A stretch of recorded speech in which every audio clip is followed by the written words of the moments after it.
Check 1 2. 1 2 check. How's that? Check 1 2.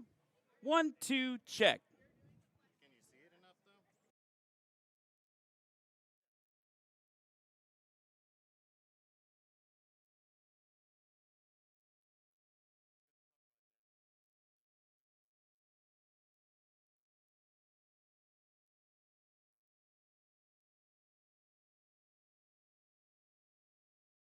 Check 1 2. Check 1 2. 1 2 3. Check. Check 'em.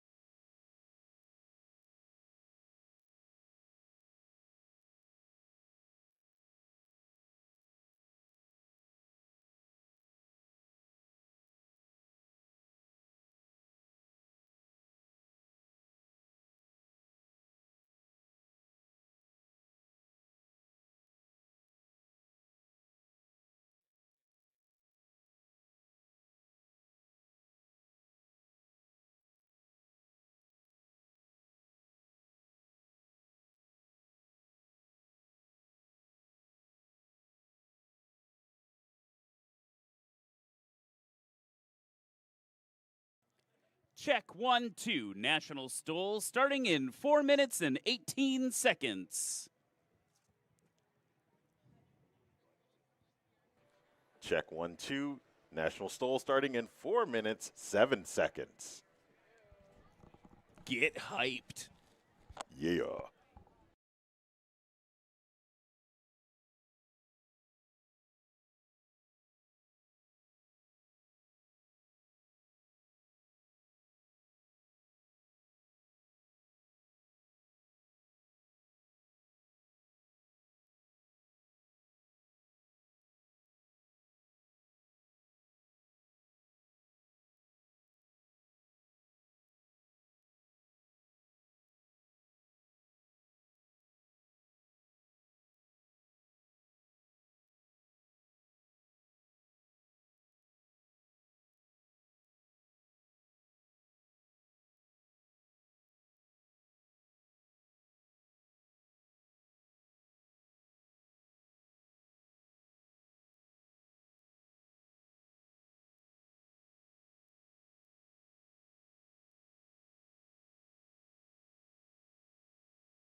Welcome to Music City Executive Airport in Gallatin, Tennessee. Just a short hop away from Nashville, it's time to turn it up to 11 for Music City STOL. The roar of bush planes will be music to this National STOL record-breaking crowd's ears. An epic warm-up for the first ever Rockin' STOL concert coming after Friday's practice. We're one stop away from the national championships, and this season's pilots definitely feel it. The gigantic aircraft of the Wilderness Class continue to climb at full strength. Now that this year's builds are complete, look for the reignition of seasons past rivalries. First place, Brandon Korn! Eddie Sanchez returns to continue to chip away at the lead that Matt Dorson has cultivated in the Sport Class, with David Curley navigating for a spot in the finals. In the Unlimited Class, Dan Reynolds fights to break his tie with dark horse Jared Garrettson and head into the finals with an edge. It's all that and more here in Tennessee. It's time to rock your wings, Nashville.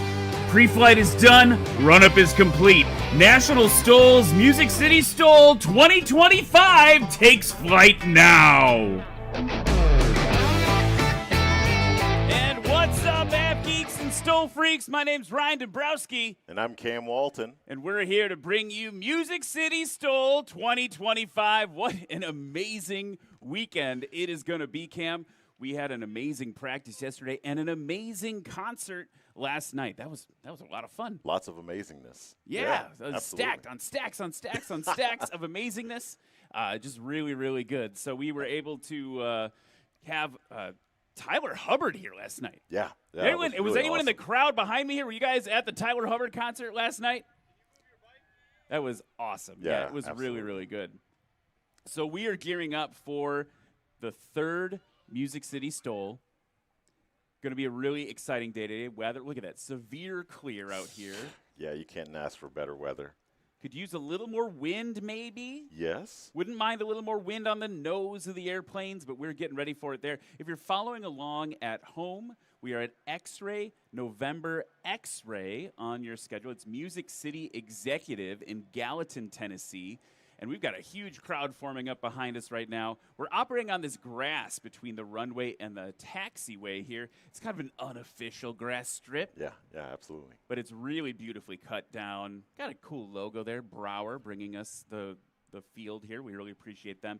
We're just down the road from Nashville, Tennessee. Absolutely. We're north of Nashville, so it's really cool. Up the road. Yeah, up the road. Yeah. It was a nice drive in for the trailer and everything. I had a good time. Made it safely. We got everything set up. We're here. It's happening. It's going to be really, really good today. We've got a lot of cool matchups that Cam and I will explain to you as we go through everything today. A couple other things we want to let you know. We're being simulcast on Live Air Show TV right now. That's really cool. Thank you to the Live Air Show TV family for letting us bring STOL to their air show audience. Also, all throughout the day, folks, nationalstol.com/vote. That's nationalstol.com/vote. You can vote for your favorite pilot. Yes. So Unfortunately, can't be us. But can't be us. Yeah, we're not in there. You can't vote for us, but I know you would because you all love us so much. Cool matchups to watch for today. You got the Wilderness Class, kind of the triumphant return of a lot of pilots after their airplanes have been built and manufactured this season. That's really cool. We're seeing that develop. We've got a huge matchup between 170s and Huskies in the Backcountry Class, and Sport Class, Adventure Class, also really, really tight. And then, of course, at the end of the day, the Unlimited Class. Ooh, yeah. Woo, we got Jared Garrettson. He's like the dark horse showing up to unseat all the kind of legends of STOL. Yeah. And Dan Reynolds is here to hold maybe the flag for the old guard, keep everything cooking there. So it's going to be a really exciting day. We are at the penultimate. Yes. Is that the right word for it? That is the right word. We are one away from championships, essentially. We have Lone Star next, and then championships right after that. So that's in just a couple weeks in Sulphur Springs, Texas, and I hope if you're catching the STOL bug today that you will join us in Texas or maybe part of the worldwide audience we have online. So really excited to bring this to you. Want to give a big thanks to our friends Chad and LaShawna, the whole Music City STOL Planning Committee, and the City of Gallatin for bringing us back again this third year. And we had a great concert last night. They brought that all together. It takes a village to put something like this on, and we cannot thank you enough, Gallatin, for hosting us. It has been just a true pleasure, and we can't wait to be back next year for even more STOL action. Kids, you can go to the National STOL merch booth in a little bit and build a paper airplane for competition after the sport class. Okay. That's going to heat up, too. Yeah. So it's just going to be tons and tons of fun, exciting airplane things all day today. You can see we got the pilots for the first class already fired up. Folks, now, if you could please rise for a prayer and the national anthem.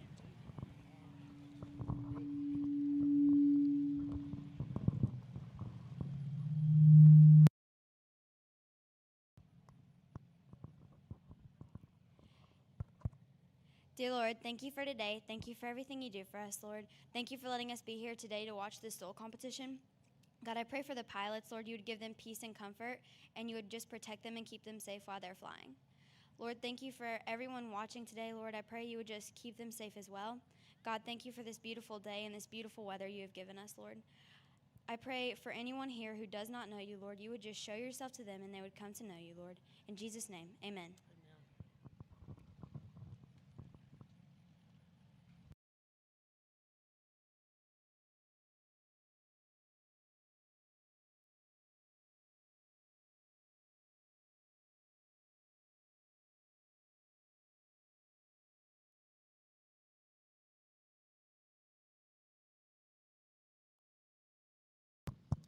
Please observe a moment of silence for those who have fallen and protected this great land.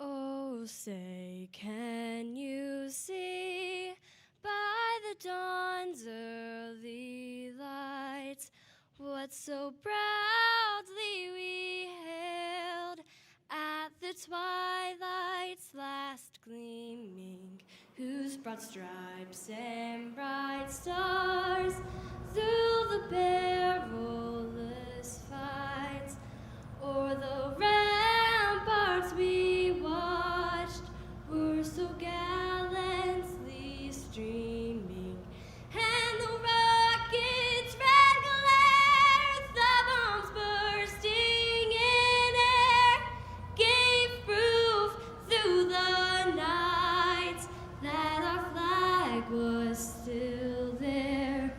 Oh, say does that star-spangled banner yet wave o'er the land of the free and the home of the brave?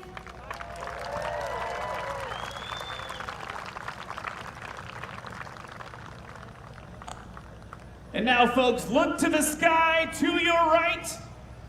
Smoke on!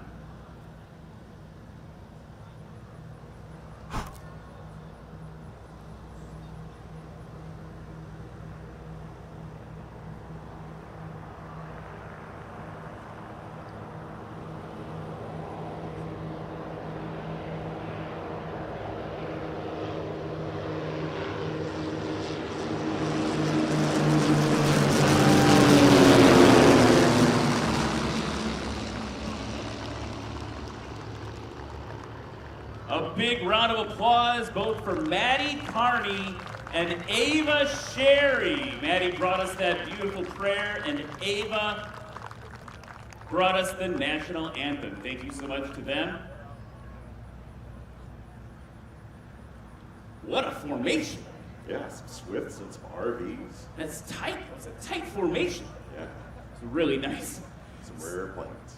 So, folks, we're ready to gear up. We've got so much in store for you today here at Music City Executive. You might be wondering, what is this thing that we are doing in front of you? And so, we've got a little video we can share with you now. Here's how National STOL works.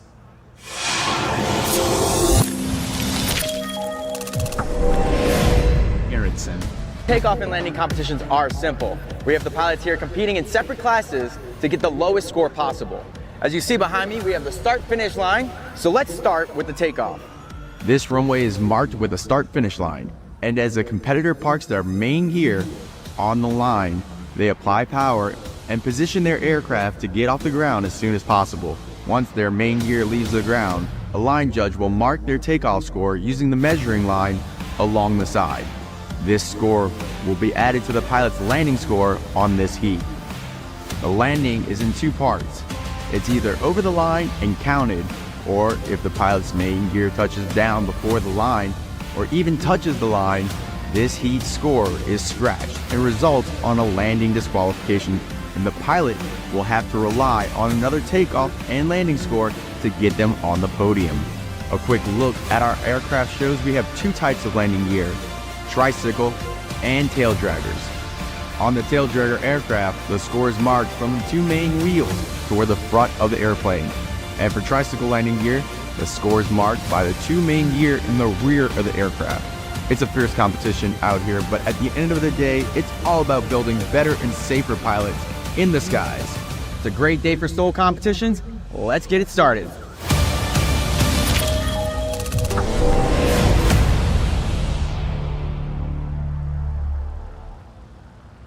In the end, folks, what we're trying to do here is simulate a backcountry landing. Yes. So if Cam and I are hanging out, we want to go take our airplanes to a sandbar somewhere. We want to land in the middle of a river on a sandbar. Well, guess what? If you land a little too short, you get a little wet. Just a little bit. Don't want that. That's what the scratch is all about. Yep. And if you land long, you get a little wet. You don't want to do that. So it's about landing short and safely. It's about being proficient in your airplane, and it's about showing literally just who is the best in the world. And folks, I don't think I'm being superfluous when I say, that's a big word for this early in the morning. I don't think I'm exaggerating when I say that you have some of the world's best STOL pilots flying for you here in Gallatin, Tennessee this weekend. And you're gonna see some of them in this first class. We're gonna start things up with the Backcountry Class. You're gonna see some aircraft like the venerable Cessna 172. You're also gonna see Huskies, Aviat Huskies. You're gonna see right in the front there a decathlon, an airplane that's normally made to be upside down, competing as well. I'm actually really excited to see that happen. So you're gonna see a lot of it's not gonna go upside down, but I'm excited to see what this airplane does flying in STOL. So that's gonna be really good. So that's coming to you in just a second in the Backcountry Class. Wondering about, Cam, what do you think about these first matchups in the Backcountry Class? I think we're about to see some excitement. Like you said, the decathlon is not something that you're normally accustomed to seeing in the backcountry, and it's paired with two airplanes that are. And I mean, I am super excited to see what is about to happen. But the Husky is piloted by the one of the founders of this competition. So Yeah, that's true. I mean, you know, there might be a little extra in there for him. So check out this Backcountry Class. It's going to be spread over two heats. You've got Matt Peterson in a 1957 Cessna 172 from Ethel, Louisiana. Chad Hall, that's who Cam was just talking about, 2000 Aviat Husky from Gallatin, Tennessee. Anthony Lee in that 1979 Belanca Decathlon, also from Gallatin. Joel Dobson, another Tennessee boy in a 1956 Cessna 172. He'll be in the next heat. Jeff Harrell flying a 2016 Champion Scout from Oak Grove, Louisiana. Jerry Clemens coming all the way from Parsons, Kansas in his Aviat Husky. And Brad Crawford in a 2011 Aviat Husky A1C from Hot Springs, Arkansas. There's a nice piece of metal back there. Yeah, T6. T6. You can buy rides in that. You want to go for a ride in a... Old Navy trainer. Yeah. Yeah. I guess it's an SNJ then. Yes, yes. Yeah, Cam is really good at identifying all these aircraft, and he corrected me yesterday on the SNJ versus T6. Same basic thing, Same right? basic thing. Just it's like who used it. Right, right. All right. I'm working on my education over here on warbirds. Now, folks, it's time to introduce this first heat of the Backcountry Class to you.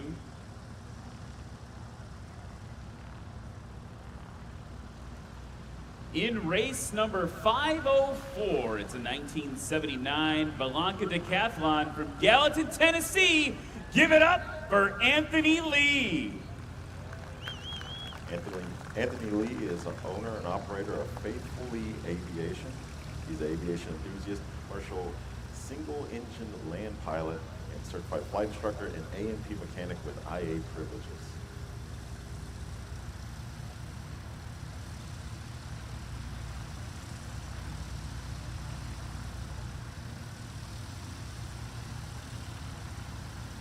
And Anthony Lee, we were talking about yesterday, flying a plane that's made to do loops and rolls, maybe not the best plane for STOL, but he's Right. definitely using it. You're going to be really impressed with what he can do with it. Next up, race number 134, a 2000 Aviat Husky A1B from Gallatin, Tennessee, our host, Chad Hall. Chad Hall is an aviation enthusiast and father of three, and married to his high school sweetheart, LaShawna. Co-owner of several small businesses and active in the GA community, that's General Aviation Community in Middle Tennessee. And last in this heat, race number 42. It's a 1957 Cessna 172 from Ethel, Louisiana. Give it up for the Colonel, Matt Peterson. Matt Peterson is a retired Army colonel, living his best life. He recently converted that 172 from a nose dragger to a tail dragger, and we're excited to see him here today. Second competition for Matt Peterson with the tail dragger configuration. Yeah, the engine as well. So he's got a lot more power than he did last season. He's got a new wheel configuration. That's a substantial enough switch, folks, that when you are flying an airplane that's got the little wheel in the front, like a traditional, they call it conventional gear when it's a tail wheel. Yep. But the tail wheel is when the little wheel is in the back, nose wheel is when the little wheel is in the front. When you switch from nose wheel to tail wheel, you actually have to go get additional training on aircraft control. And Matt Peterson's put in that training. Ooh, that's nice for style points there. Yeah. Chad Hall gave it a little extra gusto having around there. I think he's excited about competing in front of all of you today. So here comes Matt Peterson, first on the line, the first takeoff of Music City STOL 2025. You have to know that silver pilot's hard with that pilot. Well, you can't do that. You can't do the little pirouette. Yes, yeah, not in a nose gear aircraft.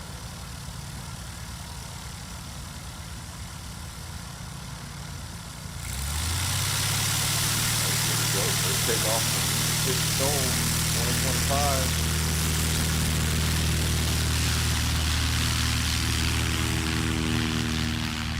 Full throttle there, building up some speed, and Matt Peterson is off. Notice he doesn't have a lot to work with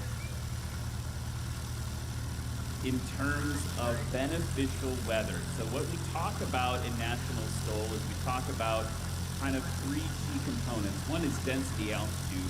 That's the altitude the aircraft thinks it's flying at based on field elevation and humidity. That's not as much of a factor today. Relatively low. Here goes Chad Hall. Off very well there for Chad Hall. That component of density altitude is not as much of a factor today. Wind, though. National STOL is almost always the story is wind. And our pilots would love to have a little bit more on the nose right now. If you look at the windsock, that orange cone-looking thing off in the distance, it's actually showing a tiny bit of tailwind for these aircraft. So not helping them at all getting short distance. Definitely have longer takeoff rolls for takeoff and landing. Longer rolls for takeoff and landing. It's going to be interesting. Even if it's a 5-knot tailwind, that's substantial. Yeah, it pushes you quite far down the runway. I've always been very surprised when I'm flying. If I have a little bit of a tailwind, I'll be like, I'm in a nose gear airplane, it's fine. And then you're like, wow, I went a lot further than I normally do. There's a reason why you try to land into the wind, why aircraft carriers point their nose into the wind. Exactly. That's what we're really doing. We're simulating carrier landings today. We really are. Yeah, we'll see some very good naval landings here pretty soon. Folks, as we gear up for competition today, make sure you visit the merch booth, the vendor booths, the food trucks, all those people that have come to Music City Executive to make sure that you have a great time. We want to make sure you're well fed, well hydrated. Throw on some sunscreen too, that's always a good idea. Here comes Matt Peterson now on the right, settling down for the first landing of competition today. Holding it off, a little bit of power. Not enough. So that will be a scratch for Matt Peterson. What that means, folks, is that entire run, the takeoff and the landing do not count.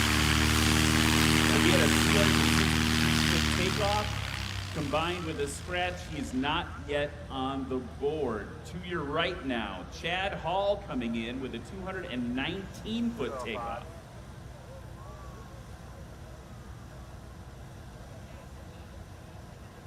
Nice and stabilized. He's got his flaps out. He's ready. He's on final. See that nose pitch up just a little bit. Gonna modulate the throttle and get him right over the line. Woo-wee! We're on the board here at Music City STOL. And what a great thing for Chad Hall. With his wife and his whole team brings this thing together for him to be the first one on the board. So that is going to be good. He's going to be in first place with a combined score of 445 feet. It's a 219-foot takeoff and a 226-foot landing. Anthony Lee now.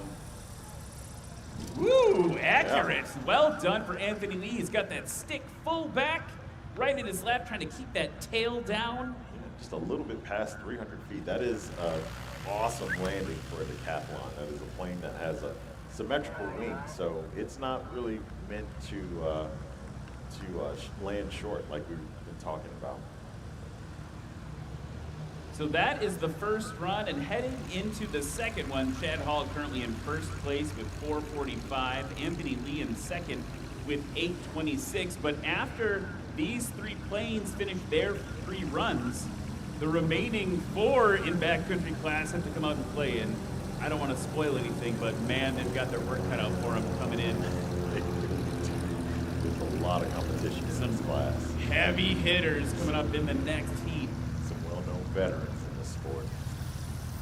While they taxi back, folks, kids, if you want to build a paper airplane at the merch booth, go to the National STOL merch booth. There's a paper airplane competition after sport class a little bit later today. So go build a paper airplane. We want to see your best design. Again, that's at the National STOL merch booth. We only have one more event after this one. That's at the American Legend Aircraft Factory, basically, in Sulphur Springs, Texas, October 30th through November 1st. That's Lone Star STOL, which is immediately followed by the National Finals right there over Halloween weekend. The schedule, you can register to fly, you can buy tickets, VIP sections, and Legend Aircraft tours are already filling up. Here's Matt Peterson now, giving it full steam ahead. Going a little early. Yeah, a little bit. And what we're meaning by that is the plane was not ready to fly and he was wanting it to fly. Sometimes our pilots will pull at the correct time, at the perfect time. You can see the mains leave the ground, the main landing gear, what we've been talking about. Leave the ground to get tired. That's time to take the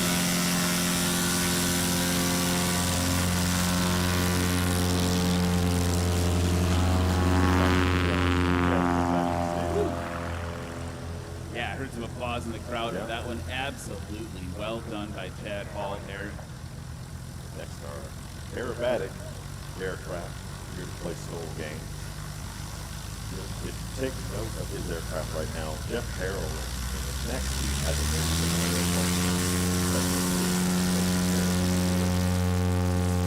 Anthony Lee.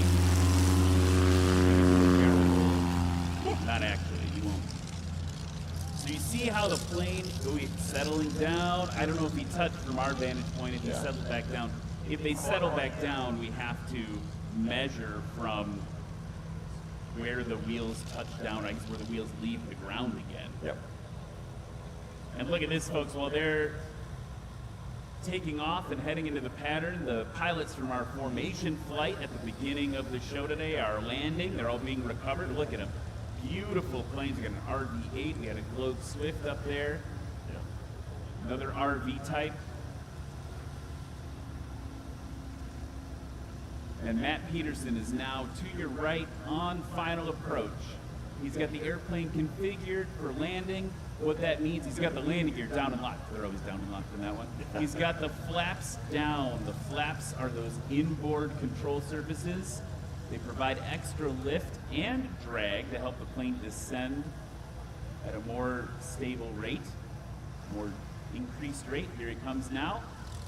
Little burst of power to get him over the line. Good over the line, touching down around 25 feet. Now he's going to get heavy on those brakes and get her stopped. Pretty happy. Yeah, absolutely. Good number from him. 261. So that's 261 on that landing for Matt Peterson, paired with a 411-foot takeoff.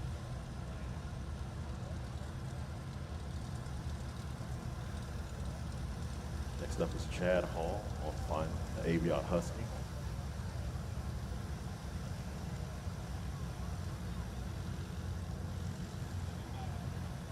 He's got his flaps down as well. It's in a low power regime. You might hear him modulate the throttle just a little bit to get him over the line. He's taking that low and slow approach. Yeah, just a little burst of power. Easy over the line. And look quite short there. Oh yeah, he's getting stopped. Tail coming in good. Little bouncy. Haley Whitley there. He's the uppy down.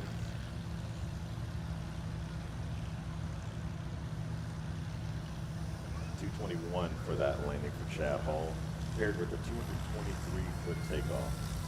Anthony Lee coming in. Ooh, yeah, a lot of speed on that one, and now he's got to really work to get the brakes to do their job. And then you see again that elevator, that's the control surface at the back of the plane that controls pitch. The uppy downy. The uppy downy, exactly.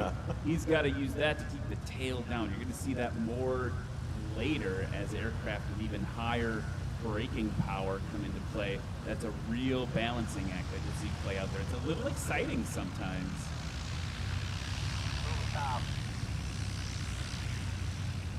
So Anthony's in that decathlon. Later on in the backcountry class, you're going to see Jeff Harrell in a American Champion Scout, which is essentially the same fuselage as Anthony, but it has an appropriate, I'm going to say the appropriate wing.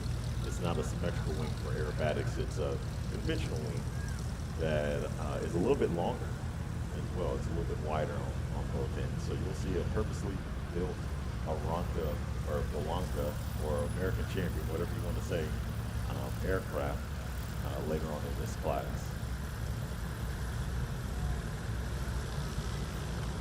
Matt Peterson just riding the runway right now. He's having a good time.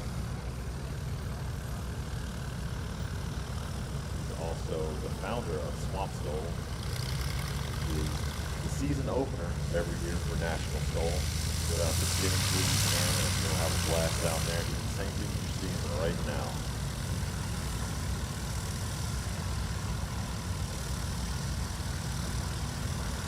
headline Judge Lexi Thunder getting Matt set up for a spectacular takeoff. He's been working hard on this aircraft during the winter time. Second time he's been in this situation where he improved.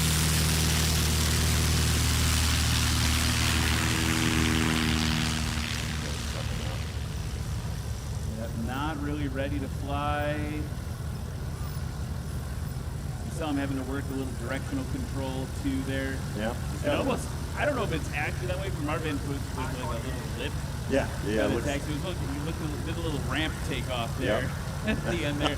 That was going to be longer than maybe he would have liked. But again, second time out with a new aircraft configuration. And with the rear quarter tail, not in the shape, not in the power state. At 528 feet for Matt Peterson, the Chad Hallman, right in ground effect. Let's see, we'll get out of ground effect as you achieve the correct speed for that.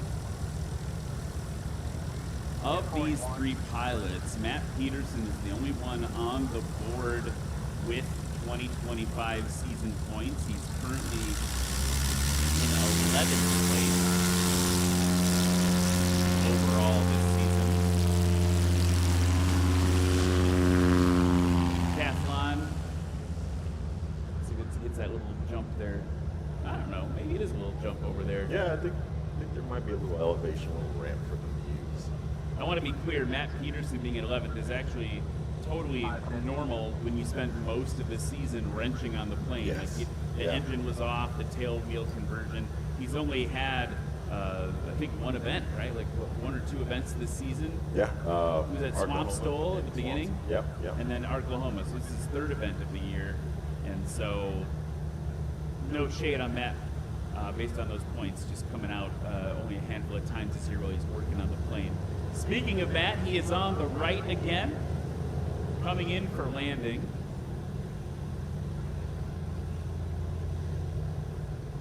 And there's something about a straight tail 172 that just Works for you. It just works. Yeah, I dig it. I don't know why we went to the slant tail, but Probably marketing. Okay, here comes. Giving up about 50 feet before he touched the ground.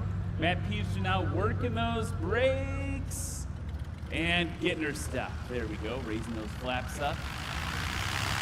And dismounting from the race course. 291 on that landing from Matt Peterson compared to the 528-foot takeoff.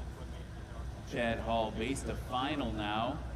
That's that corner of the traffic pattern where he goes from turning left in this case to left again, facing down the runway. He's getting nice and settled in as well, slowing that airplane down.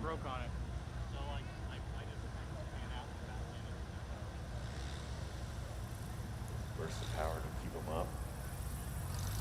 Another burst of power to get him across the line. Touchdown right in front of the announcer stand here. Yeah.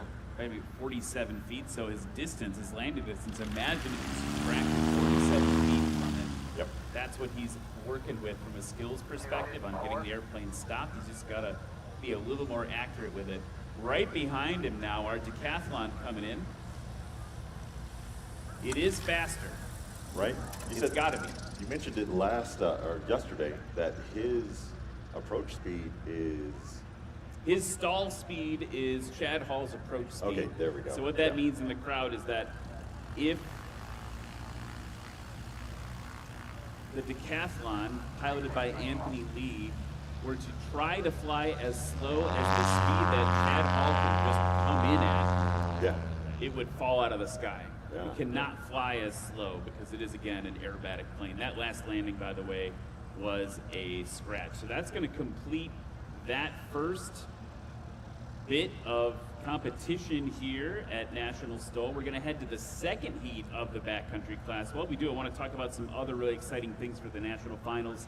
Our friends over at Red Tag Art, a seasoned sponsor, We'll be making custom trophies for all the annual award winners. Be sure to check out Red Tag Art at redtagart.com. They use Red Tag aircraft parts, which are no longer viable for use, and turn them into art items like bottle openers made from valve covers or turbine coffee tables. Yeah. That's pretty cool. Kelsey Cornell running that operation over there. Sarasota Avionics providing Garmin prizes for our annual award winners. Really appreciate their help. They're one of the #1 avionics installing dealers in the United States. And then we've got our friends at Legendary Aviation Coffee and Flying House have gifts for our annual award winners, and the first place in each class gets a helmet shell from Lift Aviation. So a lot of great help there from all of our sponsors bringing this all to us. As we see our DC-3, the flagship Detroit, on camera right now. Getting our backcountry competitors all lined up. There you go. Take a ride on that DC-3 if you're here. $100. $100. Best $100 you're ever gonna spend. It puts you in gives you membership for the flagship Detroit. That means that you can fly that aircraft at any point in time if it's near you. After today, if you want to ferry it to an air show, they have enough room. Just like I did, I ferried it once to Hot Springs from Shelbyville. It was a great time. Let's continue the backcountry class now, folks. Right up in front of you in that black and white aircraft, that's race number 16, a 2011 Aviat Husky from Hot Springs, Arkansas. Give it up for Brad Crawford. Brad Crawford has been flying since he was a kid. Bush flying is his passion, and he has bought and rebuilt many airplanes, especially Huskies.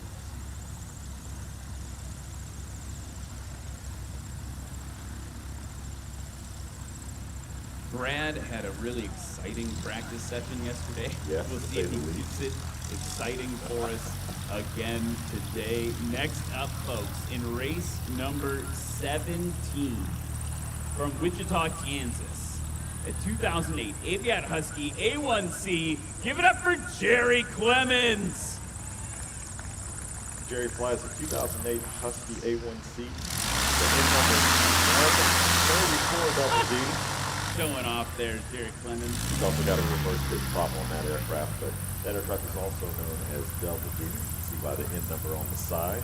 It's equipped with a 200 horsepower engine, 31-inch Bush tires, and sometimes an NT reverse pitch thrust prop.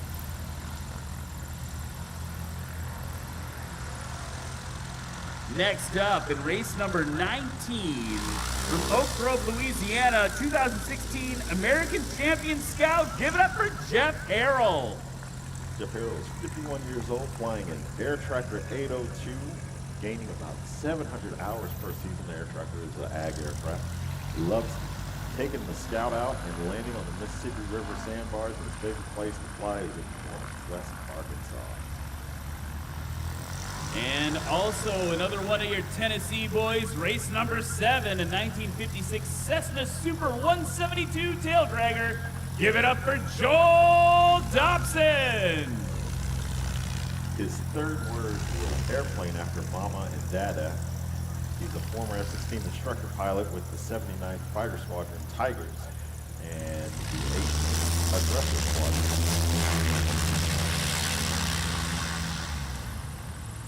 And that is going to be the second heat of Backcountry Class, ready to kick it off. We have a very special guest, honored guest joining us in the booth right now. We interviewed you last time. We've got Mayor Paige Brown here, I should say. We interviewed you last year. We're back again for another year. And then you and I got to hang out at the concert last night. How you enjoying your weekend, Mayor? Oh man, it is so much fun. And I'm not special. The people putting this on are special. You're special. The people that participated last night, the volunteers and the attendees. So glad that this is happening in Gallatin, and it's tremendous to see how it's grown over the years. Awesome. Thank you so much for having us. Yeah. Are you a pilot yourself? Heavens no, but Heavens no? How do we fix that, Mayor? Yeah, you should come. well, I'm not opposed, but I have a dear cousin who is a pilot and has been involved out here for a lot of years, I mean decades, and know a lot of people that do love this airport, and a lot of people that fly for a living and fly for fun. And I know how important that this airport is, not just to the people who appreciate, enjoy, and pursue education in aviation, but to our community too. It's tremendous. It really seems like it provides a lot of value. We've got jets flying in and out all the time. We're just up the road from Nashville. Can you talk to me a little bit about what that economic impact is for the community? Well, this used to be just kind of an airport where a lot of hobbyists used it, and over the years it has become a very important part of our corporate base here in Gallatin and Sumner County, and even the greater Nashville area, because as the area has grown and the airports have become more and more congested, it's become a challenge to be able to get products and people in and out of the area in an expedient way. And so this airport has grown in importance, not just for our city, but for the entire region. I think we're really seeing it, and we've heard about the impact that the airport has on the music industry in greater Nashville. There's a lot of musicians using this airport for that. And then also, selfishly, we're having a great time. We had a great time last night as well.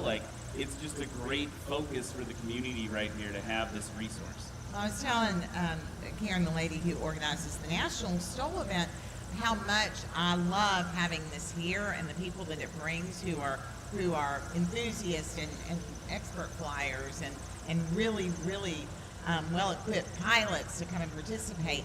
But more than that, I appreciate the people who are so passionate and make this a great event. And that is people like Chad Hall, his entire team, Kevin McCutcheon, who spearheaded the concert last night, and then all of the volunteers that make this work, and then folks like yourselves who make it really entertaining for the crowd and help those of us who are quite clueless understand what is going on and who is successful and who is not. I would like to say that Cam and I are providing an adequate at best service here. Adequate. Hey, it's huge to me, so. So now I gotta ask, we're gearing up for this next class. You got to hang out a little bit last year, a little bit last night. Is there any airplane that's catching your eye? Can I hook you? Can I introduce you to somebody? Get you on a cool airplane, something like that? By the way, we've got the DC-3, which might also be. It's very executive transport-like. That might be more your speed coming down the runway there. Oh, they're all quite lovely. I love the cool old planes. I enjoyed seeing them. Yeah, I have not been on that yet. But the people I know that have had the opportunity to go on that plane and fly in that plane speak so highly of the opportunity. And then what they do as an organization, I think, is really important too. So super cool. Is that the one I'm talking about? Yeah, on the screen there. Yeah. And so these planes actually got to see the formation from two different locations today, and I saw the one last night, and a lot of my friends fly in that formation, including my cousin. So I love the old planes, and I don't know enough to truly appreciate what is a phenomenal plane and what isn't, but if it goes in the air and does what it's supposed to do, what an awesome plane it is. I love it. I was going to say, if it speaks to you, if it makes you feel something when it flies by, that's good enough a lot of times. Mayor Page Brown, everybody. Can I get a round of applause for the mayor coming out today, everybody? And I'd ask for a round of applause for all the people putting on the event today, because they have done the tremendous job. And welcome to Gallatin. Thank you so much, Mayor. So we are in a hold now for wake turbulence from the DC-3. It's not safe, so I'll help explain this. When a big airplane flies by, it actually makes these little mini tornadoes on the sides of the wings that can actually flip other planes over. And so we have to wait a little bit now that big plane flew by, so that our little planes don't have any adverse effects. So that's what we're doing right now, is just a quick hold before we kick off the backcountry class.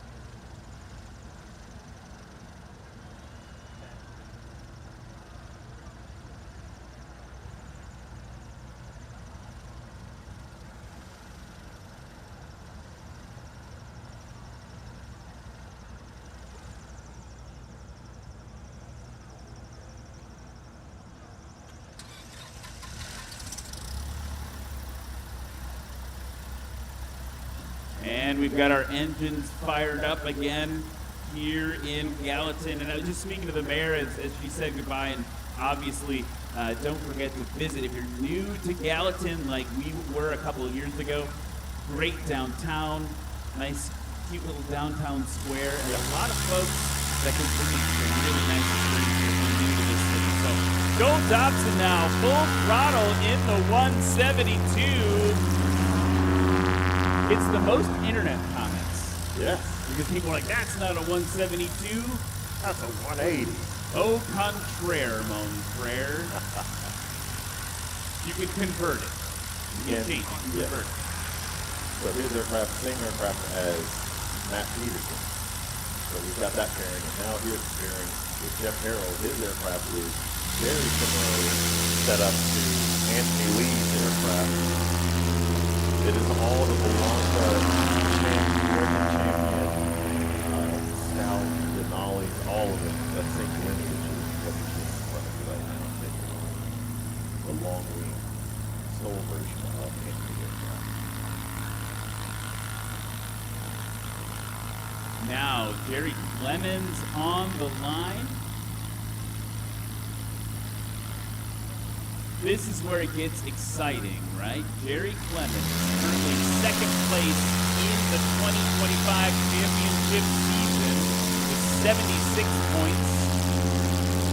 Dropping those flaps, pulling back, not quite ready to fly. Of course, he's still experiencing that same tailwind that everyone else is. Next up, Brad Crawford, also in Aviat Husky.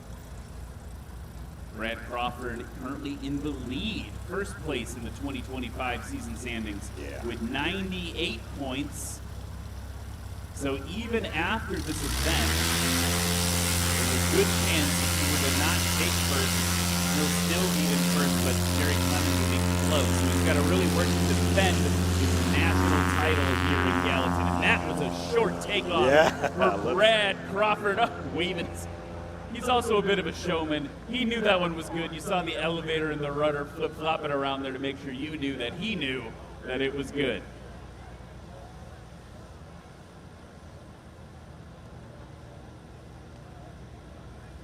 While we're waiting for our pilots to come back, you know, Jerry Clemens is the owner and operator of a certain sponsor of ours, right?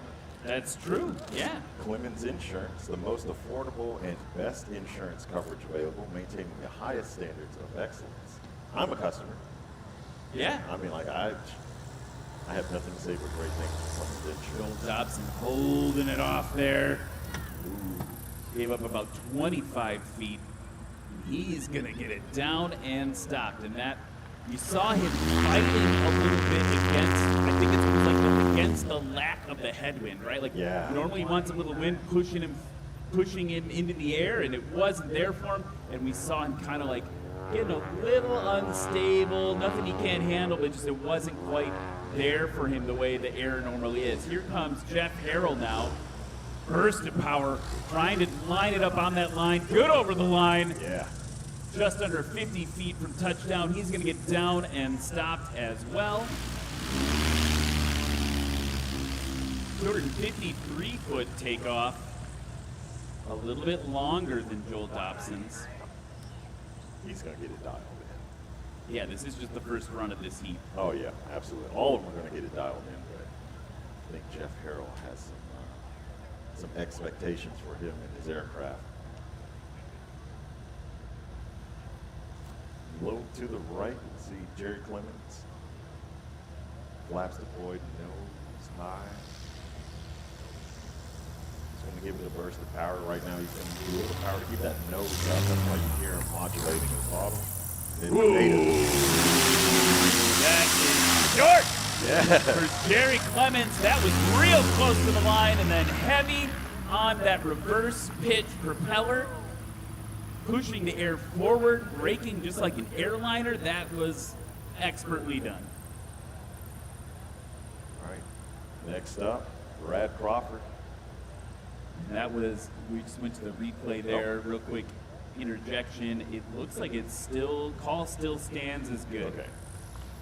The Arkansas boy, Hot Springs, Arkansas, Brad Crawford, bringing it over the line. Tail coming up Holding high. that tail down. He's looking for pennies. Woo! Yeah. Brad Crawford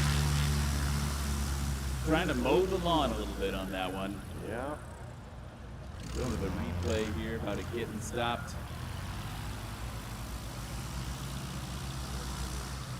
So where do we stand? We've got a bunch of shakeups. Now that the second heats up, here comes Brad showing off a little bit. Yeah.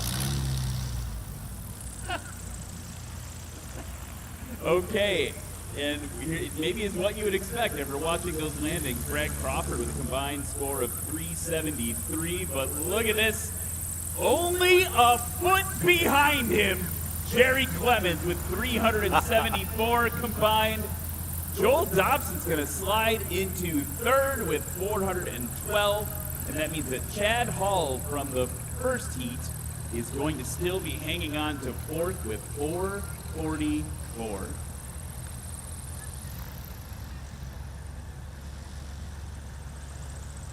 That is I'm sorry, I'm just getting pumped. Oh, It's yeah. like it's just the second heat of the show, and we're already getting some real dogfighting going on. No. Literal dogfight. Huskies. Joel Dobson also on the leaderboard nationally. He's in 8th place. I think that's just a function of not making as many events there as some of the others.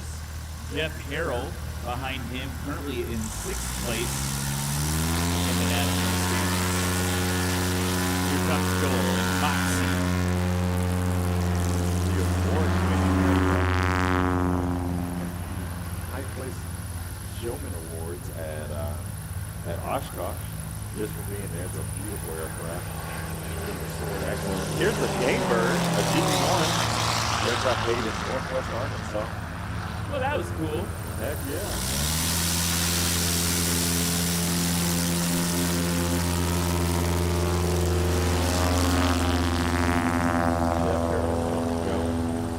Really challenging conditions for these pilots. I just want to circle back on that. Right now, I think they have a left quartering tailwind. It's super light. Yeah. You know, look at even the feather flags, which are quite light, are not flopping around very much. It's basically wind's calm. Look at how the smoke from the Game Bird is moving away that quickly. Yeah. So you're seeing a lot of pilots pull a little too early still. They're used to having a little more lift over those wings. Yeah. Even someone like Jerry Clemens, right? Like someone who's got a lot of time in that plane, competes almost every event, pulling a little too early, just not very favorable conditions for them.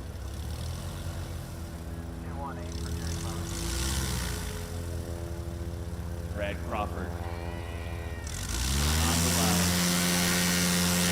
Hold that tail up.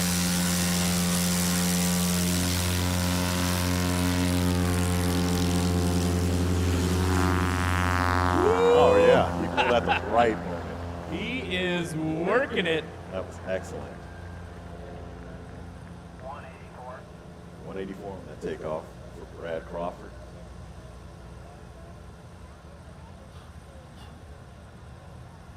While Joel Dobson comes in, I want to thank our friends at ICOM Radios for the radios that our team is using and the shirts. You see all the yellow shirts that line judges wear to help increase safety. That's all provided by ICOM, another sponsor of National STOL. Joel Dobson holding it off. Good. Good across the line, getting nice and stop. Getting a little more aggressive with the braking after the run by Joel Dobson.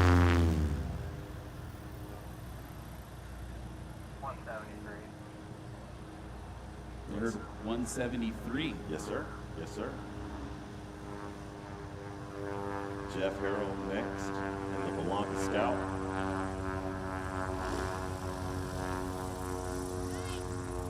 That was quite accurate, but a little bit of a bucking Bronco ride for him. He was right on the edge there and used a little bit of burst of throttle. What that does is it gives a little wind over those tail controls, the elevator in particular. It makes it effective again. So you can actually kind of like affect physics yourself. Yeah, you can have some authority. Yeah. Jerry Clemens low and to your right. Love the low and slow approach. I think that's the most appropriate.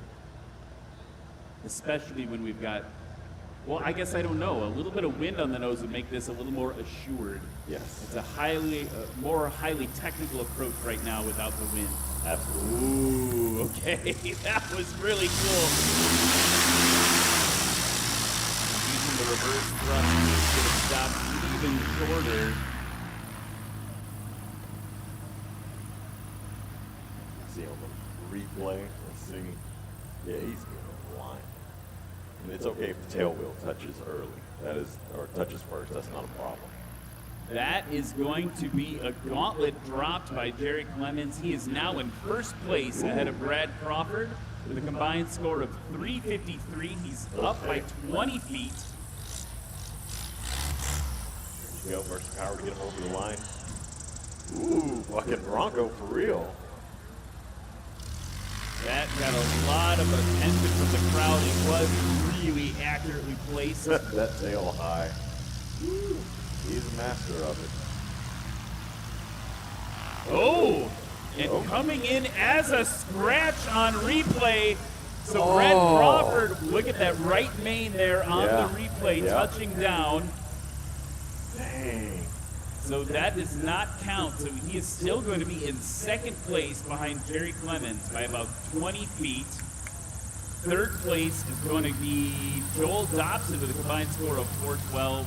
Jeff Harrell now up into fourth, by the way, with 443.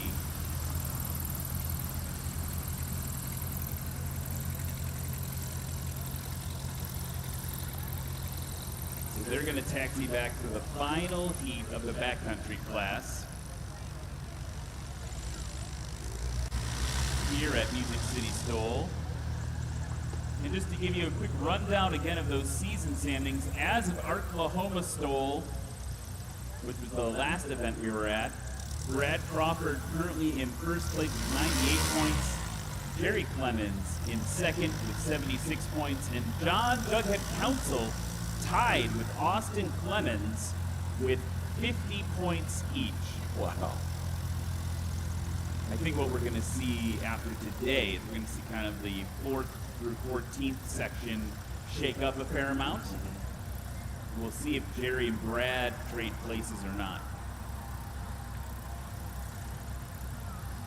Joel Dobson holding on the line there. We've got a large aircraft taxiing down the hard surface. Yeah, looks like we got another King Air. I guess like a C-90 King Air. The cool thing about how knowledgeable you are, Cam, is that you could say anything and I would believe it. You are like an encyclopedia of aeronautical knowledge. Definitely. I mean, I would have guessed King Air. Oh, yeah, yeah. But I would have guessed King Air like here. Like, oh, yeah. Oh, okay. I got you. You get a little closer. But I guess as I think about it out loud, there's not a lot of twin engine turboprop planes. There's only a handful, right? So probably could have narrowed it down sooner.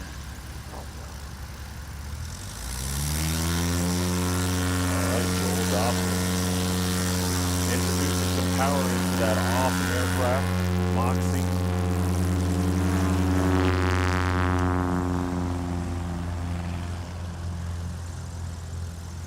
Settling down a little bit there, with lowering the nose, which I think is a little counterintuitive for folks. Yeah, yeah. Regain some flying speed, and there he goes, just climbing for it up into the crosswind. Jeff Harrell on the line now, number 19. I got enough plot clearance though. Timed it better that time. Yes, yeah. Nice rotation. Main's left the ground with the tail wheel touch. That is excellent timing. Like ready to fly. Colonel Peterson taxiing by on the hard surface. Going to visit the family in Florida. They're from Louisiana, but they're vacationing in Florida right now. Head home. Look at how physical that was in the cockpit. yeah. And like he practically has his face in the instrument panel, and he's grabbing onto all the controls and yanking them back simultaneously Yeah. to get into the sky. Brad Crawford trying to defend. He's going to bring home the bacon. I just know he's going to bring home the bacon.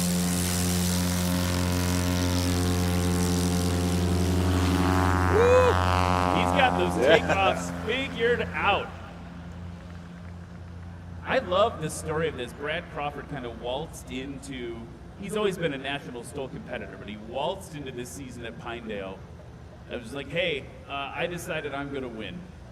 And it's looking like that might happen. Yeah, just, I love how you said he waltzed in because he literally did. So Dobson good over the line. Nice stop. Over the line. 185 on that landing for Joel Dobson. Prior F-16 fighter pilot. So that is going to be Joel Dobson's best run of competition. That's going to maintain third place for him with 395.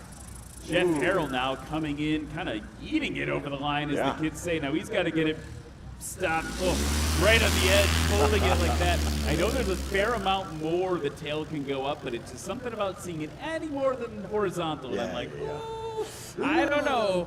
But he's got to, we actually do this, tail dragger instructors do this a lot. They'll actually like lift your tail, like have you be in the cockpit and lift the tail of the aircraft, oftentimes all the way over their head. That's what happened to you? And then you don't have the prop hitting the ground at all. Like now it's spinning. You do this with the engine turned off. And you're like, wow, I have a lot of room here. 'Cause it definitely feels uncomfortable in the cockpit. Yeah, you're certainly trying to get that sight picture as a seasoned pilot. So, bursts of power to get him over the line. Reverse pitch to get him stopped. Oh, that was short. So what we're seeing right now is Brad Crawford is holding the line on the takeoffs, and Jerry Clemens is dropping it like it's hot on the landings. That was a combined score of 259 for Jerry Clemens. He is well out in front of Brad Crawford now. Okay, yeah. Come on, Brad, bring home the bacon. Bring it to Arkansas. Just like Arkansas is going to bring home a win today, playing the Tennessee Vols.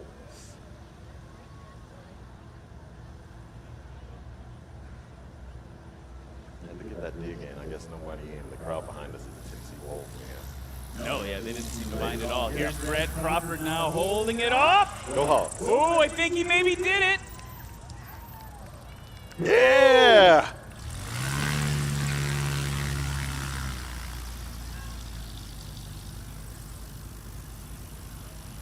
So we will wait for that score to come in, and we will reveal the dramatic conclusion of the Backcountry Class in just a few minutes. Hang on, folks. There's going to be even more STOL flying in just a few minutes.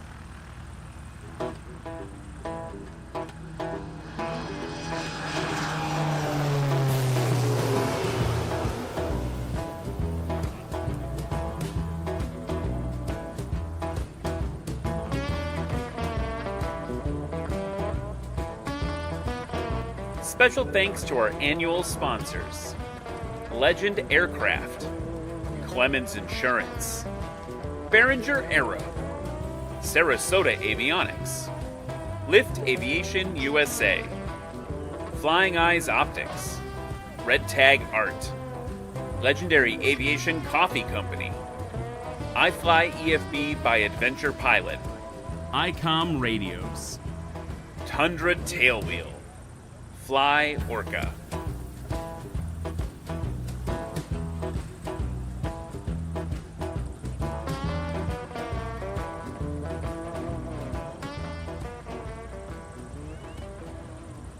A special thanks to our local sponsors.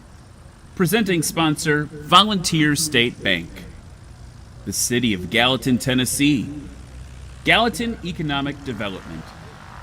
Destination Gallatin. Sumner County Tourism. Brower Material Handling Systems. Flight Solutions. Jet Access. Property Pilots. Botero Carts. And Charlie's Golf Carts.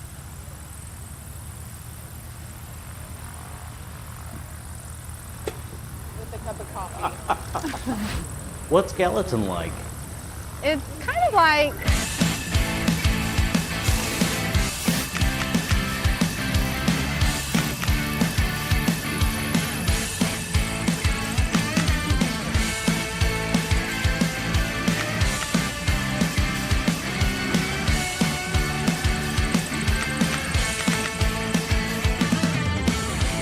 and it's close to Nashville.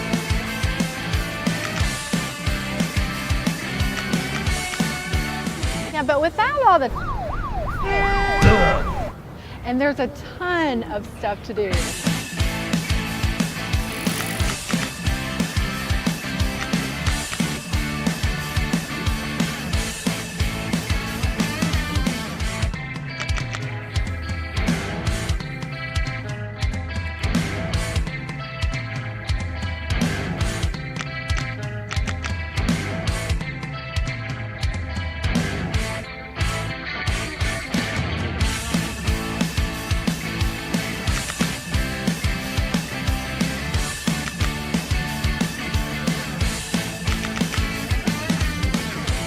Wow. Yeah, you get it.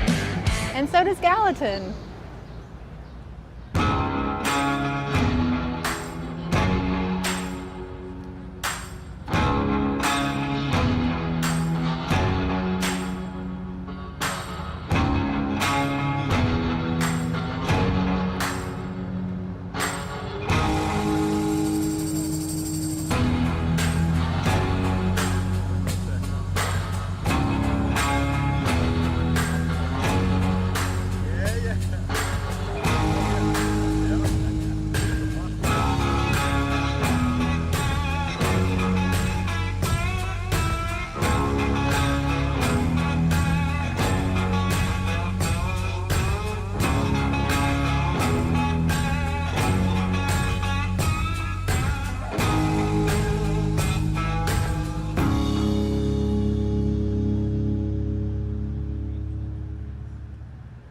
We are friends.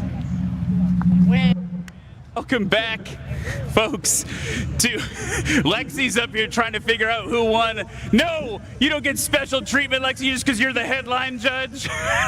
Okay, how about that backcountry class, folks? Got a bunch of great pilots here. Come on up here, guys. Talk about this. Here we go. In third place with a combined score of 360. Jeff Harrell.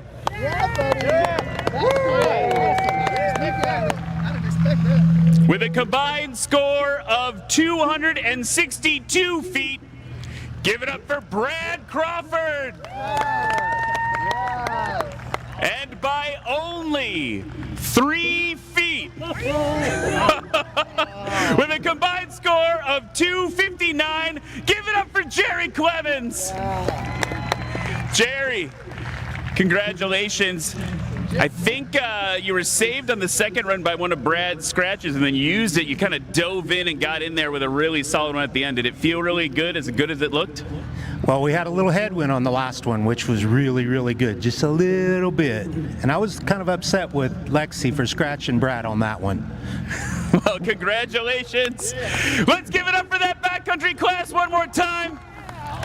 We'll be back with more STOL in just a minute.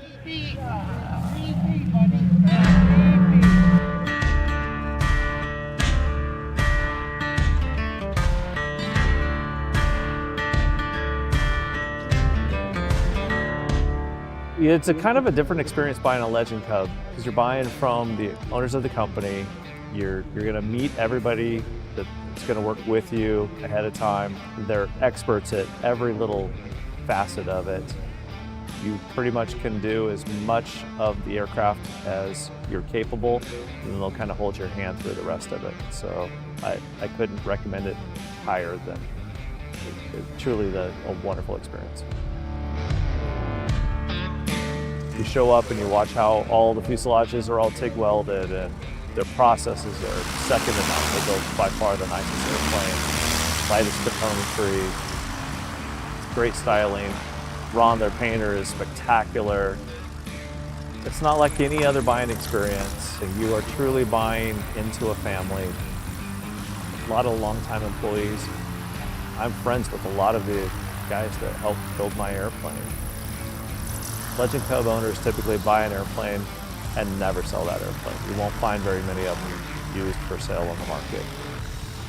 I think you get a slightly different owner with a Legend Cub. It's not just an airplane to them. It's a piece of art.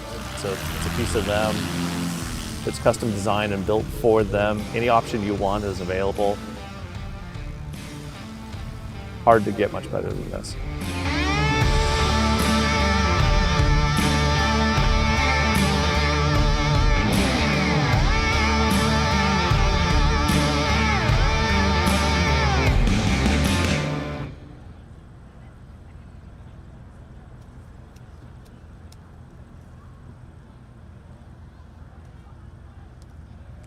And welcome back to Gallatin, Tennessee at Music City STOL.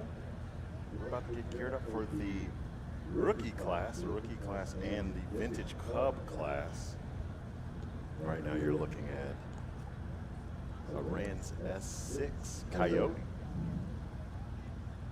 Yeah, cool airplane. Very cool airplane.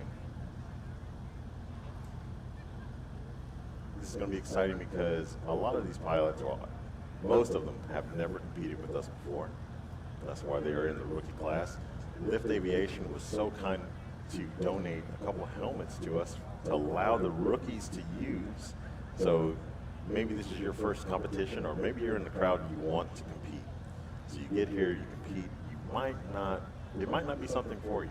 It's not always for everyone, but Lift Aviation gives you the opportunity to show up, and as helmets are required, they let you use that helmet so you can see, get a feel for everything, see how you like it. If you love it, then you can purchase your own helmet, and then you'll be ready for competing with us in National STOL.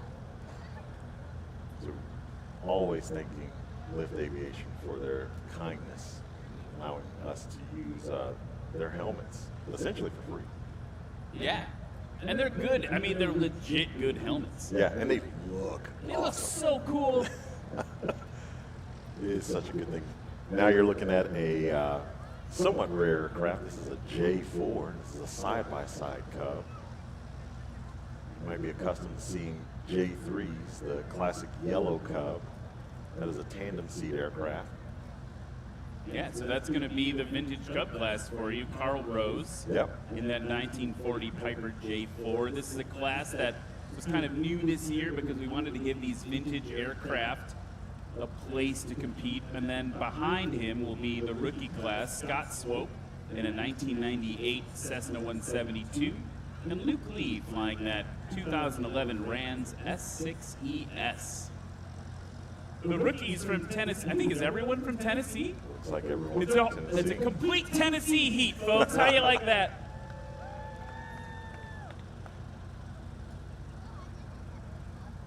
And what I love about this is you're going to see three very different airplanes flying together. So like Cam was talking about, you got the vintage Cub right in the front there. That's a really attainable aircraft. If Yes. you want to fly and just have fun, you can buy one of those for not a lot of dollar bucks. You can get into it for less than, or maybe the same as a nice SUV.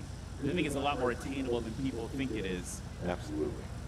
So here we go, folks. In the vintage Cub class, race number 320, race number 154, a 1940 Piper J4A from Westmoreland, Tennessee. Give it up for Carl Rose. Carl Air Poppy Rose represents Turning Point Aviation Flight School in Lafayette, however you say it, Tennessee, at 3 Mike 7. That airport's designated.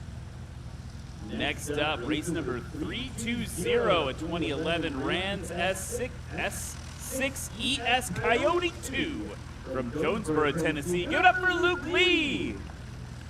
Luke Lee, most of his flight time is in aerobatic aircraft, including Pitts S1S and Panfield S330s. He started flying the Rans S6 ES Coyote 2 in July of last year. And in race number 124, a 1998 Cessna 172S from Gallatin, Tennessee. Give it up for Scott Swope. Scott Swope has a military background as a special missions aviator on the AC-130J in the U.S. Air Force. It's a very awesome aircraft, and earned his Bachelor of Science in Aviation from Liberty University. And I love watching a Cessna 172 fly in National STOL. That's what I fly currently at home. And this is like the quintessential training aircraft. It's the kind of plane that if you go take flight lessons, you're probably going to learn in a Cessna 172, just like this one. And it's really cool to see that the humble 10,000 made, very common on sky cards, Cessna 172 can be used to fly in a STOL competition. And I think you're going to see it's more capable than you think it would be. Yep. This is going to be the more modernized version of what we saw with Matt Peterson and Joel Dobson. We were talking about straight tails. Now you can see a slant tail, a modern tail 172. Straight tail is the best tail though. You just like the aesthetics of it. So yeah, this is, Yes. I mean, look at the differences over the years, right? Like now we've got it a little bit chunkier, More modernized. A little squatter. It's got strobes on it. Yeah. It looks like the 90s. Yeah, I mean, for lack of a better yeah. way to describe it. Probably got a nice modern instrument panel in there, lots of glass. And here goes Scott. 180 horsepower, all full bore. It does not want to fly yet. It does not want to fly yet. There we go, off the ramp. Yeah, just a little ramp there. Like a ski ramp on an Indian aircraft carrier. So now it feels like we do have a bit of a headwind. If you look at the windsock over there, we've got a crosswind from the right for the pilots. Yep. But they do have some wind on the nose. One challenge with that 172, by the way, is that he's got electric flaps. Yes. He's got he's at the mercy of the electric motor bringing them up and down at a certain speed. Here is Luke Lee in that Rans S6.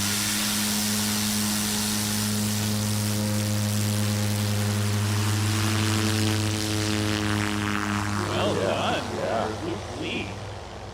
With a crosswind. So Scott Swope is going to be 528 feet for his takeoff. These numbers coming in just a second. 253 feet on that takeoff for Luke Lee. That's Carl Rhodes, J4, moves up to the line.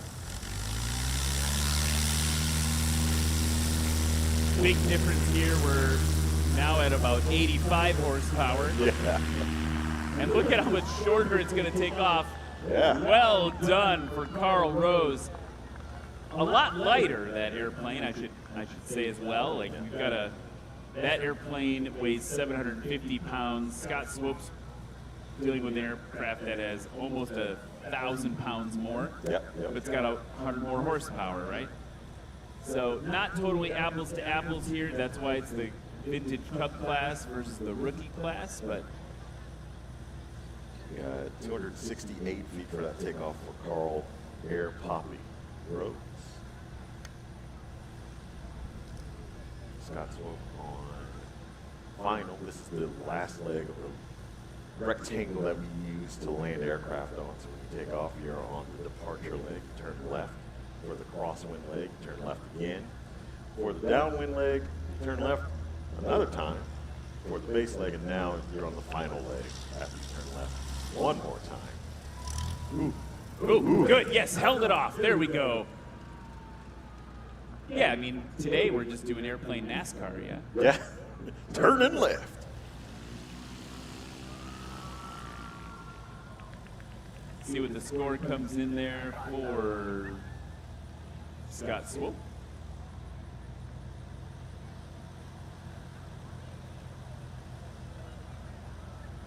357 on that landing paired with the 528-foot takeoff. So his first run is going to be a combined total of 885.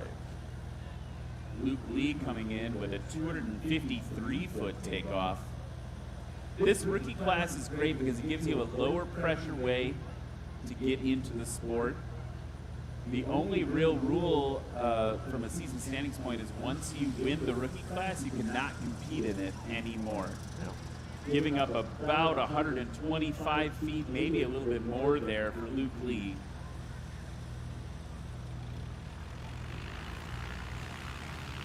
You can see him working to keep the airplane straight. You got to keep those feet nice and happy. I think he did a pretty good job of it. Just heavy on the brakes at the end there. Just think if he would have landed 125 feet, like closer to the line. You would have had a sub 150-foot score. Yeah, that was 260 feet. So.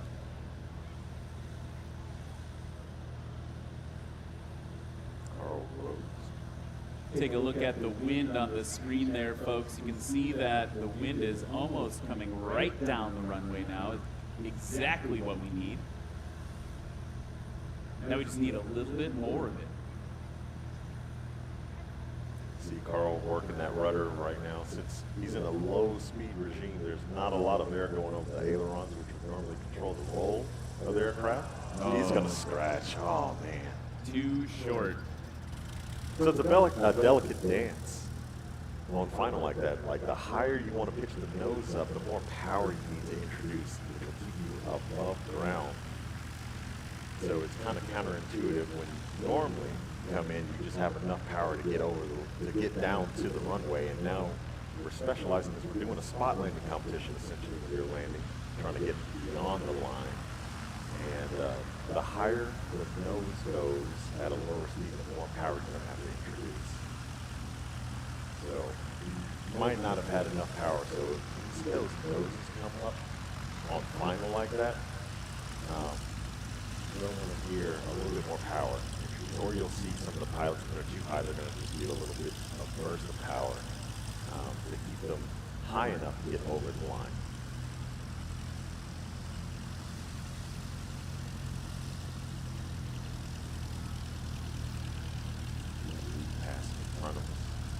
In the Coyote, you can see all, so this is a tube and fabric airplane. You can see all the tubes through the fabric in the sunlight. Yeah, I mean, it's a light covering. Yes. It looks like Vortex, I mean, with how you can see through there, but it could be any fabric system.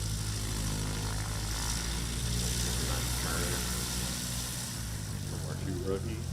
Yeah, well done there, boys. Oh, yeah. I want to say hi to a couple people in the internet chat. If you want to join the internet chat, just load up Natural Stolen Facebook or YouTube. Just say hi to us in the booth. Ask us questions.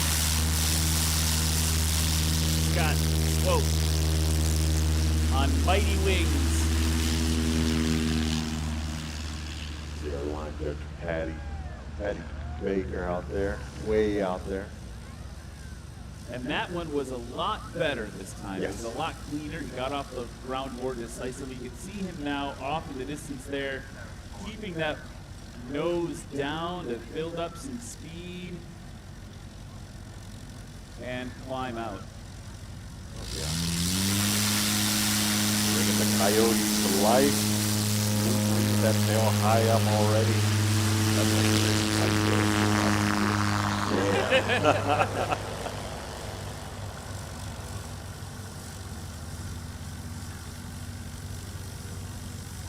And our beautiful little Cub. Carl Rose at the controls.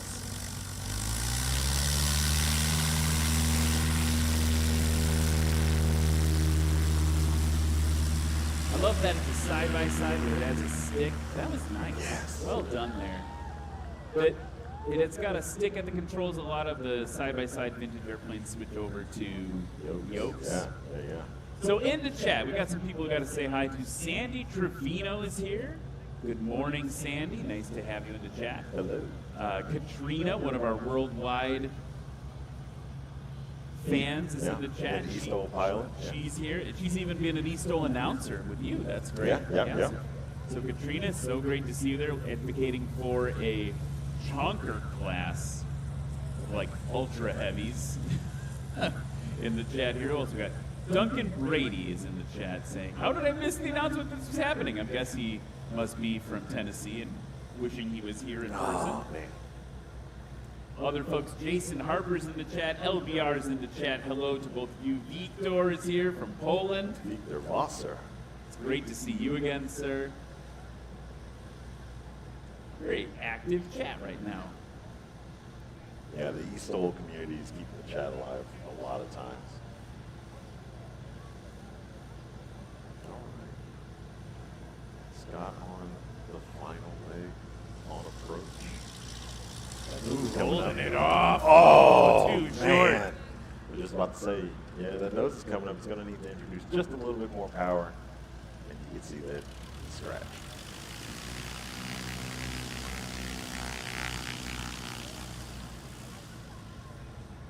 Next up on the base final leg, turning that corner. Loop lead. In the airplane you can almost see through.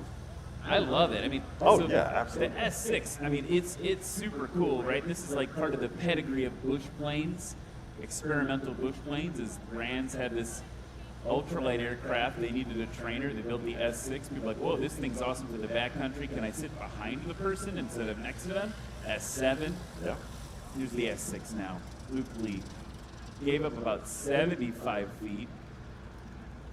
Keeping that tail down, nice. And so then you saw the Rands S7 as part of the competitive STOL circuit for years, right? Pat McIntyre doing S7 miracles in an S7, honestly. Yeah, now Tanner, his son, doing it. Once you get the game bird, passes by. I feel like they're giving are they giving rides to prospective game bird buyers or something? Give me a ride. I need a ride in a game bird, please. Look at that. That's like a fighter plane ascent there. Okay, here we go. Here comes Carl. A little high. Little wind. Oh, yeah. Oh, there we go. What's Lexi saying? No, it's a scratch. I don't believe it. I thought it made it. Oh, yeah, it was beautiful. Oh, heartbreak for me personally. Let's go to the replay. Oh, it's very clearly a scratch. Okay. Dang. Very clearly. Sorry, Lexi, who I've ever doubted you. Yeah. Looks like Carl's family's out here. Of course, some fans for Carl.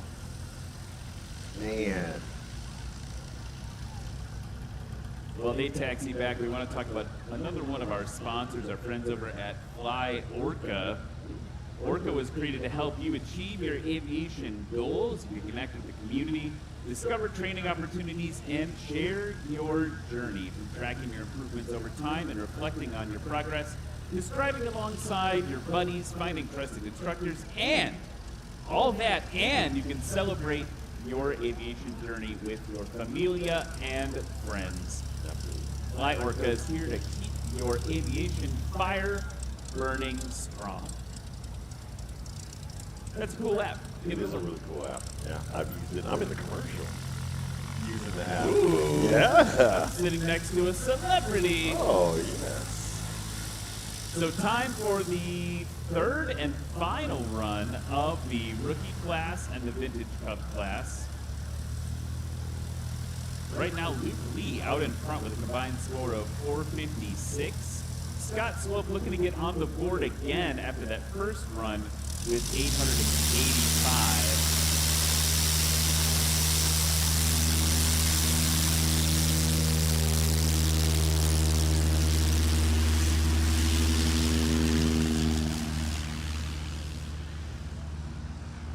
Once that dude is ready to fly, he's going to keep it so what Cam's talking about there with ground effect is that the airplane can actually make a little bit more lift closer to the ground. And so what you do is you pop the airplane off the ground and then stay there while you build up to your actual flying speed, and then climb out into like the normal air, for lack of a better term. And so that's what you're describing when you say that. Here goes Luke E now.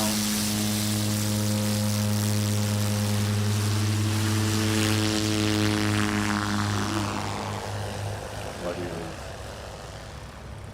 about 25 feet before 300, so it's sub 300 foot takeoff. Carl Rose on the line right now.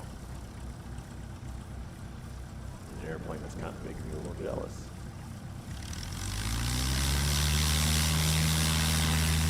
Here we go. Tail up. Not quite ready to fly just yet, but it's going to get off before 300 feet.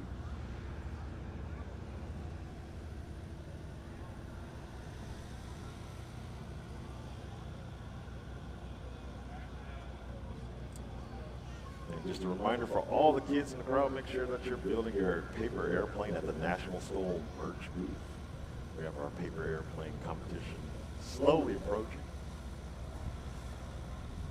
Show us your might and your ingenuity with the paper airplane that you're going to build.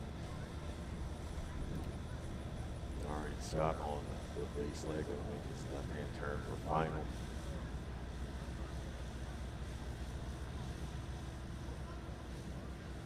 Take a low approach in the 172, the trainer aircraft that you would probably fly if you were to sign up for a discovery flight.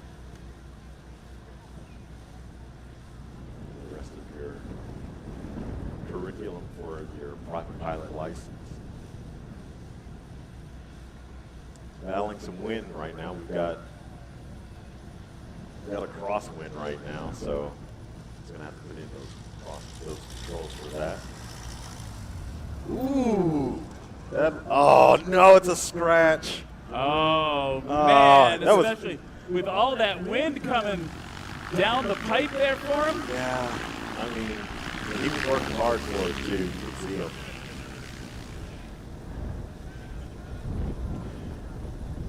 All right, you can see in the replay, yeah, this line, tires touching right on the line. Deformation was a little bit before that.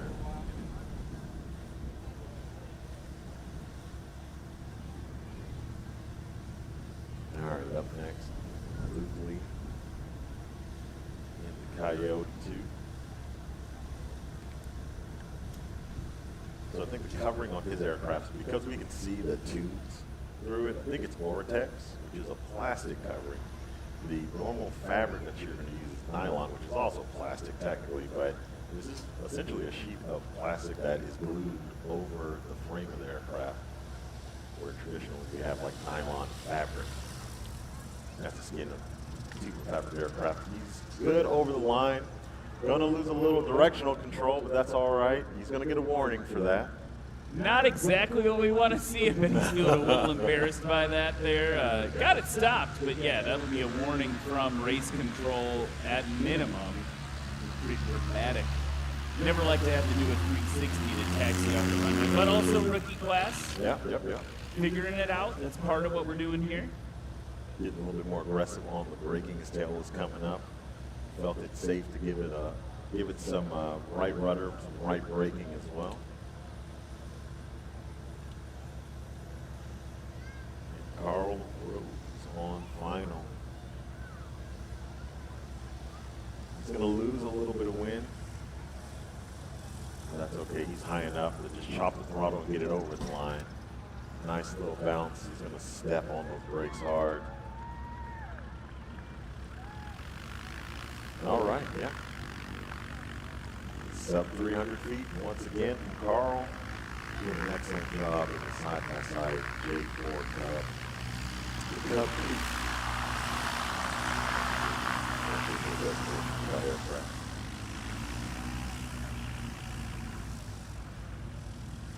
So that is going to wrap up the rookie and the vintage Cub class. And folks, as they taxi back, you got to give them a big round of applause.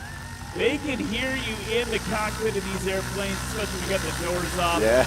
It takes a lot. It takes a lot of bravery to come on out and do your first competition in front of a big crowd like the ones we have here at Music City. So we're going to take a quick break, and we'll be back with more STOL action. Man, Music City STOL Camp, it's just heating up. Oh, yeah, this is so exciting.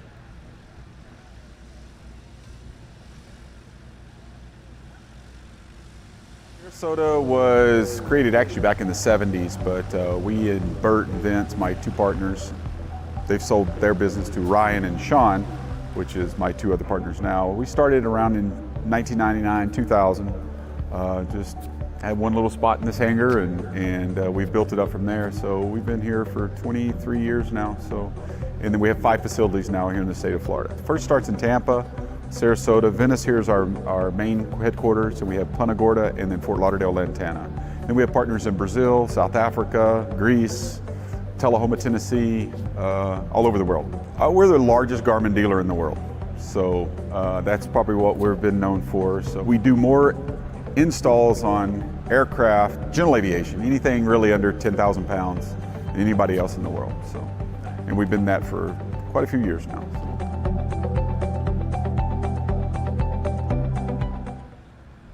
We've had it in all of our airplanes.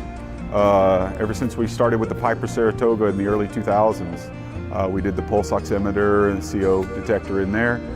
We've upgraded to there. Now we have a Cessna 340 that I actually was talking to him in Germany last year, and he was like, oh, you got to put the cabin altitude thing in the plane. I said, well, send it to me. So we put it in there, and it actually is really nice. This aircraft flies above 18,000, 10,000 feet, so up to 23,000 feet. The other day, the cabin altitude light comes on the manufacturer's panel, and boom, the CO Guardian comes on and says, all right, you're above 10,000, your cabin altitude is above 10,000 feet.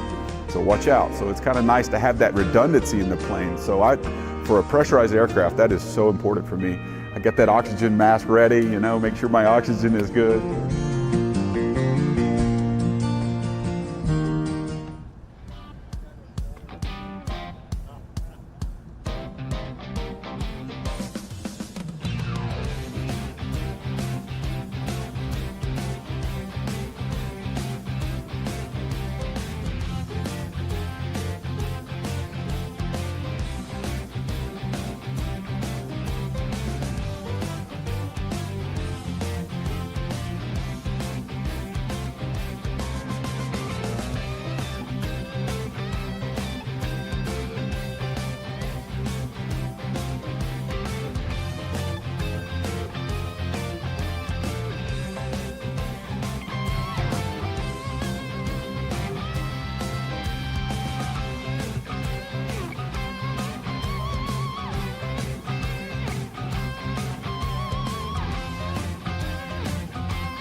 And we are back here in Music City Executive Airport, Gallatin, Tennessee.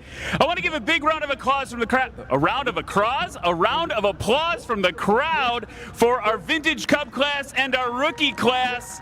It takes a lot of gusto to get out in front of everybody. Look at this huge crowd. You guys, there's a lot of you out there. First, in the vintage Cub class, let's hear it for Carl Rose. Combined score of 522. What? In the vintage Cub class, yep. And then in the rookie class, in second place, a combined score of 885 goes to Scott Swope. And first place, a combined score of 413, Luke Lee. That's your rookie class and your vintage Cub class. Wait, you had a big reaction before. You said what? Did you not think you had one on the board? Well, that last one was a controlled crash. Well, it looked good to us. Yeah, it's fine. Yeah, we're in there. And then Luke, yeah, man, you're hanging on a little bit at the end there too. How was it? Sounds good. I'm glad I'm here. Glad to be a Tennessean. Love it. All right, let's hear it for the rookie class and the vintage Cub class. Now, they're new here. You got to get each other a little wet there. They're like, I don't know. It's not that hot. Oh, me? No, not me. All right, we'll be back with more in a minute.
Basically, every time I do an install, I go in and I download all of the latest manuals to make sure that everything's interconnected correctly.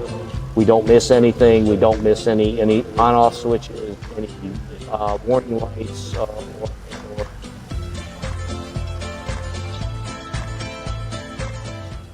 You said that the most common position for the CEO Guardian's over there on the right side? Yeah, it would be generally somewhere in this area. And, you know, if you went into the panel, and obviously you can't go into the panel, and with this particular one I showed you the panel, he's basically got a 275. His ELT is going to be here. You've got USB charging port and programming port, which will be tied into these, is going to be here. Then you've got Bose, these two audio jacks here, and this particular prop de-ice one is going to end up in this here. You can build something off of this flange, which you could put the CEO Guardian here. You could mount it to the top or the bottom of the glove box. Or if you're going to do a panel mount, you've got the mount holes, and I think there's 7-9 holes that you actually go through the panel, and basically I would cut those.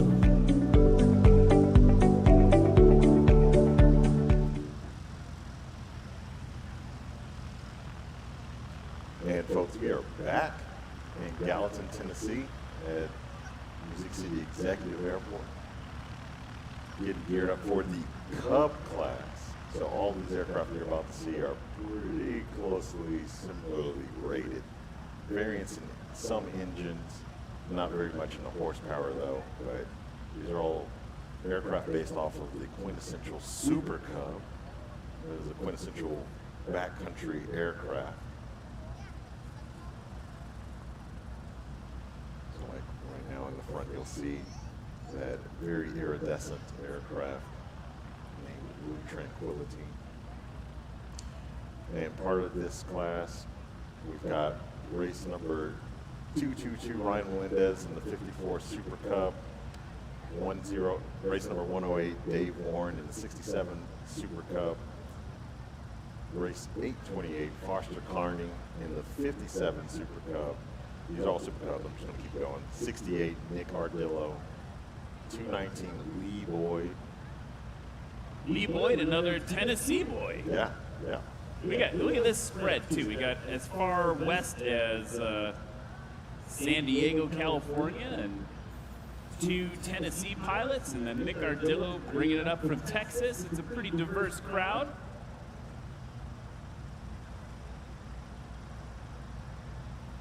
Absolutely.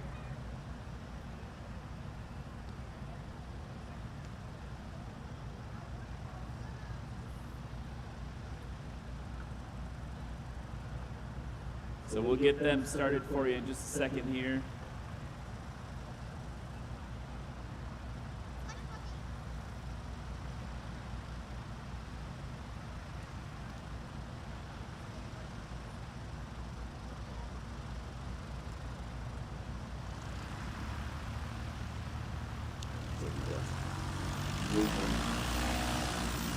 Lee Boyd.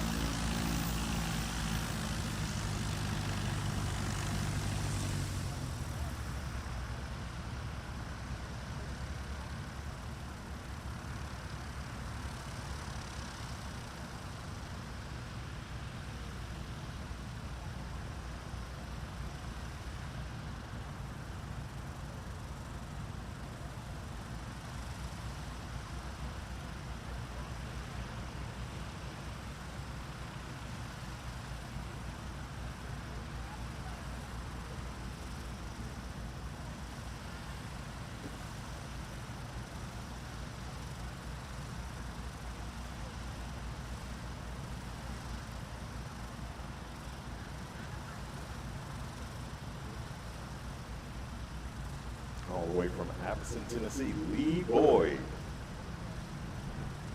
Let's hear it for Lee Boyd, folks. He's coming all the way from Addison, Tennessee, and he is going to put on a show for you today.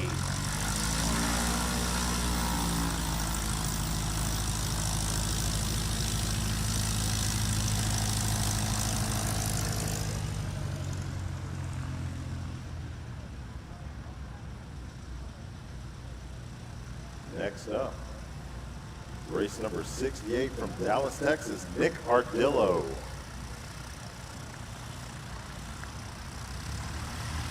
Ardillo is a prior KC-135 instructor pilot for the Air National Guard, flying a 2014 Carbon Cub SS with Acme Aero upgrades.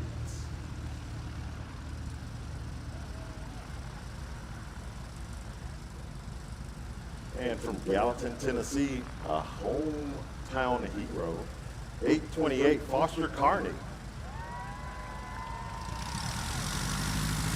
Foster was inspired to start flying 11 years ago by his dad, Jeff Carney. He fell in love with the Super Cub while doing mission work in Alaska.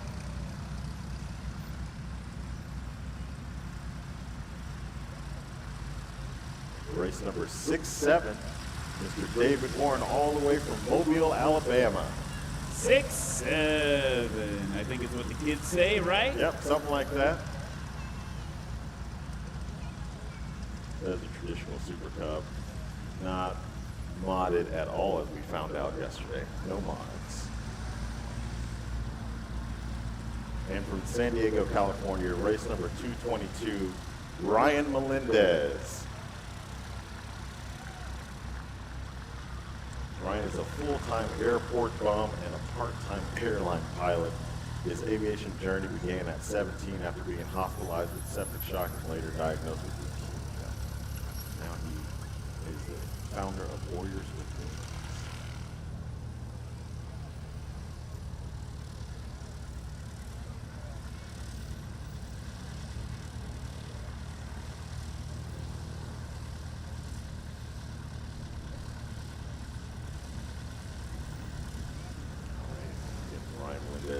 Taxied up to the line.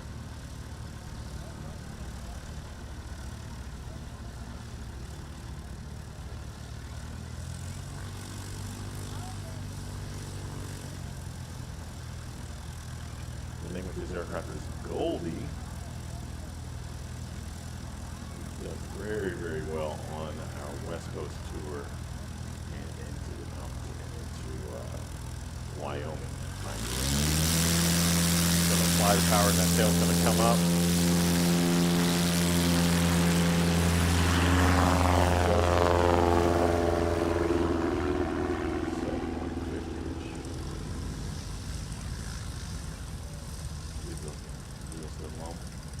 We have David Warren taxing up the line all the way from Mobile, Alabama. Ryan Melendez with 124 feet on that takeoff.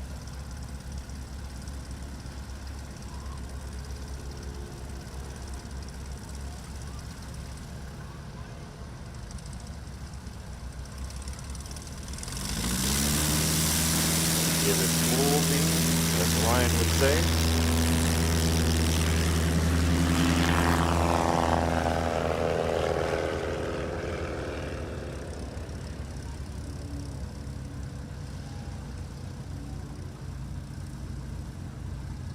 The takeoff for David Warren is 138 feet.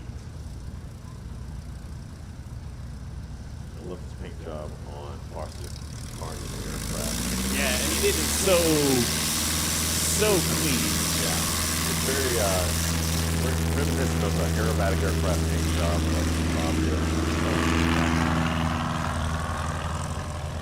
And also want to make sure we recognize again, not only is Foster Carney flying, but his family's been helping us out today.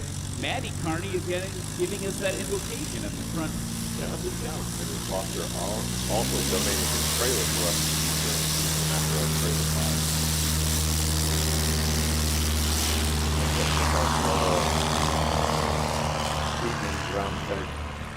Perfect exhibition of short field operations. That's essentially what you're watching with all of these takeoffs. Everyone's using short field operations, which is what you would normally learn to get your private pilot. This takeoff is going to be 130 feet. Well done. Some big boy and tranquility. That was awesome, definitely. Looking somewhere around the sub 100 area. It's going to be our shortest takeoff for sure in the Cub class. 69 feet for Lee Boyd. So we have Ryan Melendez high and to your right on final. He's got his flaps deployed and he's in the slow flight regime. He's got those peak stole and slotted flaps, which give extra boost of slowness, if you will.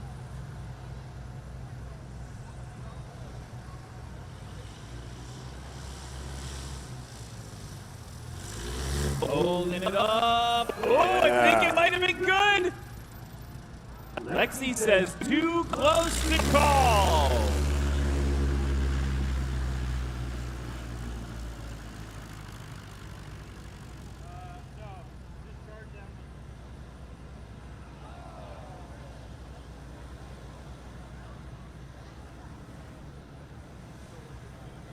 Already looking like Ryan Melendez's landing was 99 feet. And a scratch. Oh! Yes, heartbreak for Ryan Melendez on that first one. Here comes Dave Warren in race 67. He's going to get down right around 150 feet. And that is going to be called a scratch as well. They finally have wind on the nose cam. Yeah. And we're scratching it up. Scratch City. See if Foster Carney's going to do the same. Have good faith in him. Hovering it in there, low and to the right.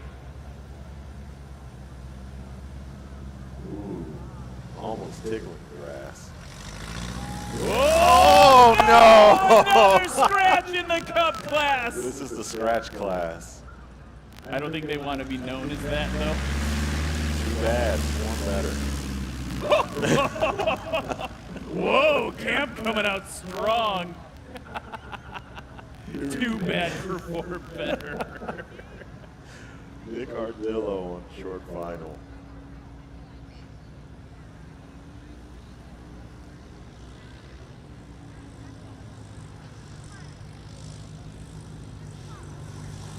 Higher than everyone else. He's just like, I am not going to scratch. Here's the thing, you know he's on. Damn, that is okay, so Nick Ardillo's like on downwind watching this, and you know he's watching those scratches and going, oh, I think I need to get one on the board. Yeah, absolutely.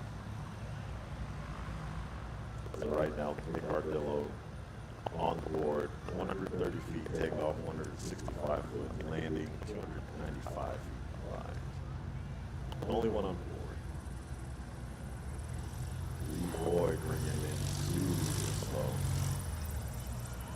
Ooh! Was it? Oh no! Another scratch in the Cub class. That means, folks, that Nick Ardillo is the only competitor to be on the board so far, and particularly that hurts for Lee Boyd, because that was a 69-foot takeoff, our first sub 100-foot takeoff of the day, and it's been thrown away. It's been thrown away. He can do it again. He can. He did it once, he'll do it again. But like now, the wind. Where'd the wind go, Cam? It's gone. You maybe only had one shot at that. Yeah, that's true. Eminem wrote a whole song about that. It's true. Yeah, so the wind not seeming to cooperate, at least right now. Anything could happen. It could start blowing right now. To show us what's what. And he's been flying around.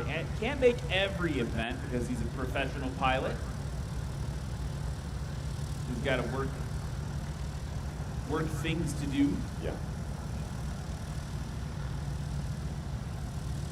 So he's been one of the up-and-comers this season. We've really enjoyed watching him. He's one to watch. I think the other one to watch today is Dave Warren. Foster Carney, like, wild card. Great performer. Yeah. Nick Ardillo, like, kind of like a constant in the series. Yeah, well-seasoned veteran. He's been here years. If we look at the season standings right now, Lee Boyd out in right now. Lee Boyd out in front with 118 points. Ryan Melendez, this pilot right here, second place with 80 points. And that is going to be, I believe, the second sub-100 takeoff of the competition. Let's see if I'm right.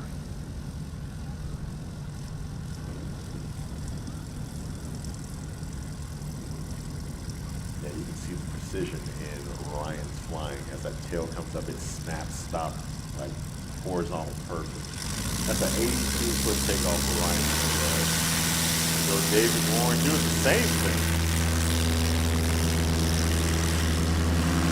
Get a little bit longer for David.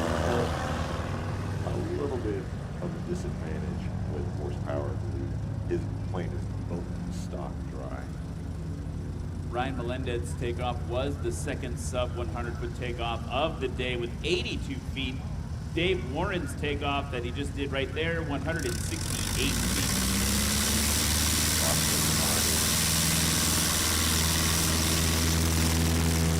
Bringing that tail up. But not wanting to fly, but he gets it off the ground well before 300 feet.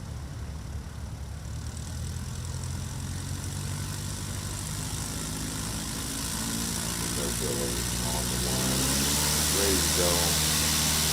Got his hand on the Johnson bar with the flash. That was well done by Nick Ardillo. Perfect execution. When pilots do what Nick Ardillo just did, where they pop the flaps, right, on takeoff, we talked before about how flaps do add drag, but they also add lift. So if you yank on that control briskly, you'll pop the flap, get a little burst of lift to pop off the ground. And look, whoa, Lee Boyd went aggressive with that one. He was physically working in the cockpit that time. I don't know if it worked out for him the way he hoped. Not a lot of wind. And now we're starting to kind of get a breeze. There's still going to be a crosswind for our pilots coming in.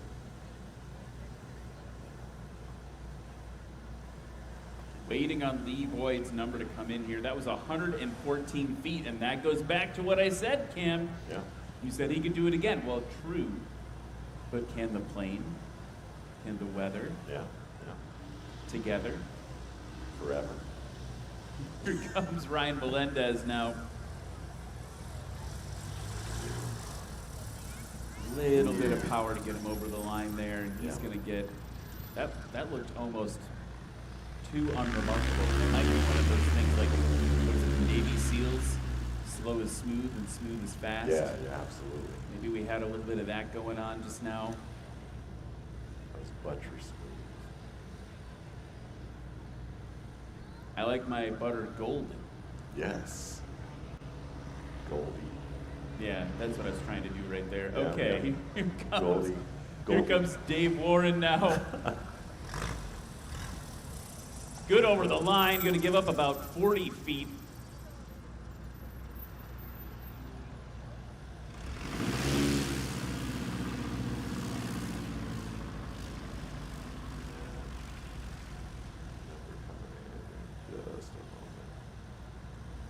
So 121 for Ryan Melendez on that landing and 180 for David Warren.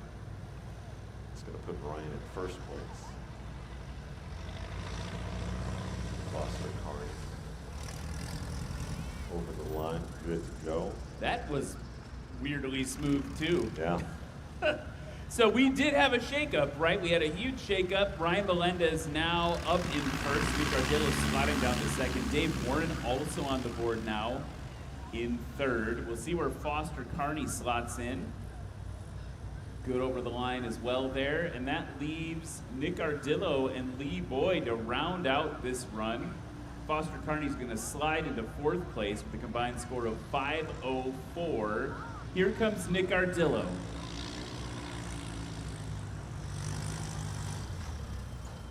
Ooh, you heard the stall warning horn going off, and he's going to have a little bit of Luke Lee action. Yeah, a little direction control loss. It's okay.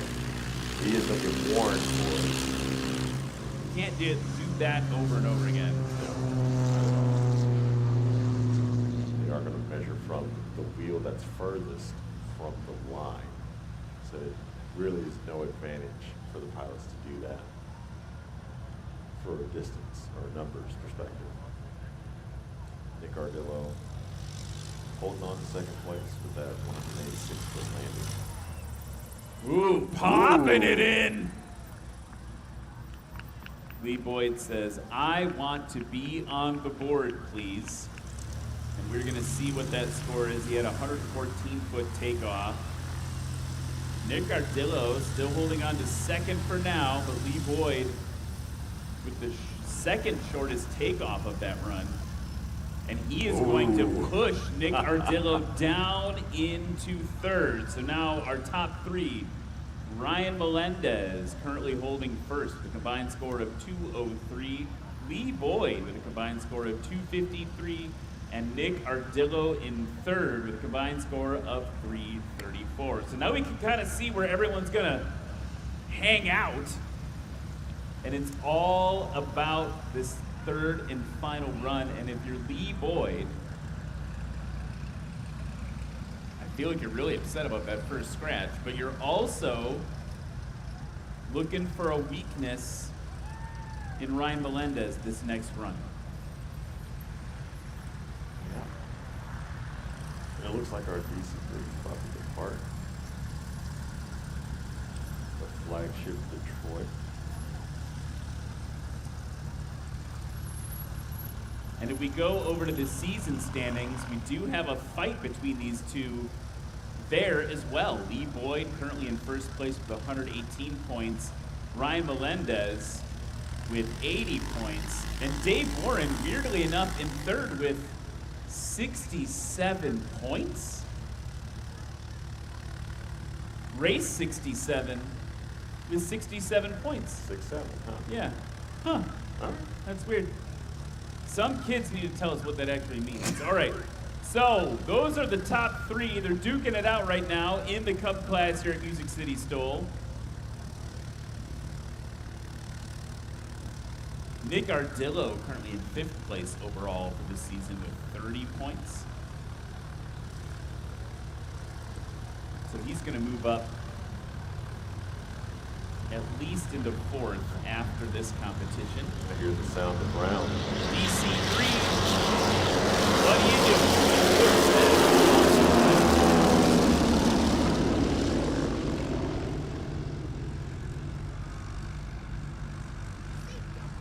Such an awesome airplane. Like, if you get a chance, if you're on site right now, and you get a chance to fly in that aircraft, it is a privilege.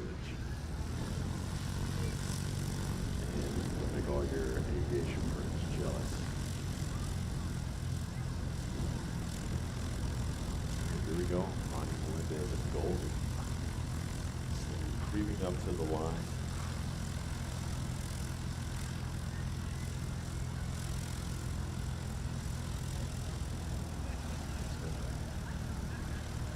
Give some time for those vortices from the DC3 to subside. Although right now it's perfect for the wind. But those vortices could flip the airplane over, so we don't want him to do that. He doesn't want to do that as well, so we'll wait on that. But hopefully this breeze keeps up. It's looking like it's straight down the pipe, even though the wind side is indicating a slight crosswind into a direct crosswind. So we'll see. He's been under these conditions before out west. We've had some of our more windy events. exactly what to do.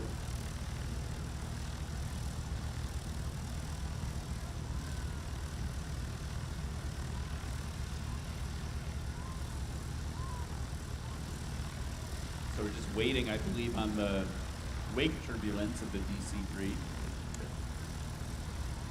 We don't want that Super Cub to roll. It's not like the decathlon. Yeah, no, not by any means. While we wait here, folks, let's talk about some of our friends of National STOL, legendary aviation coffee companies, where aviation passion flirts shamelessly with the seduction of coffee roasting. A premier air-roasted, small batch, single origin, specialty grade, direct trade with a promise of never bitter, always better, bougie coffee. Join this caffeinated joyride and let's elevate your coffee experience to new altitudes. Because life's too short for bitter dumpster fire brews. Use coupon code STOL10 for 10% off your order. Ryan Melendez.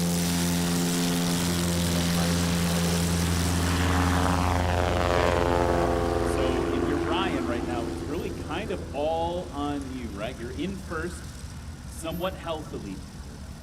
Lee Boyd is at the back of the pack, and you know he's gunning for you. Yeah. Ryan's got a lot of pressure right now to put down a really short combined score to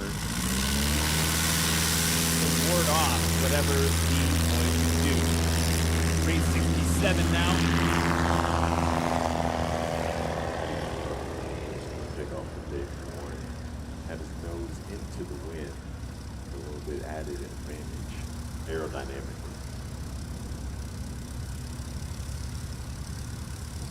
Foster Carney on the line. One of my favorite pit stops, if that's any consolation. Love the way that thing looks. Okay, he's full ponies, the whole stable. Early there. A little bit.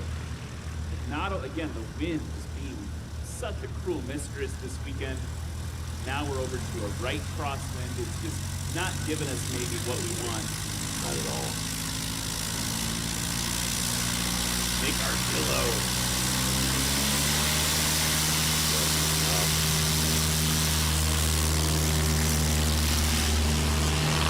Oh, nice one by Nick Ardillo.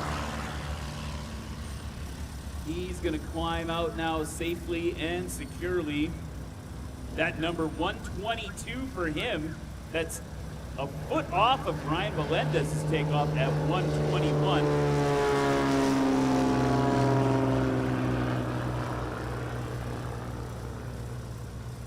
Lee Boyd holding on to second. Sails from a nice time, pulling immediately. Oh, the right main came off around 75 feet. The left main hung stuck. On. It's stuck to the on. ground. Yes. It's stuck on. Yes. Which reminds me, for some reason, of when we were kids. Do you remember that head-on headache medicine? And the ads were just head-on, apply directly to the forehead. Yeah. That's a deep cut. Oh, Thanks man, a lot. that's a Wow, what's super going deep on in cut. my brain today? Okay, focus up, Dombrowski. Ryan Melendez on the right. Look at that approach. That's an airline pilot approach. Absolutely. Yeah. Very stable. He's got a little bit of wind. Oh man, maybe it's like a knot or two. Like it is nearly wind's calm, right? Yeah. So he is flying on the edge right now. He's going to need to be ready to apply power if needed, but I guess the wind is going to hold out for him. Ooh, Yeah. goosed it, All got right. it over the line. That, I mean, if Okay. you get one, if you get a solid one to defend against Lee, that's the one, right? Yeah, absolutely. I think his second run is still going to be the best defensively. Yes, that was 248 combined. Okay. So Ryan Melendez bringing 203 to the fight against Lee Boyd. Here comes Dave Warren, currently in 4th place. Working that rudder back and forth, keeping her straight. He's plopping in well over the line. What a strong finish to the class. That feels more like the Dave Warren we saw in Heritage STOL. Yeah, absolutely. Foster Carney now. Descending down to the grass. A little bit faster looking than the others. Good over the line. A lot of energy to dissipate here.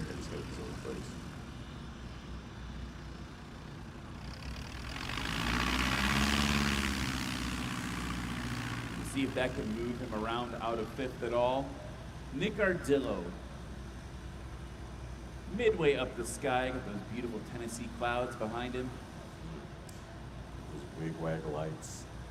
Nice stabilized approach. Another airline pilot.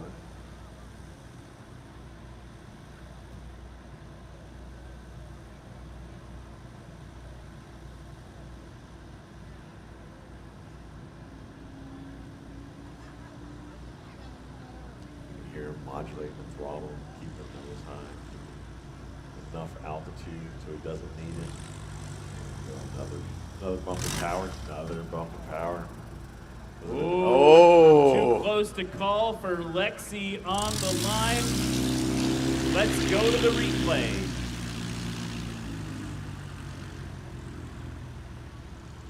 Oh. That is going to be a scratch. No.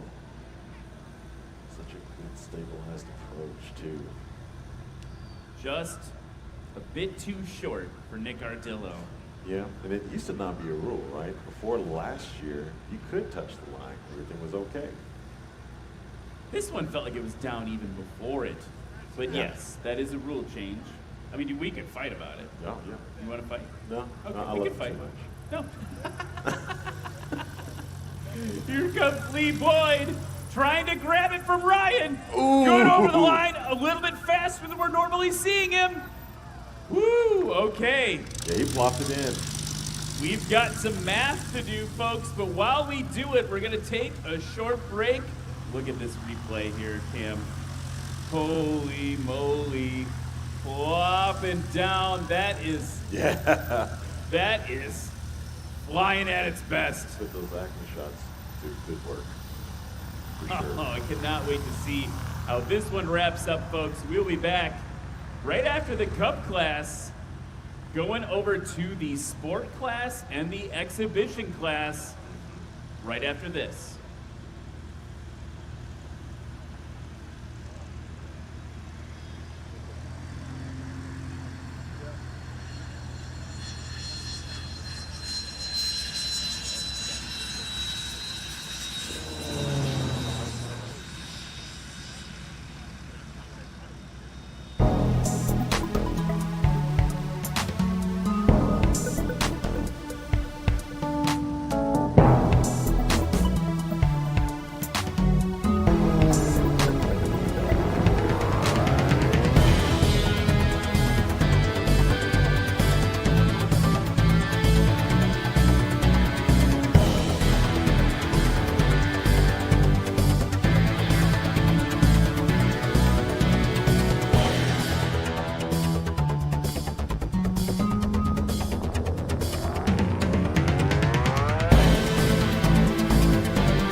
Connect with pilots worldwide. Watch your flights unfold with accurate terrain, scenery, altitude, ground speed, time, and flight path.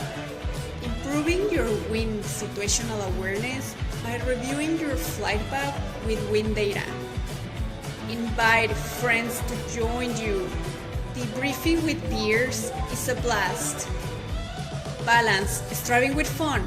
Never wasting a chance to document bragging rights or continue to improve by connecting with pilots and instructors who inspire you. Just tap the record.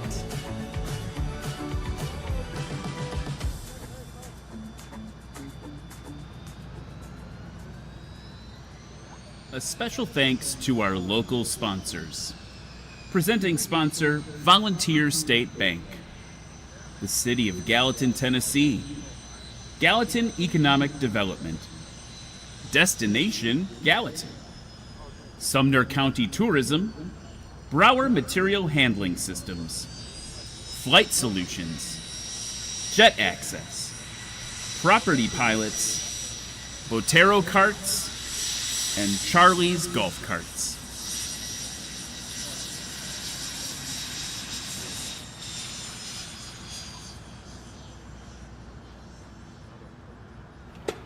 With a cup of coffee. What's Gallatin like?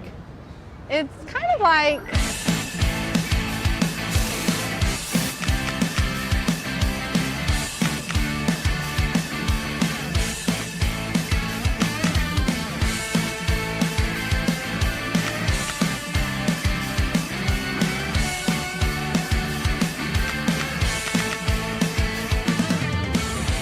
and it's close to Nashville.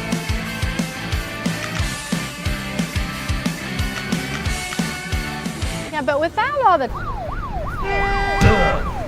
and there's a ton of stuff to do.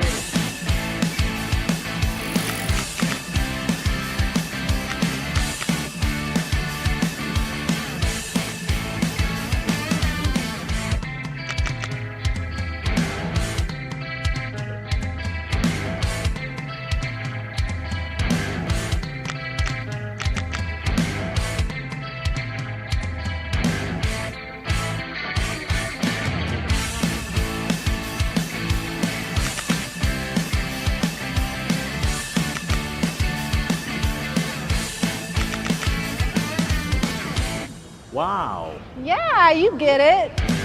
And so does Gallatin. And welcome back, folks, to Music City STOL 2025, part of the National STOL Series here at Music City Executive Airport. And man, what a beautiful day, what a beautiful crowd, and what a beautiful group of competitors right here next to me in the Cub Class. This is what you think of if you spent any time in aviation about backcountry aviation. It's probably one of these airplanes. Now, oh, you guys were scratching it up in the beginning. I don't know if they know we're doing like a whole competition down here. That was a little rude. All right, here we go. We got some scores to give you. In third place, with a combined score of 259 feet, give it up for Dave Warren. In second place, with a combined score of 212 feet, give it up for Lee Boyd. And in first place, with a combined score of 203 feet, let's hear it for Ryan Melendez. Ryan, how was it out there today? It was the exact conditions I wanted. I think out of all these guys, me being from California, we don't get any wind. So I think that gave me a little advantage today. And the timing seems to have worked out because we've got a little wind right now. But you did say that yesterday. What is it about the California weather, for those that don't know, just not gusty out there? I mean, we try to be real bush pilots out there, but we just don't get the wind to have fun in it. And so I think my whole approach to it's just a little different than out here with having a little more headwind. So it worked out today. Rock on. Well, congratulations. Let's hear it again for Ryan and the rest of the Cub Class. And it's time to celebrate. We got a little squirt gun tradition here. We'll see who they're taking aim at. Nick and Foster back there. All right, folks, we're going to be back with Sport Class. Kids, don't forget, time to build that paper airplane. We'll see you soon. Back in a minute. Montgomery Tower, Warrior Flight 1, hold short of 3 right for a straight up departure. Warrior Flight 1 will be the first ones out. You excited? Yeah. So now we're just waiting for the tower to release us for takeoff. Hey. My name is Dylan Cavender. I'm 17 years old. I'm Kai Matavolo and I'm 14. My name is Meyer Turchin. I'm 14. I was diagnosed with leukemia, AML. I was 5 when I was diagnosed with leukemia. I was diagnosed with leukemia. My name is Ryan Melendez, and I'm the founder of Warriors with Wings. When I was 17 years old, I was diagnosed with acute lymphoblastic leukemia. So when Ryan took me for the first time, I thought it was just gonna be like chill, like we're just gonna fly, like nothing crazy, but it turned out to be something way crazier and so much fun. Flying sick, so I got to fly most of the way back until we got close to the runway.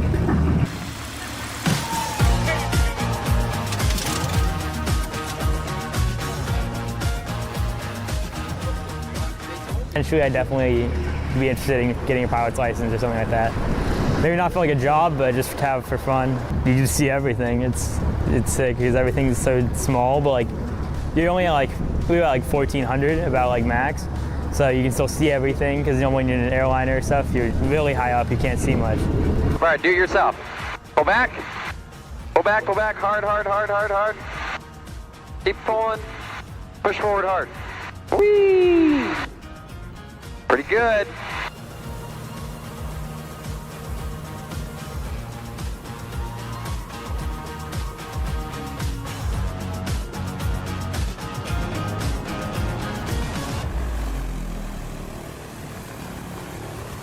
He was super excited to come and be a part of this wonderful day. I was having a blast being out here flying today.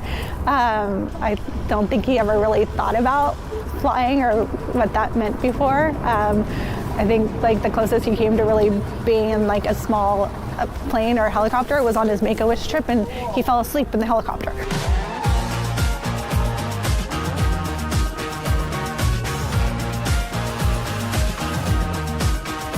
Everyone's gonna get their first logbook. So there you go. And then we're gonna fill out all the airplanes you flew, and we'll get you signed off since we're all CFIs. So, and then we'll get you guys all t-shirts once we get some of those made. They'll sign you off for the airplanes they flew you in. You need to get your pilot's license, 40 hours of flight instruction, or 40 hours of flight time total. Some of that has to be with us, and then at some point you guys, once we feel like you can fly the airplane yourself, we set you free and you go off and do some hours by yourself. It's just that easy. It's just that easy.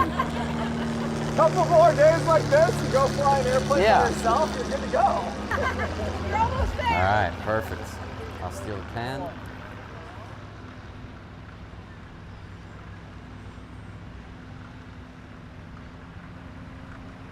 And we're back in Gallatin, Tennessee. Don't say that weird. It was fine. Oh, yeah, maybe. Getting geared up for just the sport class. Looks like all the little souped up modded aircraft. Most of these aircraft experimental, not all of them. You see Eddie Sanchez's aircraft out in front. It's got the Yamaha 998T snowmobile engine on it. Behind him, David Curley in Grasshopper. It has a 9 and 12 on it, but supercharged. So in this class, in the sport class, we have race number 95, Matt Dorsman, the 95 Kit Fox from Lancaster, Kansas, race number 918, Scott Tyree in the 1990 Kit Fox 4 from Princeton, Texas. Number 11, David Curley in the 2017 Just Highlander from Spicewood, Texas. And 48, Eddie Sanchez, a 2023 Just Highlander from Willis, Texas. And that is going to be the sport class.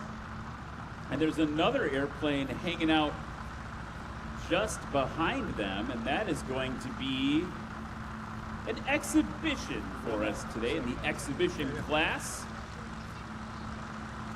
Yeah, the Lockwood Air Camp.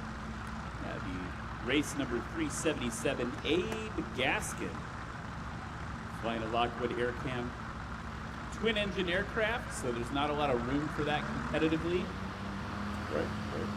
If Abe can get 4 of his other best friends together, we can start a class, the Air Camp class. Anyway, let's kick things off. Here we go, race number 48. It's a 2023 Just Aircraft Highlander from Willis, Texas. Let's hear it for Eddie Sanchez. Eddie Sanchez is a wide-body captain for United. He lives in his hangar home with his partner, Sherry Sanchez. Good friend of mine. From Spicewood, Texas, race 11. A 2016 Just Aircraft Highlander. Let's hear it for David Curley. David Curley came into flying late in life or later in life and was quickly hooked by the capabilities of bush planes. He loved exploring untracked and uncrowded parts of the world. From Princeton, Texas, race 918. It's a 1998 Kit Fox 4 flown by Scott Tyree. Around aviation most of his life, he started his pilot certification in January of 2020. He passed his check ride in May of 2021 after the hardest 12 hours of his life for the written exam. And then from Lancaster, Kansas, race number 95 in 1995 Kit Fox 4. Let's hear from Matt Dorsum. Matt Dorsum from Lancaster, Kansas. He runs heavy equipment for a living. He bought a Kit Fox halfway through his flight training, got his private pilot license, and has been hooked ever since. And that's going to round out the sport class. And then flying exhibition in the big Jolly Green Giant back there from Gallatin, Tennessee. It's race 377, a Lockwood Air Cam. Let's hear it up for Abe Gaskin. Flies for a passion and not for a living. It has a lot of altitude attitude. Just purchased an Air Cam on floats and plans on flying it into his backyard with his lake access. Awesome flex. I'm a little jealous. Yeah, I'm pretty jealous myself. Air Cam is a pretty awesome airplane. Just noticed the DC-3 came rolled out and then just did a 180 and is taxiing back. Maybe they're intimidated by the Air Cam, but the only other twin-engine airplane out here. Yeah, that aircraft was purposely built for the National Geographic Society for Research and Photography. And that's for the Congo Basin. Built to fly low and slow and provide a wide, unobstructed view. Well, I think you can see why. I mean, it's So- basically a sky chair. Yeah. That thing is cool. I think sometimes people think they are ultralights when they see just pictures of them. Mm-hmm. But if you look at Abe is like a normal sized human being. That airplane is quite large around him. Yes, it is. A little bit of wind coming down the pipe for him too right now. Yeah. It's funny, look at how far his body sits over the line. Because we measure from the main wheels and the way the air cam is balanced, his body is at least 2 or 3 feet in front of the line. Full throttle, look at the torque on that thing. Whoa! And that is why we keep that exhibition, because that would not be a fair fight. What a cool thing. Yeah, man, that's so cool. Next up on the line, Matt Dorsum in this 1995 Kit Fox 4. Matt has been making a big push in the season points. He's the current season point leader. Hit up all those East Coast competitions. Yep. I think it was the furthest east he'd ever been. Yeah, absolutely. Where he told him. He is off very short. That is what the sport class is all about. Somewhere around 75 feet for Matt Dorsum on that. We'll get the official score in a moment. These aircraft are getting higher and higher horsepower and lower weights. Power to weight ratio, there is, what do they say? There's no excuse. Yeah. For thrust. Exactly. In thrust, we trust. Here we go. Just floating off. Very gracefully done there. Yeah, so Matt Dorsum's takeoff 79 feet. I think we're going to see a lot of sub 100s. Oh, yeah. I wonder if we will see a sub 50 during the sport class. Yeah, and the wind's picking up right now, straight down the pipe too. Mail order wind. Yes. Delivered on time for the sport class. Here we go. James Curley holding that tail off. Whoa, we might be sub 75 on that one. These aircraft powered by a supercharged Rotax 912, 150 horsepower plus fuel injection, by inch performance. 73 feet, that's sub 75, sir. Okay. Yeah. We did have a sub 70-foot takeoff by Lee Boyd in the last class. Here's Eddie Sanchez roaring into the sky. That felt sub 75 to me as well. We'll see what the judges point. See Brian Steck out there. You're going to see him fly in the adventure class. It's like they're doing trigonometry out there. Like drawing complex equations in the sky.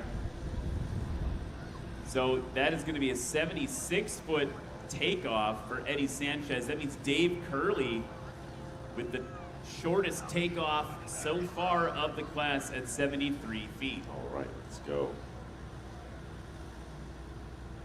Folks, don't forget nationalstol.com/vote. That's nationalstol.com/vote to vote for your favorite pilot. Here comes Abe in the air cam, holding it off, lands around the 50-foot mark, tail staying firmly down. Yesterday during practice, Abe was doing a takeoff and had a little bit too much gusto on the stick, and the nose impacted the grass, and he had to end up repairing his pitot tube, because the pitot tube comes out of the nose there in the air cam. It's not like in the wing. You don't need to be. Why run it all that length? You got it right in front of you. Yeah. Kind of like an F-16. Like an F-16. Yeah, exactly. Exactly the same. Okay, let's check out what's going on here. We've got go around. Matt Dorsum coming in low. Scott Tyree up above. Go around. This got too close. Dorsum dropping it in. Yeah. Sliding to a stop. I love the sport class, man.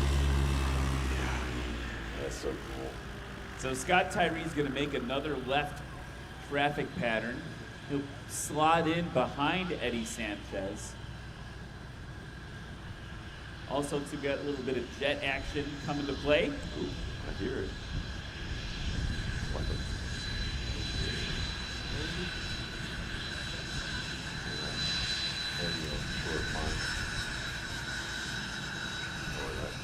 Dave Curley with Eddie behind him. Here comes Dave Curley now. Look at the gear just hanging down like that. That's super cool. Holding it off with all that power. Good over the line. Right main touching down. Getting it stopped pretty perfectly.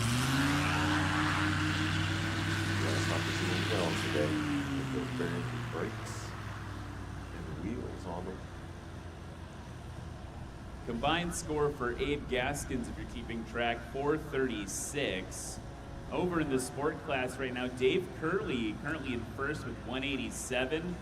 3 feet behind him, Matt Dorsum. Eddie Sanchez now descending down into the pocket. Look at that, balancing it on all that power. Tail drag. Nope.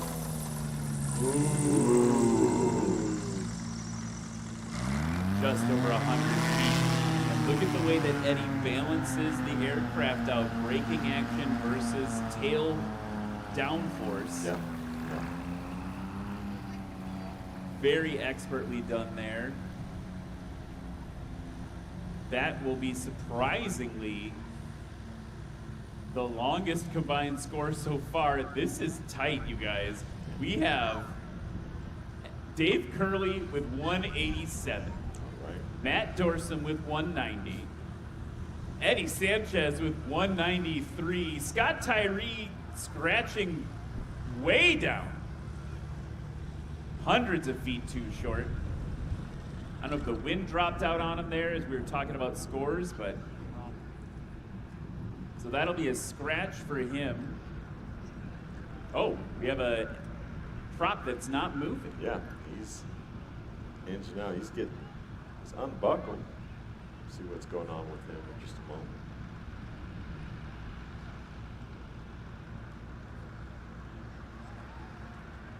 Looks like we've got a little bit of an engine issue there, so they're going to push him off the runway. Teamwork makes the dream work. After this He's okay. Yeah, he's fine. Yeah, let's throw give a his round of hands up. applause for Yeah, Scott Tyree there. He's taking a bow. After this sport class, any kids for the paper airplane competition can gather back near the merchandise tent where you built your airplanes, kids. Go to that same tent, and we will escort you out to the runway for the paper airplane competition. Do not run out here without an escort. So we are standing by for you there. Go meet at that merchandise tent where you built your airplanes after this class. So they're gonna push Scott Tyree off to the pits there. And Jets flying overhead. What a day.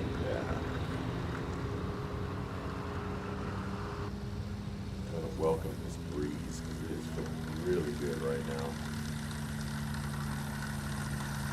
So we'll see what the conversation is around Scott Tyree. I think he was just low over the grass doing that low approach style. And it looks like he maybe just had an engine failure that low. Which would make sense if he's like behind the power curve, you're at a relatively high throttle setting. If something would maybe break, it would break there. I don't know. Like it doesn't feel super standard, but we'll get a read on it for you. In the meantime, the rest of the competitors are going to continue to taxi back. You got Eddie Sanchez in front of him, Dave Curley in front of him, Matt Dorsum, and then Abe out in front. Lawn chair in the sky. Reminds me a little bit of a Breezy, which is a home-built design where it's a single engine and there's no even fuselage. You're just sitting on like steel tubes in the sky. Yeah. This feels a little better than that.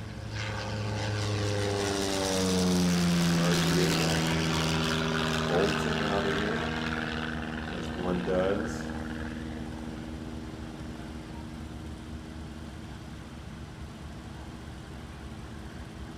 So the spread between these three pilots right now in the sport class is really incredible. Here's Dave Gaskin. Okay. Ooh, yeah. We may be sub 100 feet there. Maybe just a little bit more, maybe 125. Yeah, he just looks like he has unlimited power. I mean, he's got 2 engines, why not? If I'm not mistaken, the air cam can actually take off with one engine. That's pretty awesome. That's a cool party trick, right? Yeah. Matt Dorsum on the roll and Mad Dog, well, leaping into the sky. Don't feel like we have as much wind as we did during the last run. His previous takeoff was 79 feet.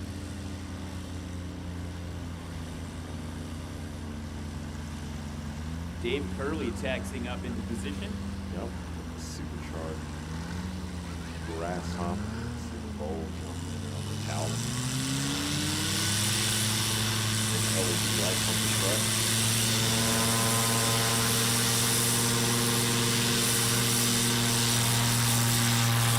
A little bit of penny looking there. Yeah. And climbing up and then pushing that nose down right away. He's going to climb out. That thing climbs out so well. This plane climbs out too. By the way, this plane's for sale. Yeah, Devil World is for sale. So if you're looking for one of the most fire-breathing aircraft in National STOL, you can be a hotshot STOL pilot. Here's Eddie Sanchez. Whoa, there we go. Definitely sub 75.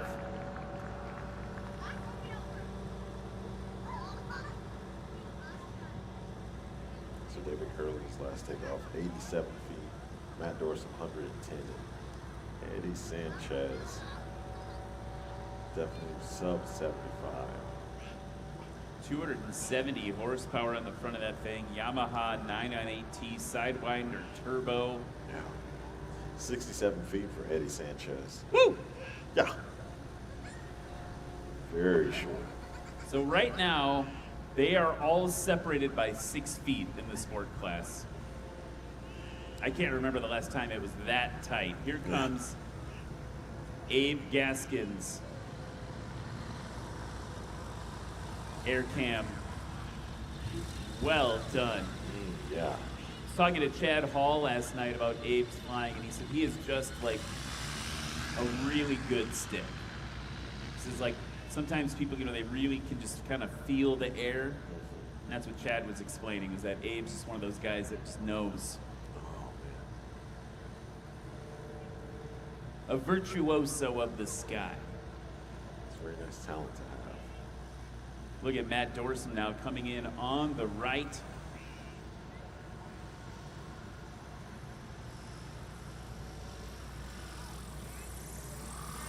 Ooh, yeah. Okay, good.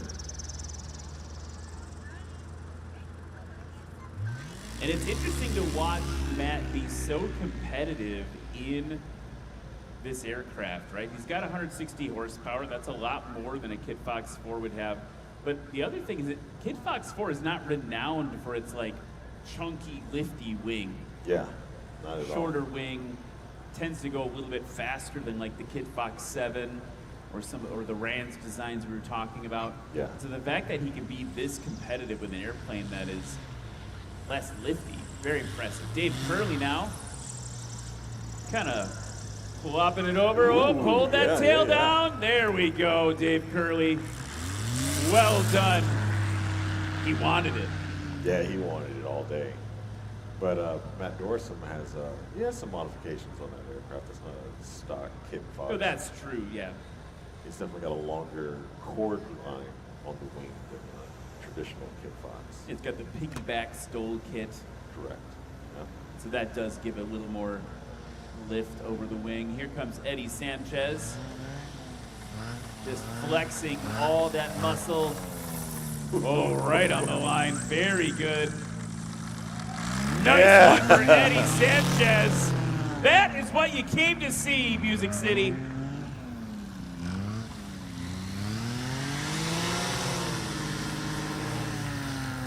Yeah, it's absolutely awesome.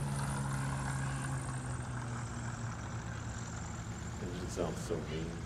Yeah, it really does. I mean, that's 270 horsepower on an aircraft that fully loaded with persons, gas, gear, all the stuff you can cram in it. The max weight is 1,320 pounds. It's a nice power to weight ratio on that beast. So let's take a look now at where we're at after the second run. Eddie Sanchez has shortened it up a bit. He is now in first place with a combined score of 164. Let's go. Dave Curley improved by a foot, down to 186, with a slightly longer takeoff but a shorter landing. And Matt Dorson continues to be in third place, but that run was not shorter than his first one. His shortest is still his best at 190 feet. So we've gone from 6 feet separating everybody to a bit more than that. Eddie out front by 22 feet. I love that you can see Abe working in the cockpit too. Yeah. He's improved a massive amount between run 1 and run 2. Okay. Down to 286 from 436.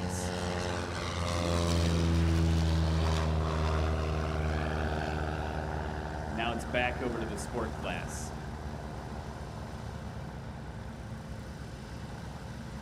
So kids, remember, it's your last chance to build one of those paper airplanes for the paper airplane competition. Here's Matt Dorson.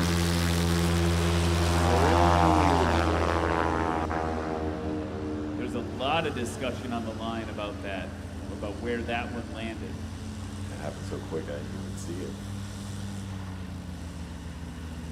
Dave Curley, ready to go. So his aircraft has folding wings. That's cool. You can put it in a trailer and drive it around. Yeah, same with that. There's one of the trailers across the country.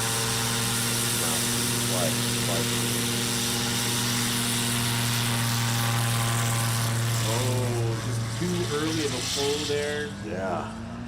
For Dave Curley. He's currently, by the way, in 6th place in the national standings.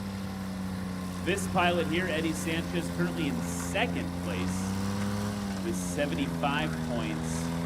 Matt Dorsum in that pit box in 1st with 105. Here's Eddie Sanchez now. Woo! Just no wind for him. Yeah. We're just no wind, nothing to work with there for him. Super short takeoff. No, it's incredible, but just like it would be even more incredible if they had a little window in the nose. Yeah, absolutely. That was a 78-foot takeoff for Eddie Sanchez, 113 for Dave Curley, and 78 for Dorsum. So what's interesting is Dorsum's the only one who improved on his takeoff score. And if he can get a short landing in, he could take it. Yeah, he's right there. Here comes Abe, working both throttles. Nice and smooth over the line.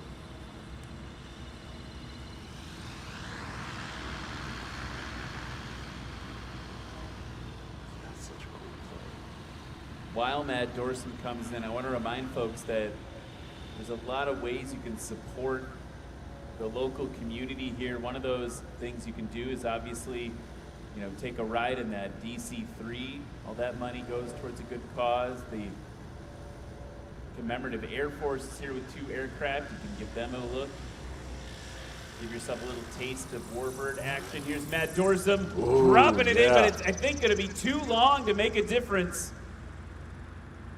Kind of felt like he had to add a little power to get over the line there, and it just pushed him a little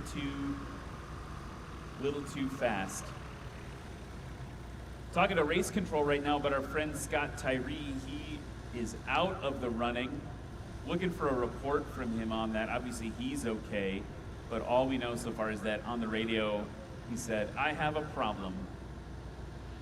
So that's not very specific, but obviously he had more things going on in the cockpit.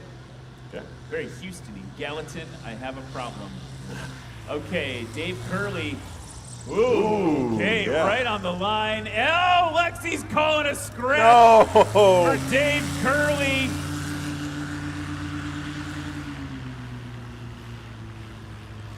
Disappointment. And looking at the review right now, frame by frame, you can clearly see that he landed too short. Oh, man. Which leaves Eddie Sanchez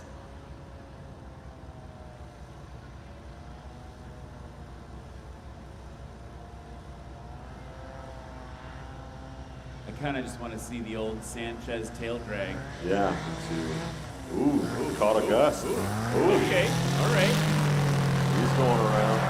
Yeah, not a lot of wind there to work with. You can see it getting a little squirrely when you're hanging on the back end of the power curve like that, and he definitely got it under control by doing what you got to do, just add even more power and do a go-around. Now, I believe they're going to call that a scratch because he did touch down. Yeah, absolutely. So that will be a scratch for Eddie Sanchez on that run, but we'll get him around the traffic pattern and recovered.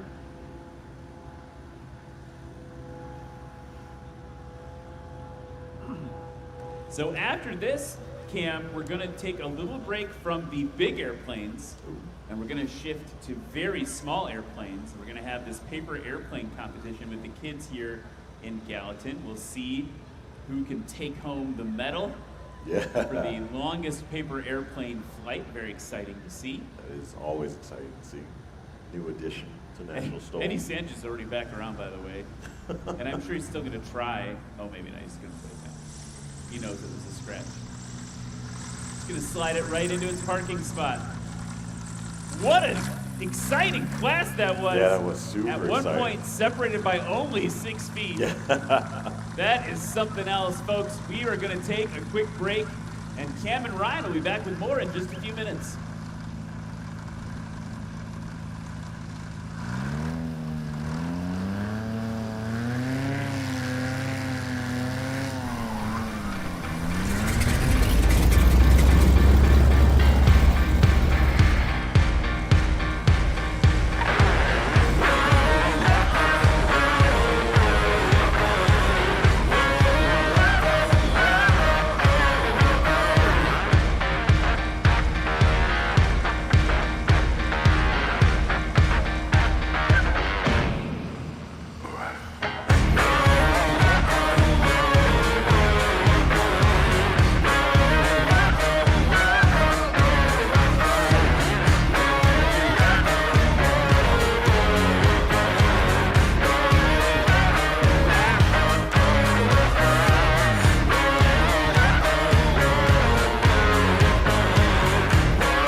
Connect with pilots worldwide. Watch your flights unfold with accurate terrain, scenery, altitude, ground speed, time, and flight path. Improving your wind situational awareness by reviewing your flight path with wind data. Invite friends to join you. Debriefing with peers is a blast. Balance striving with fun, never wasting a chance to document bragging rights or continue to improve by connecting with pilots and instructors who inspire you. Just tap the record.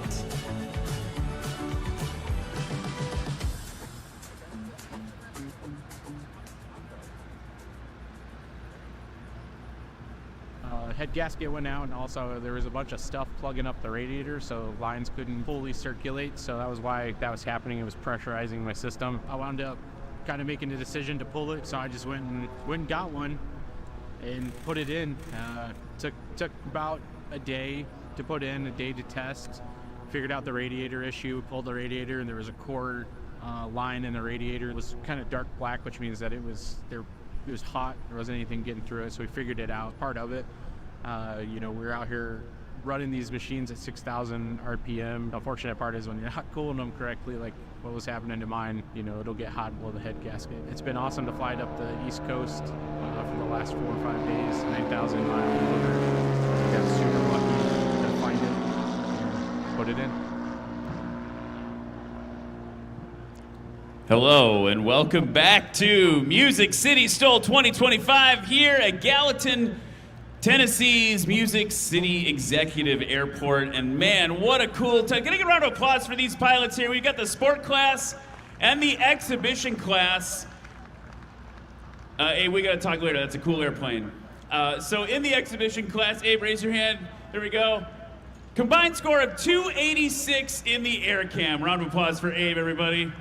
Putting out a little bit of a show for us and that cool thing. You don't see that every day, that type of airplane. Now, over to the sport class. Gentlemen, at one point, there was only 6 feet separating all 3 of you. Tight competition today. In 3rd place, with a combined score of 190 feet, Matt Dorsum. Just out in front with a combined score of 186 feet. 2nd place goes to Dave Curley. And bringing it home in the end with a combined score of 164 on that 2nd run. 1st place goes to Eddie Sanchez. Eddie, you might need to come to me. Oh, I got a little bit of rope. All right, here we go. Just tell me a little bit about what's going on there. That last run, a little squirrely for you. Yeah, on takeoff, there was no wind, and I was fully expecting no wind when I came back in. And then I caught a little gust out there a little further out, and then as I got closer, I got that last gust, and I had this mindset of, yes, this is what I want. There's wind, so make it happen. This is the landing to do it. Really, I should have went around in hindsight, but it worked out okay. But I wanted that headwind for that landing, but oh well, it worked out all right. Yeah, it definitely worked out all right. Now, any advice for the remaining classes? You guys were talking about how it's been real squirrely, real challenging today. It is. I mean, just we've had the wind. I've watched that windsock moving left to right and 0, and then the last time. So my advice is keep an eye on the winds and just do your best. I know. Awesome. Round of applause for the sport class. All 3 of these pilots, all 4 of these exhibition class 2, Abe in front, putting on an absolute clinic for you today in these challenging conditions. We're gonna take a quick break, and then it's time for our paper airplane competition. So hold tight. We're gonna get the kids out and you're gonna have a little fun.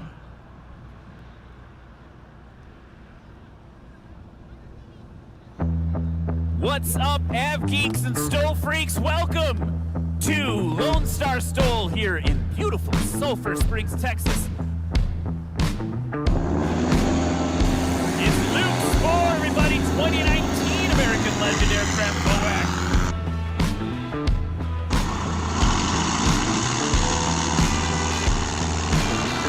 Round of applause for Chuck Olmstead. In the gray and orange Boac, Ryan Shirley, everybody.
what you've been waiting for.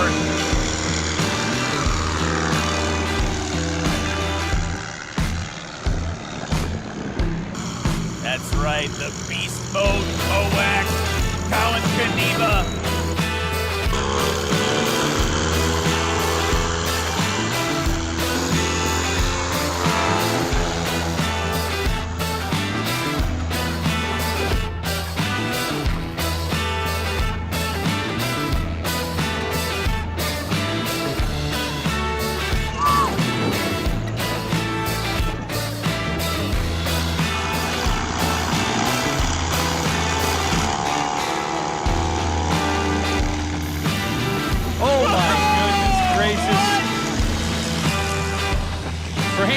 Showing that he deserves to belong here.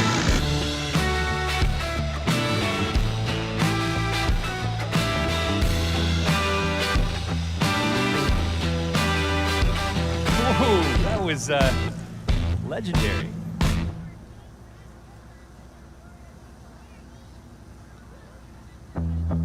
What's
And welcome back to Music City STOL. Now for something completely different. I don't even know how, are there like 50 of you under 7-year-olds right in front of me? Can I get a round of applause for these kids? Holy cow. So, kids, the rules are really simple. We're gonna count down, and when we count down, we'll go 3, 2, 1, throw. On throw, you throw it. The rule is just whoever gets the furthest wins. Miss Karen here will figure out who won, and then you'll come say hi to everybody if you won, okay? And then we've got some prizes for the folks that competed right over here as well. While you are exiting, you'll do that, okay? So here we go, first run. 3, 2, 1, throw! Oh, we got some good ones. Go find your airplane. Don't move it, just stand by it. There we go. That one over there should be the winner. The one that flew. We're sorting it out here. We're sorting out. In. This one back here. Do you have first place there, Karen? All right, we're sorting it out. The melee. This is amazing. All these awesome designs.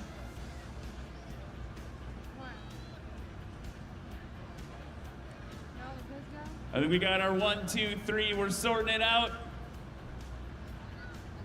Okay, come here, first, second, third place. Who's my first place? Hi, what's your name?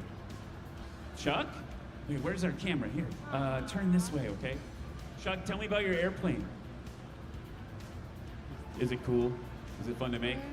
That works for me. All right, in second place? Are you second place? Third place, second place. What's your name? One step closer. I know. Henry. Henry, tell me about your airplane. It's a cool, like purpley pink. Any special design things with it? No, just throw it real hard. Love it, all right. And in third place, what do you got right here? What's your name? Jet. Jet, nice job in third place. I love the duct tape on your plane right here. High five. Nice, all right, let's hear it for our first, second, third in the 7 and under. All right, guys. Nice work. They are gonna make their way up. Now we're gonna go 8 and older. They're gonna make a line right here. I hear some confidence in the crowd. Like I'm ready to win. Oh, we got a couple people ready to win. All right, Karen, are you ready? All right, here we go. Throw it as far as you can. In 3, 2, 1, throw! Ooh, we got some good ones. They're trying to take out the judge. Look at that blue one. Go find your plane and stand by it. We got some good competition going on today in the paper airplane competition. All right, who was our first place? Were you first place? Come on over, dude. Come on right here. We're gonna look for where is my friend Brennan there is with the camera so the folks at home can see it. What's your name? And tell me about your airplane. It was cool. Did you do anything special with it? No, it looks like a pretty cool design though. High five, nice work. All right, where's my second place? What's up? All right, what's your name for everybody at home? Calvin, tell me about your airplane. It's very long and sleek. It's very narrow. Anything else you did with it? Oh, you drew on some cool designs that probably added a couple feet of distance, I think, right? High five. Nice job. In third place? Jackson. Hey, Jackson, anything you want to share about your airplane? No, it just threw it real hard, right? All right, high five. Nice work, everybody. Let's give it up for the kids, everybody. Nice job, everybody. High five.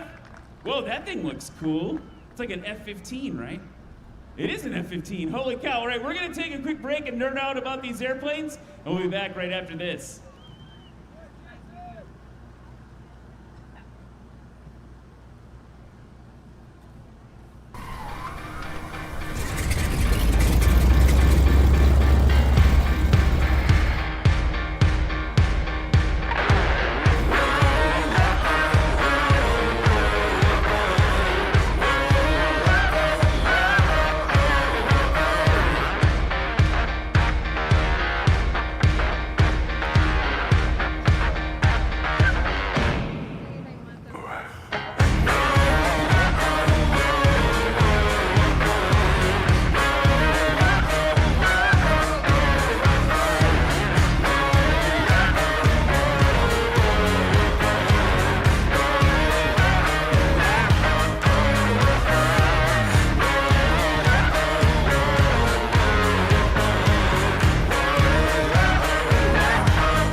And welcome back to Music City STOL, folks. Just getting geared up for our next class upcoming. Yeah, so we've got, Cam, some of my favorite classes coming up because we've got like the heaviest airplanes now coming out to compete. So we've got the touring class, which is going to be like your certificated heavies, like the Cessna 180s, the 182s, things like that, Mauls. Then we've got the wilderness class coming up, and that is going to be your experimental heavies. Yeah, the big experimental big boys. Yeah, that's right. The big experimental. Forgot we called it that back in Oklahoma. That class is new this year, and you'll see why. These airplanes, these two classes back to back used to be competing against each other, and it was just no contest for the touring airplanes, for the ones that had to adhere to the FAA certification rules. Just absolutely not fair. So they made a new class called the wilderness class, and we're going to see that. Then after the wilderness class, things get even, like literally, dudes, dudettes, it is about to be just like non-stop action, right? The wilderness class is going to be absolutely insane. Adventure class filled with a lot of the heaviest hitters from some of the other classes in previous years. You're going to see a lot of aircraft called the Badlands Traveler just doing insane things. Yeah. And then we're going into the unlimited class where you're going to see a mashup to bring it home from all the classes with people just running what they brung. So let's take a look at the touring class lineup. First, you got Jeff Abrams, number 65 in a 1965 Piper Cherokee. James Abbott in a 1959 Cessna 182 Bravo from Gallatin, Tennessee, race number 59.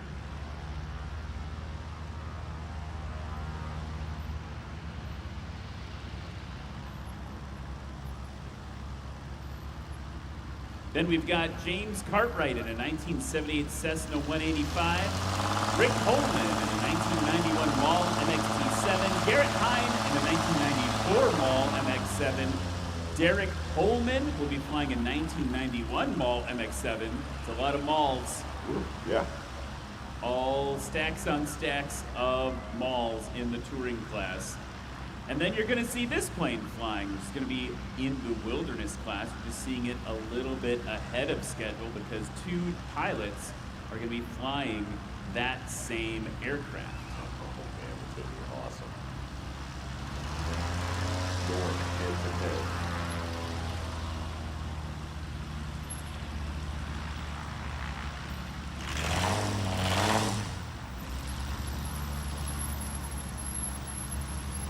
So in this aircraft, I can see him in the cockpit now. Check it out. It's race number 603 from Manhattan, Kansas.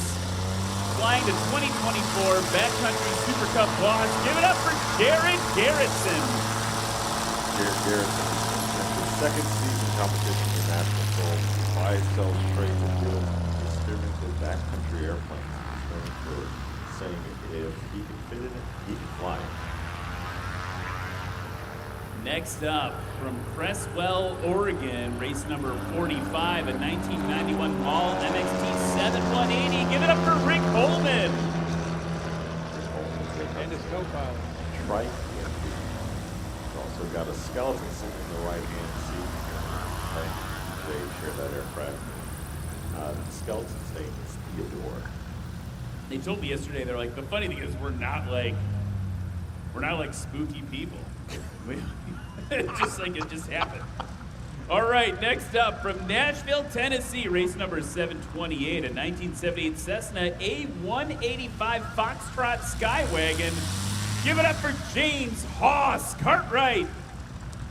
James started his career in aviation studying aeronautical engineering in college. He worked full-time at the local airport during school and sold in 1994.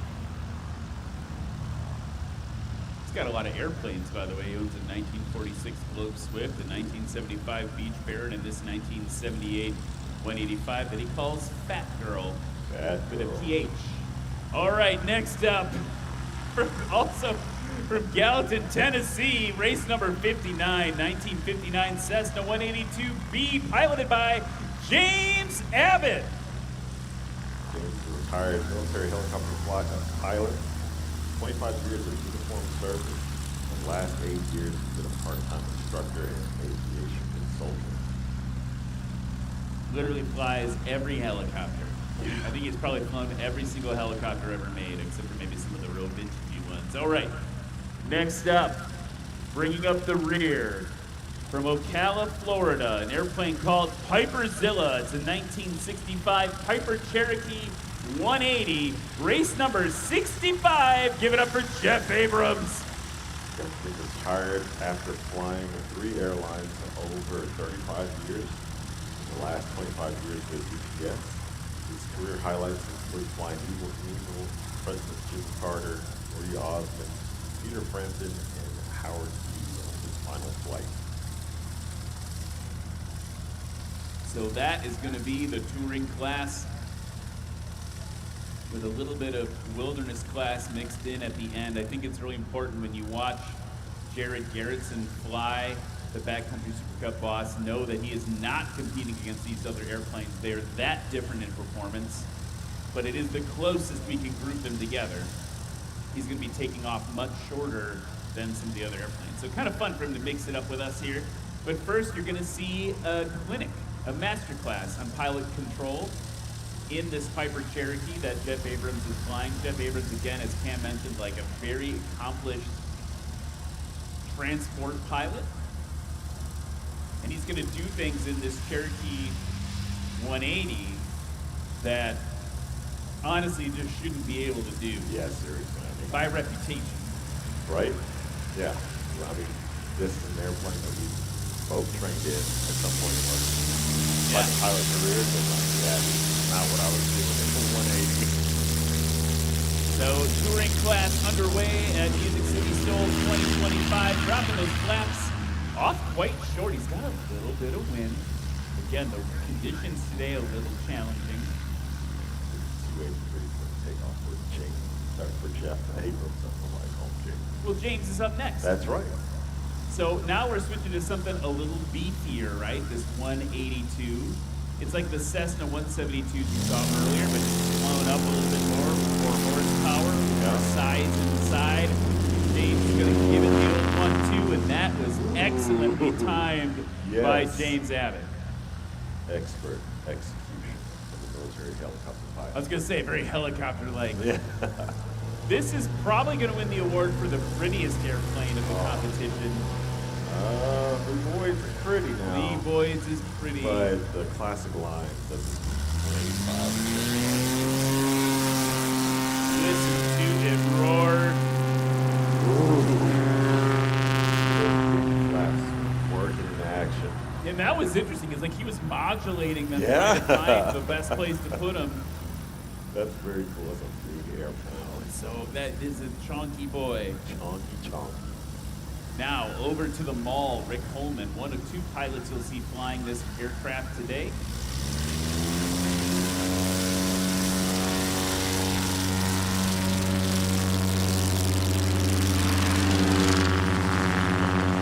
Okay, you can see why it's got a reputation as one of the quintessential kitchen sink STOL airplanes. Now, over to Jared Garrettson in the wilderness class. From Wamego, Kansas. This airplane, 330 horsepower on the front, flaps for days.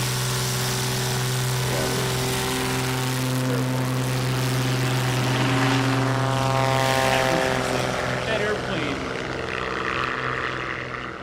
I want to look it up because I don't want to get it wrong.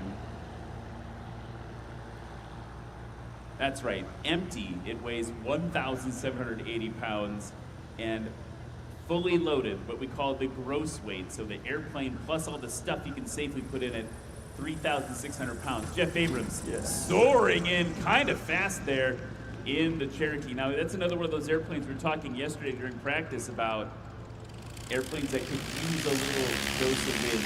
Yes. And I think Jeff Abrams qualifies there in the Cherokee. A little bit of wind on the nose goes a long way for him. And I don't want to, nobody take this the wrong way. But the Cherokee, when I was doing my pilot training, was like the plane I flew begrudgingly. Yes. And so the fact that Jeff gets such good performance out of it is awesome. Yeah, absolutely. James Abbott. giving up about 50 feet. Stomping on those brakes. See the wheels shimmy. There's a big aircraft to get stopped like that. So his takeoff was 220 feet. His landing is 288 feet for James Savage. That's wild. So he's running 265 horsepower. The next airplane is kind of like the big brother. Yeah, really.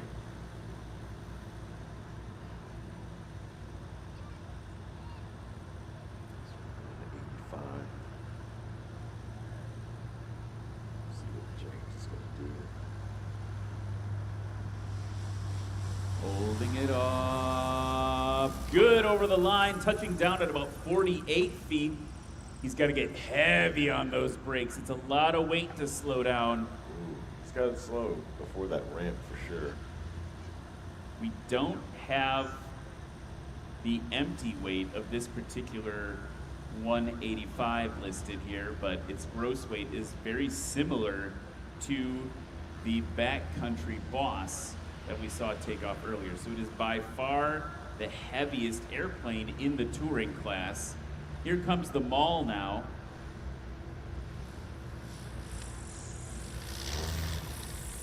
Little burst of power to get over the line, plopping it in, but was it good? No! A scratch for Rick Holman. It's Theodore's fault.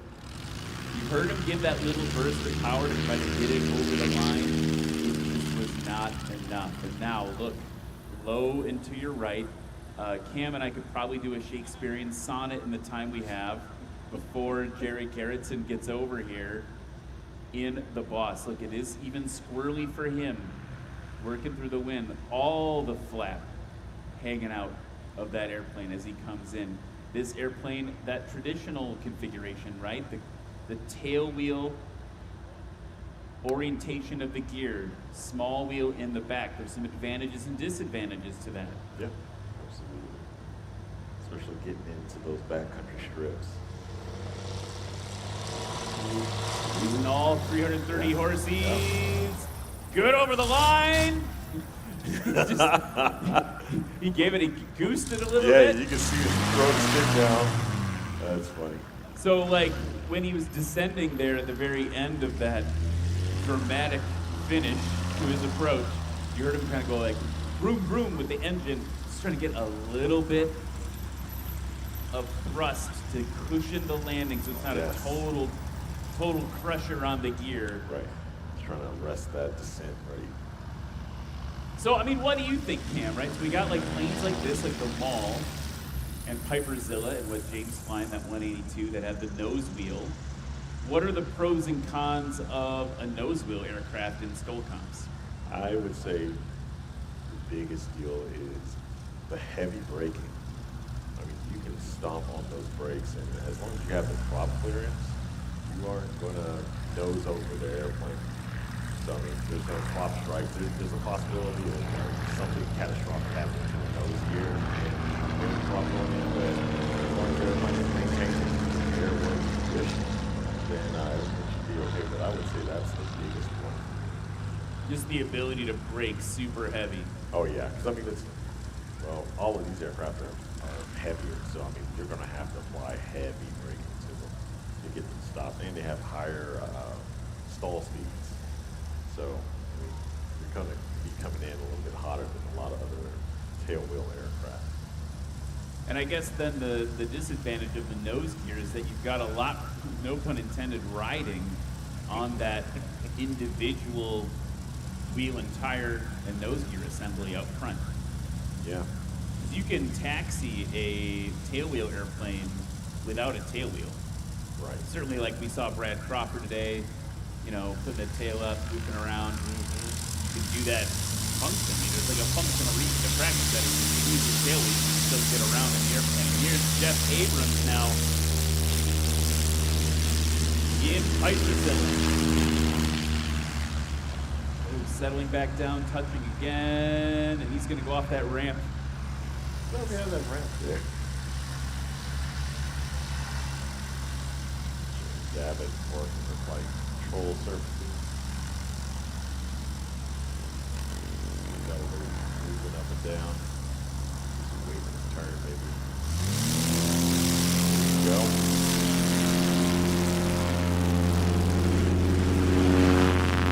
Well, oh yes! Yeah. I was like, it's gonna settle back down, but well done.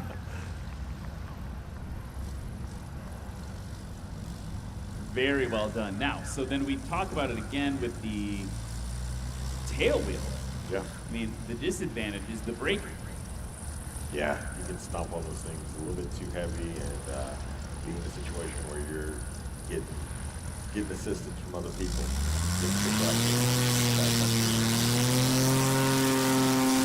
What a beautiful 185. Here we go. Oh, that right main's already light. The whole aircraft's already light. I thought you could have got it off shorter. Yeah. I think it could have come off the ground a little bit sooner. He was easing it in. Rick Holman.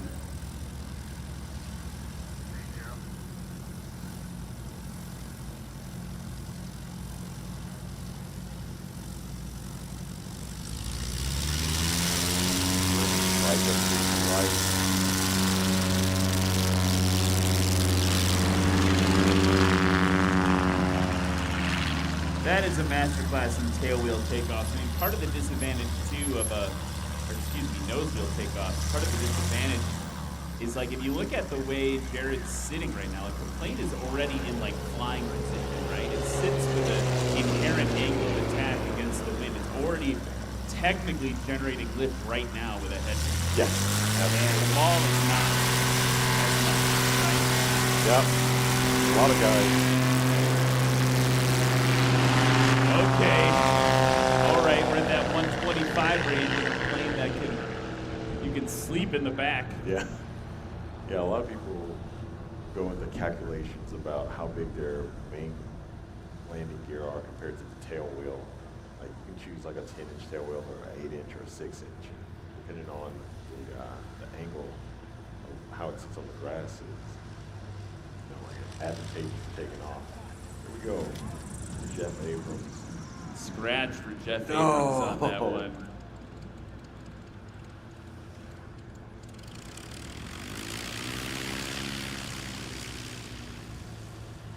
It's okay.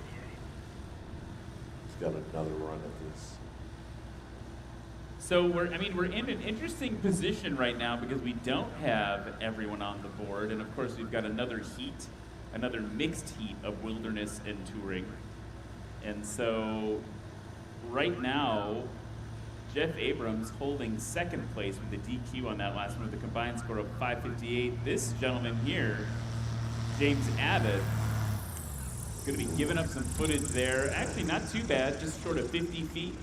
And look at how he's protecting that nose wheel by making sure as much weight is off it as possible by keeping that yoke full back in the 182.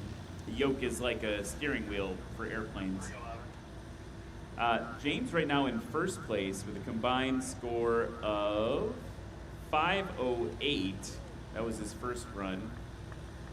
James Cartwright in the 185 is way off and to the right. He chose the long stabilized approach. He's in third place with a combined score of 1,215. It looks like he didn't stop on the last one, is what I'm inferring from that. Okay. Rick Holman not on the board because of the scratch last time. So we're going to see a big improvement, I feel, from James on this one. Still carrying quite a bit of power in it.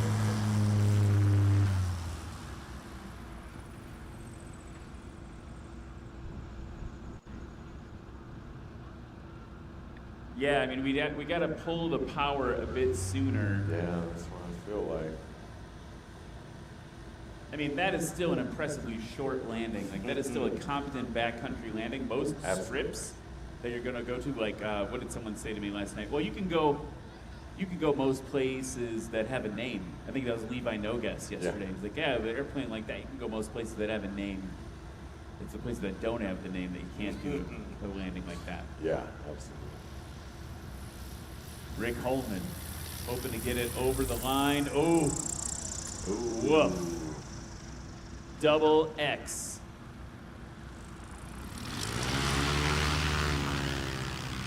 So that is going to be a second scratch for Rick Holman. He's maybe making it a little bit easier for his son to beat him this time. We got to get a third run that is good and on the board for him. We also need some wind. Wind would be fine. I'd be fine with a little bit of wind. Yeah. It's interesting because we know we have, like, look at the feather flags versus the windsock right now. Like, the Legend aircraft flag is showing a tailwind, but the windsock is showing a right quartering headwind. Now maybe it's a pure headwind. That's very interesting. What is weather? Is the wind real? Is it windy? Maybe the wind's just not real. Okay. Now over to the wilderness class. Jerry Garrettson, best score so far, 276. 123 foot takeoff. Whoa, power! Yeah. Man, that is what we call pitch, power, and glory. That's that crazy dance. Keeping the nose high and applying enough power to stay aloft just to cross the line. Is he happy with it? He's just waving. Oh, he's happy with it. There we Yeah. go. Yeah, he's cheering about it. Yeah, that's going to be a big improvement. That's just over 50 feet dropped off his score down to 223. Challenging for him to be the first person in the class all by himself, right? So he doesn't have anything to gauge it against. He's not competing against other wilderness planes right now. So he's just literally got to be aggressive the whole time to get the best possible scores. Now, here's the thing you're going to learn about Jared if you're new around these parts. This guy doesn't know how not to be competitive. He's humble, he's kind, but he's aggressive on the stick. Yes, he knows his talent, he knows his skill for sure.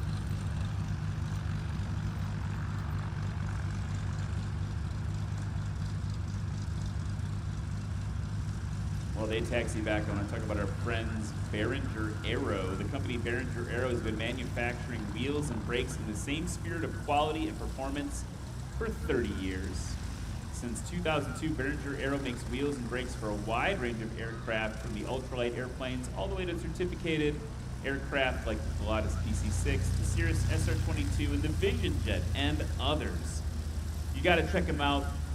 Good friends of the series. You can look for a red wheel. They make them in other colors too, but look for a red wheel. We've got competitors all throughout the series that are flying Behringer wheels and brakes.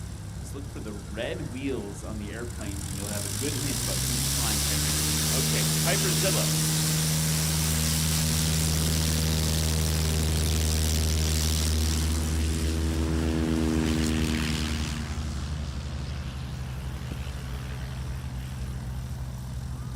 That, I think, was the best takeoff of Jeff Abrams, yeah? It looked very good. I heard 333, so it would be his second best as far as feet goes, but good looking takeoff.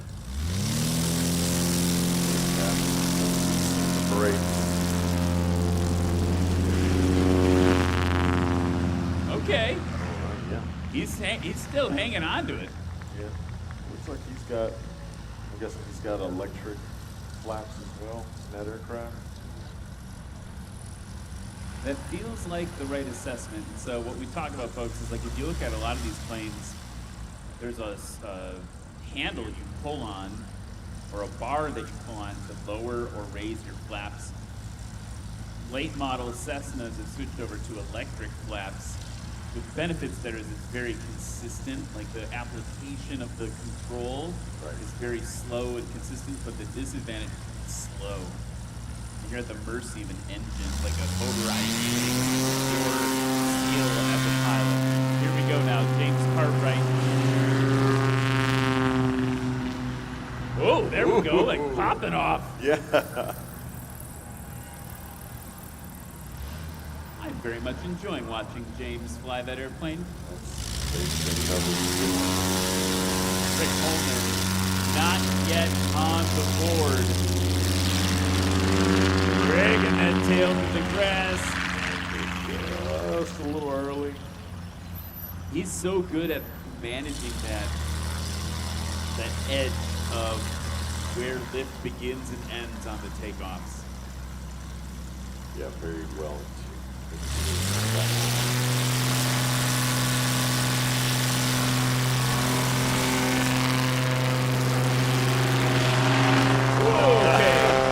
I would venture to guess he could have pulled earlier. And that was really solid by Jared Garrettson. His best takeoff so far, 123. Drum roll, please. That was 133, so a little bit longer. No, I mean, that's an insane distance. And Piperzilla, hello. Standing on those brakes. Still riding those crosswind controls as well. It's a sign of an expert pilot. It's going to be 300 feet for Jeff Abrams and Piperzilla.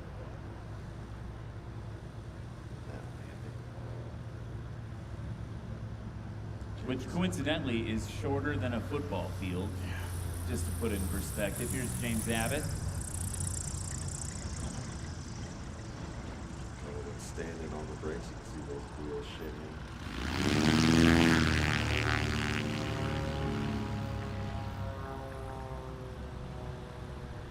I mean, that's bonkers, right? Like, think about a Piper Cherokee. The first time you flew a Piper Cherokee, did you think that it would be possible to land a Piper Cherokee on a football field? Not at all. Yeah. Yeah, that's not real. That's a lie. No, it's what the internet says. It's real. Yeah, it's crazy. I would never have thought that in my time with Cherokee. James Abbott's landing was 277 feet. Whoa! I mean, love it. Yeah. He wants to win. He's one of the hometown boys, right? So, gotta be rooting for him. He's still holding first place with 587. It's not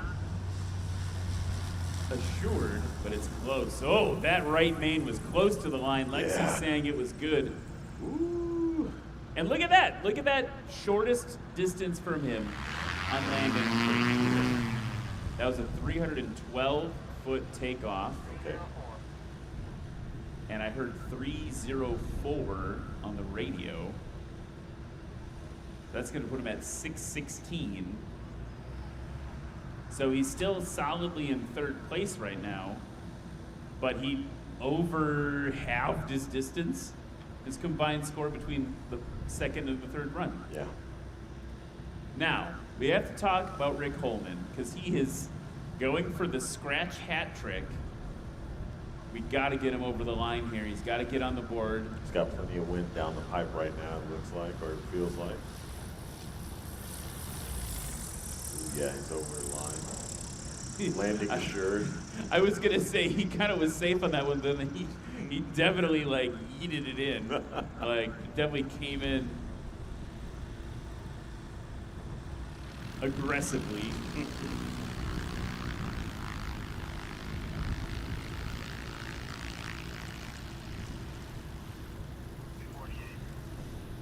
And now that is going to shake things up. Ooh. That's going to shake things up dramatically. So now, Rick Holman, after 2 scratches, gets things pulled together and is ascending up into first place. That's going to move James Abbott down into second and Jeff Abrams into third. Now there's still 2 more pilots in touring that have yet to fly. So it's still kind of anyone's game in terms of Garrett Hine and Derek Holman. Meanwhile, look at Jared Garrettson. If you watch the camera view, it doesn't even look like it's really moving. Is that AI? It is. It might be AI. I think maybe we're all AI right now. What is happening? Look at this, holding it off with all horsepower. It is good over the line. I want to see the replay of that. Yes. That was something else. Was that bullseye accuracy? It was. Holy cow! Just a few feet, a few inches. I'm so excited I can't even talk. A few inches beyond the line there. Look at that belly hanging out. Just give it a little rub. It's just a puppy that wants a belly rub. Boom! Slamming those wheels down. What a landing by Jared Garrettson. And there's more to see in the wilderness class shortly. Oh man, both of these classes are so exciting. Yeah. We've got the touring class, Rick Holman bringing it home at the last little bit, and then we've got Jared Garrettson's like, look, I know you guys are flying after me. I just want to know, I just want you to know, I'm gonna make it super hard for you. Yeah. It's what's super hard for you. As always, Come at me. That's kind of his deal. Yeah, I mean, yeah. Come at me, bro, basically. I'm gonna fly your plane better than you. That too. We didn't even talk about that. That's not even his plane. Like he borrows everybody's planes and then beats them with it. Yeah. It's a flex, man. It really is. Oh, man. If you're just joining us, I hope that you are enjoying Music City STOL 2025. My name is Ryan Dabrowski. I'm joined by Cam Walton. We're here at Music City Executive Airport in Gallatin, Tennessee. Got a good bird doing fast airplane things right there.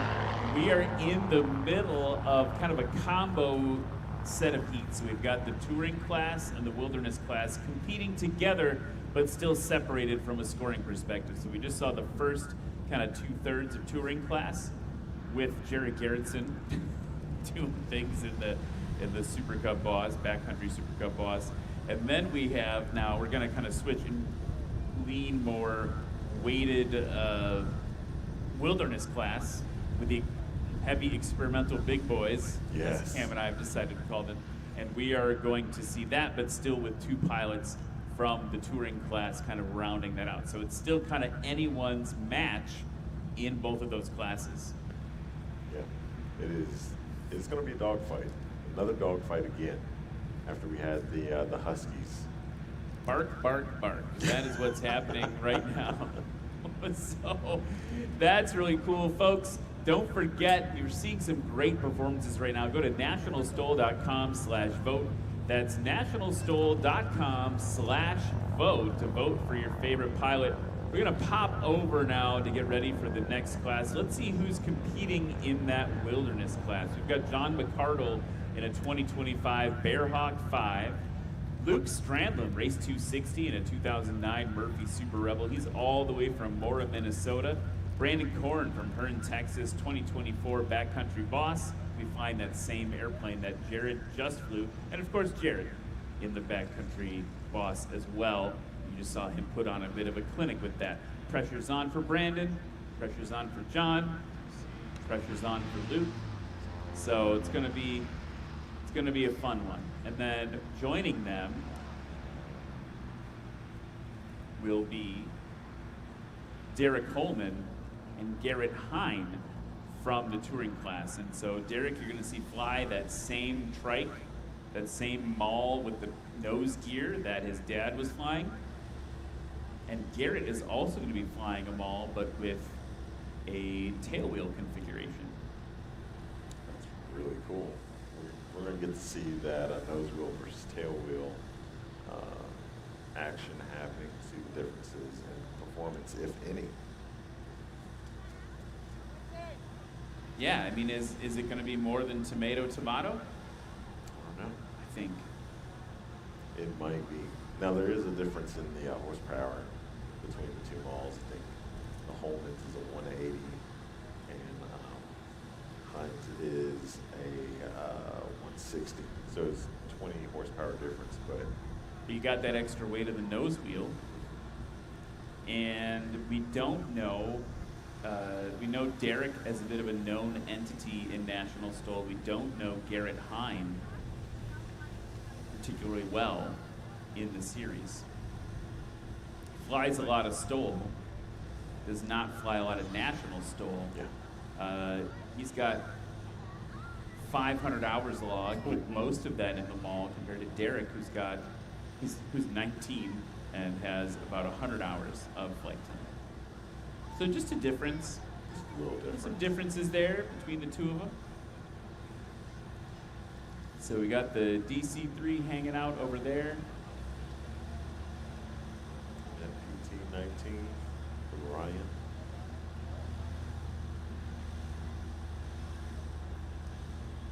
It's classic U.S. Army Air Corps colors. Preceding the U.S. Air Force.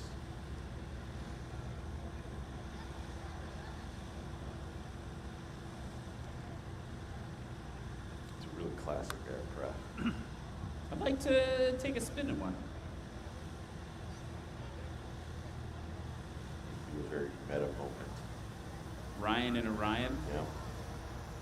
What if it was nighttime and I was looking at the constellations and it was Ryan and Orion looking at Orion? Flying. Ryan. Flying and Orion looking at Orion. Huh? Yeah, dude. Yeah. I'm here all day, folks. I'm here for it. Absolutely. Yeah, look at the crowd. We have an awesome crowd here in Music City. So in between these classes here, folks, while the wilderness class gets sorted out, we need to make sure that you go visit all those great food vendors and other vendors that are here at Music City STOL for your enjoyment. Make sure that you contribute back to the local economy here in Gallatin. Don't forget to go to nationalstol.com/vote. Vote for your favorite pilot today. They get a nice award tonight just for being the most popular, winning homecoming court. We should give out a crown for that. Yeah. And then if you're out here in the crowd, don't forget to apply sunscreen. It is very sunny right now. And if you haven't applied it, you've probably already been sunburned, but it's still good to apply sunscreen. And whether you're at home or in the crowd, make sure you're drinking water, staying hydrated. Really crucial as a person. You're mostly water, folks. Exactly. All right, here we go. From Gause, Texas, race number 30, the 2024 Backcountry Super Cup Boss, this time flown by Brandon Korn. Brandon Korn is the third generation owner of Korn Collision Center, established in 1948. The former Wind Sprint car racer was founded in passion for flying. Used to fly a Cessna 205. Big old beast of an airplane. Now he's flying a different big old beast of an airplane. Next up, from Mora, Minnesota, race number 260.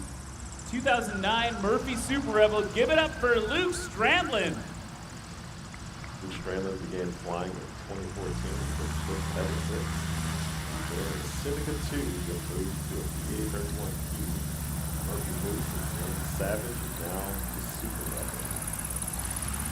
Hey, you talk about this Lynn Savage with that guy. That's a rare airplane. I know he flew one of those. That's awesome. Another beast of a plane flown by a beast of a man from Omaha, Nebraska. Race number 10, a 2025 Bearhawk 5. Give it up for John McCardle.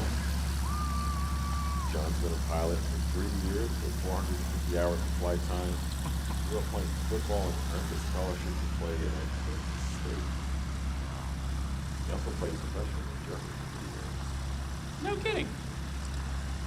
That's pretty cool. Now, back to the touring class from Panama City, Florida. Race number 940. It's a 1994 Mall MX-7. Give it up for Garrett Hine. Garrett's been flying for 4 years and has had his license for 3.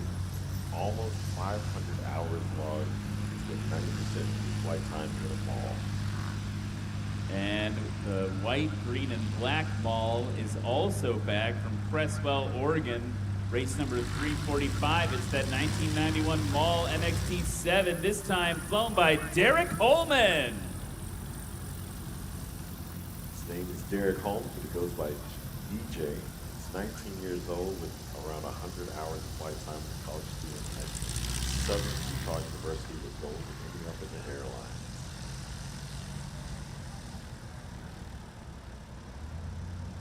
So we're gonna see a little bit more touring and then a little bit more wilderness, all mashed together in one melting pot of aviation fun.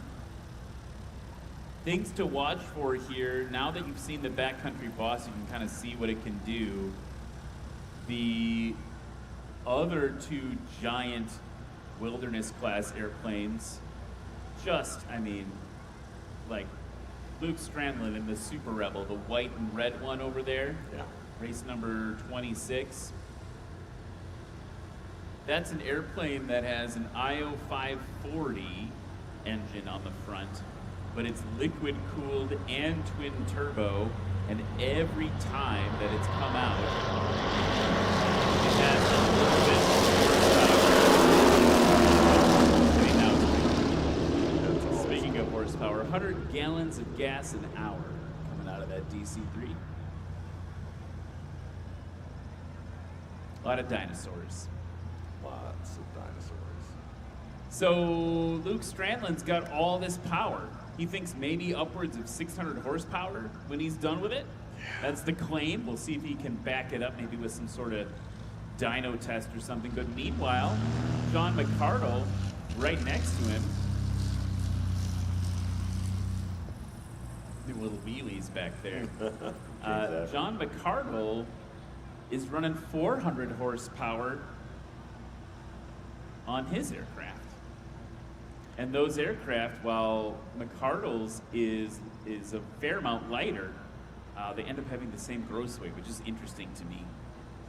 So, yeah, that's the Bearhawk, because it's not made of metal, skins, I think is a bit lighter than the Super Rebel. And then you've got the Backcountry Boss, right? 330 horsepower.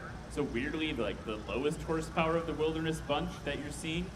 And just insane what it can do with that power. So it's not always just horsepower, it's all the things combined. And I think the other interesting thing to talk about with folks is Brandon Korn and John McCardle have had a years-long rivalry.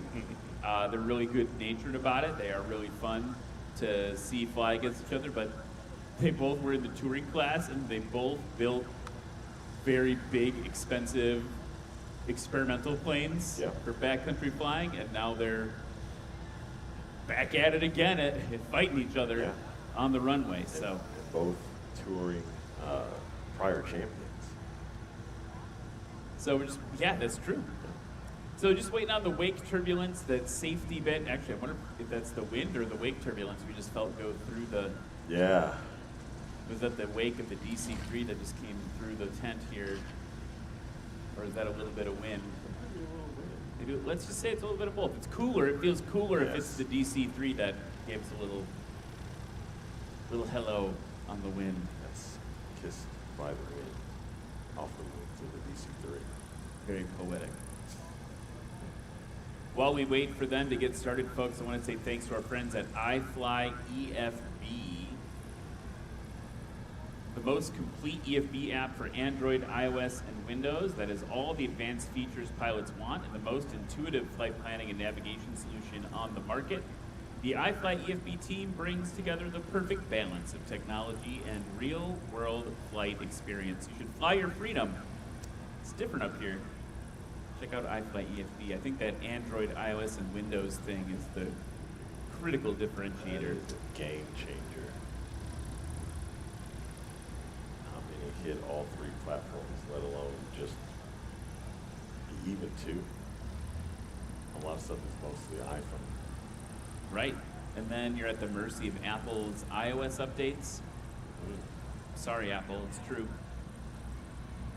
Yeah, sometimes you're messing with my navigation, bro. Messing with the calls, too. I experienced that this weekend. Looks like we're ready to be underway. You can see the DC-3 has made healthy progress on its flight plan out there. And DJ Holman taxiing up to the line in the Family Mall.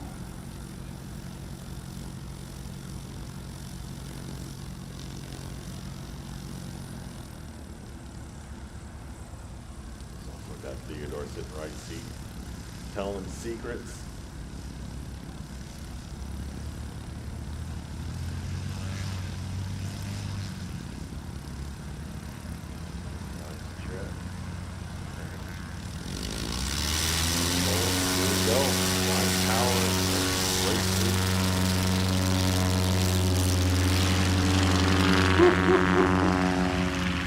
Oh, that's nice performance for DJ. And then crabbing into a crosswind there at the end. Oh, yeah. The way he was working the elevator, too, like, really on the edge there. Now it's time for our newcomer to this series. Garrett Hine did a little bit of practice yesterday.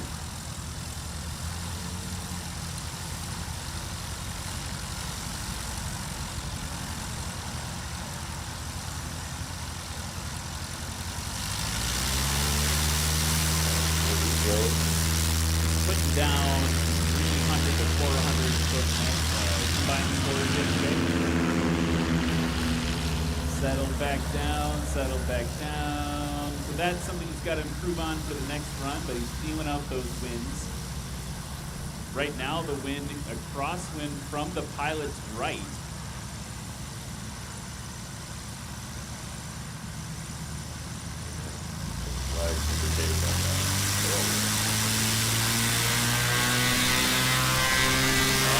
That's a lot of power. Woo! Off the ground, first run of the second heat of Wilderness Class. John McCardle at the controls.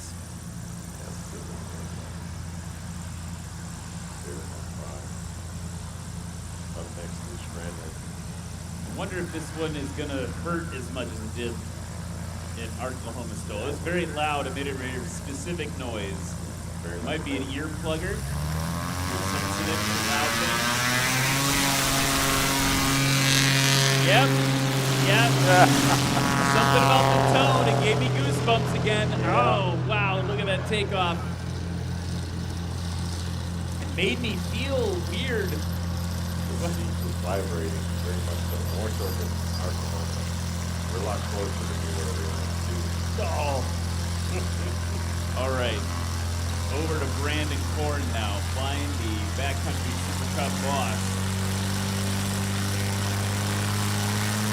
Pulling up all 330 stallions. Hanging on to it right off the ground. Look at all those flaps. It's got flaps for days. Like enough flaps for every room of the house. Flaps Where are we going? Where are we going with this one?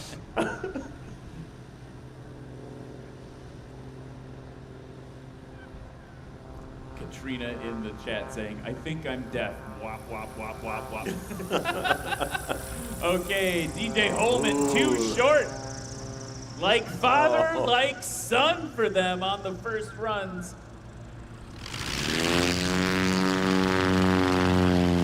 Victor in the chat saying that Bearhawk is fire.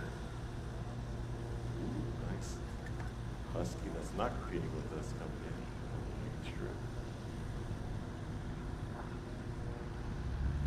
Hello to Angela Douglas, Joyce Bjork, Russ Keith, A.A. Ron, Katrina's still here, Ben Ramler, Cedric P., Eric Taylor, you're all in the chat. Hello, and thank you for watching from all over the world.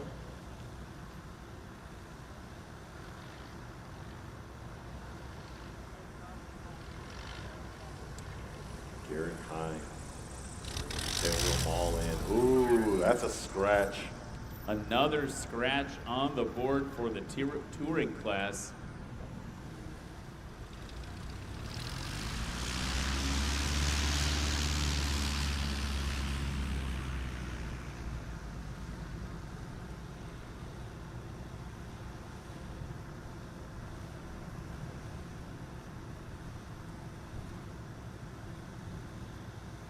John McCardle, using every knot of wind that he has right now. You can see him kind of repositioning on approach here, now settling down, a little bit of power to keep it over the line. Very accurate, sub 25-foot touchdown. And think about how big that airplane is and how short it stopped. Yeah. That's a massive airplane gets stopped sub 200 feet.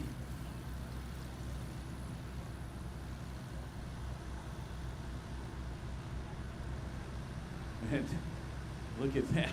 Look at Luke Strandlin. He is not afraid to get the nose high up at altitude. He's got so much power on tap. And look at how his angle of attack is quite high, up high. And now he's going to start settling down. Settling it in. A little bit of power. Good over the line. Bouncing, reverse pitch propeller. Helping him get stopped in nothing else. A quite dramatic fashion. Going to the replay on that. Look at this. Bam. Second bounce. And he's already, there you go. Look at off the front of the plane there. Whipping up a tornado of dust. Love that. Hashtag loves it. Okay, other people to say hi in the chat. I see Brandon Fontana saying, hey Ryan. What's up, Brandon? Nice to see you in the chat. John Douglas saying hello, Ryan and Cam. What's up, hey, John Douglas from Pinedale, Wyoming. Wish you were here.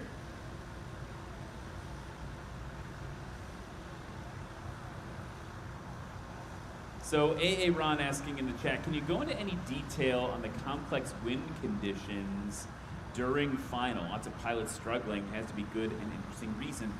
I think if I were to summarize, it's that it is light and variable. Like we're seeing portions of approach that are windy, and even in just answering this question, it has gotten slightly windy and then winds calm. It's like, I don't want to use the word gusty. I guess technically it's gusting, but it's gusting so infrequently and so lightly. I think it's just challenging.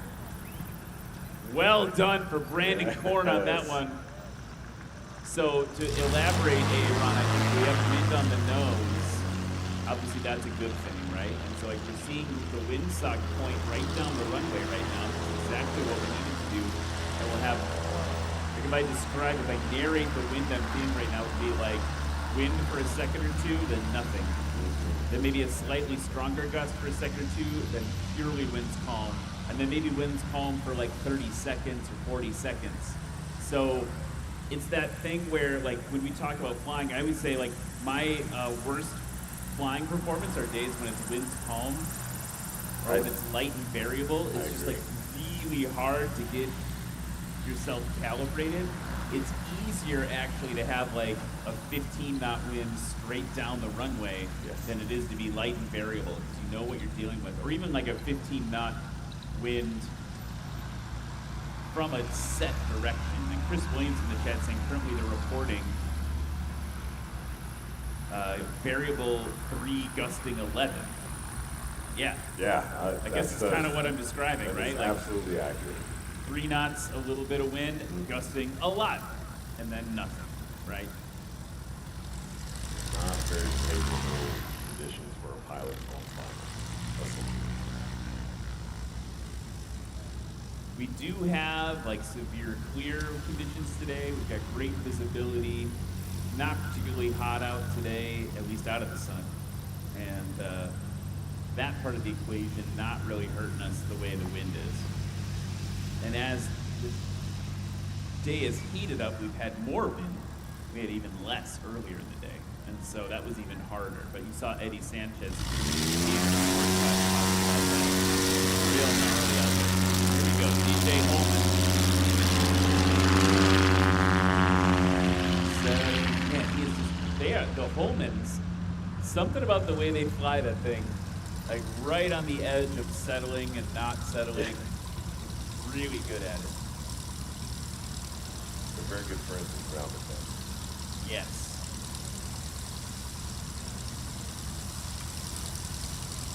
Now over to Garrett Hine.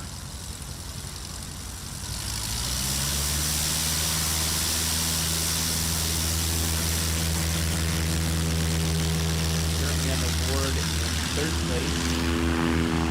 Oh, see, that's going to be a hard one to judge. It looked like the main wheels popped off the ground. They were only off the ground by like an inch or two. That's just hard to judge.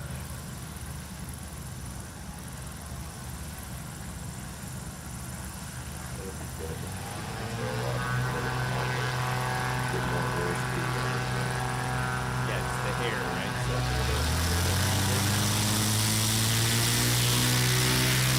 over in the wilderness class, John McCardle. Woo!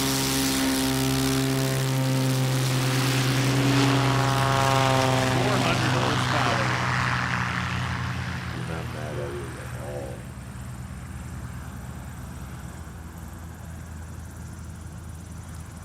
Upwards of 600 horsepower here.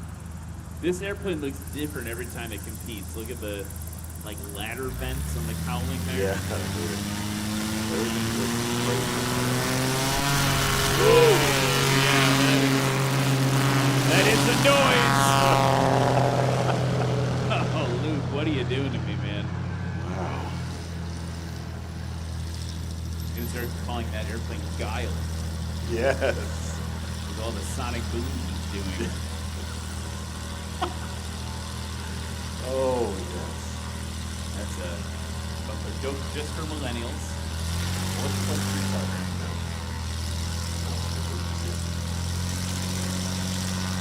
Brandon Korn, ready to go in the boss. Hanging out.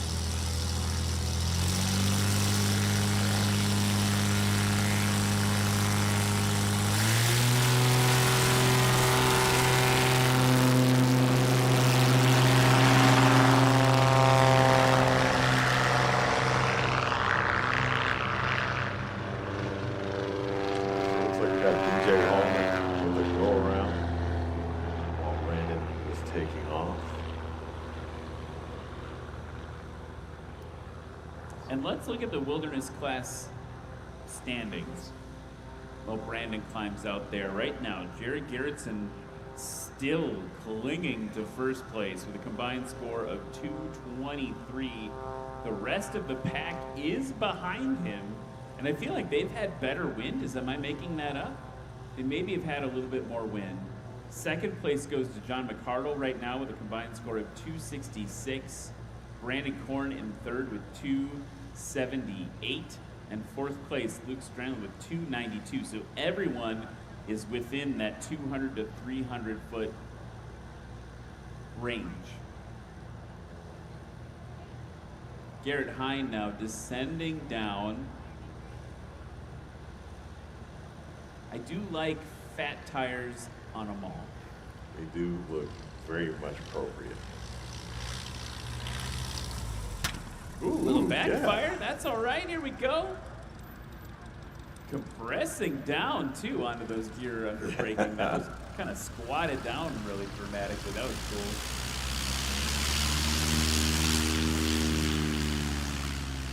That replay. See what he does with his flaps. I feel like he just dumped them as soon as he touched down. Yep.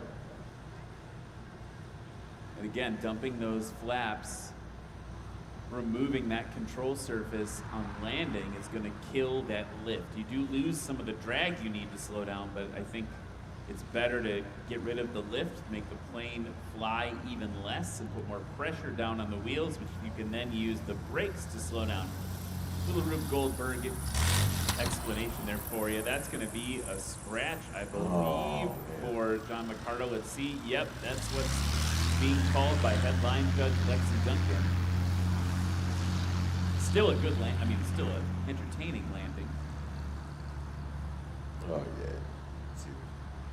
See it squatting down, settling down right before the line. All right, DJ Home. Keeping it low, not so slow. Dude, It's like the opposite of what he wanted now. He was all prepped for no wind, and we have one of these gusts coming through. Yeah. And the airplane's like, sorry, dude, I'm going to keep flying. I like this. I got all this wind now. I'm going to keep flying. He's like, no, I don't want to fly. I want to land. And they're like, no, it's... Anyway, you saw it. You don't need me to reenact it. Oh, man. I don't know if anyone's ever had a gust that was as disadvantageous as that one. He will be on the board now, though, so we'll see a little reshuffling of the standings.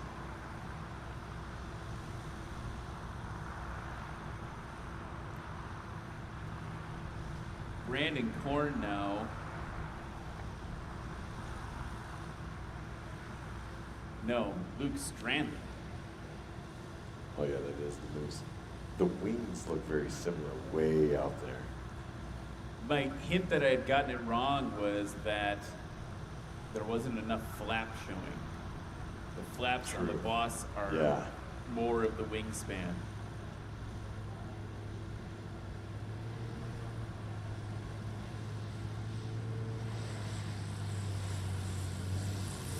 Here he comes, holding it off. Good over the line for Luke Strandlin.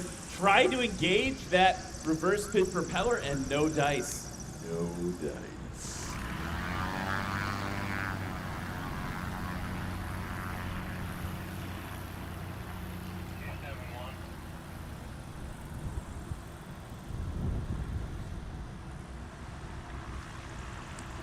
They say 271 on that landing.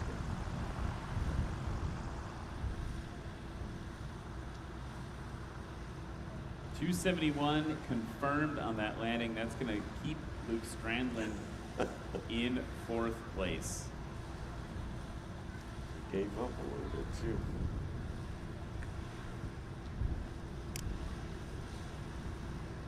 So now, sorry, go ahead. No.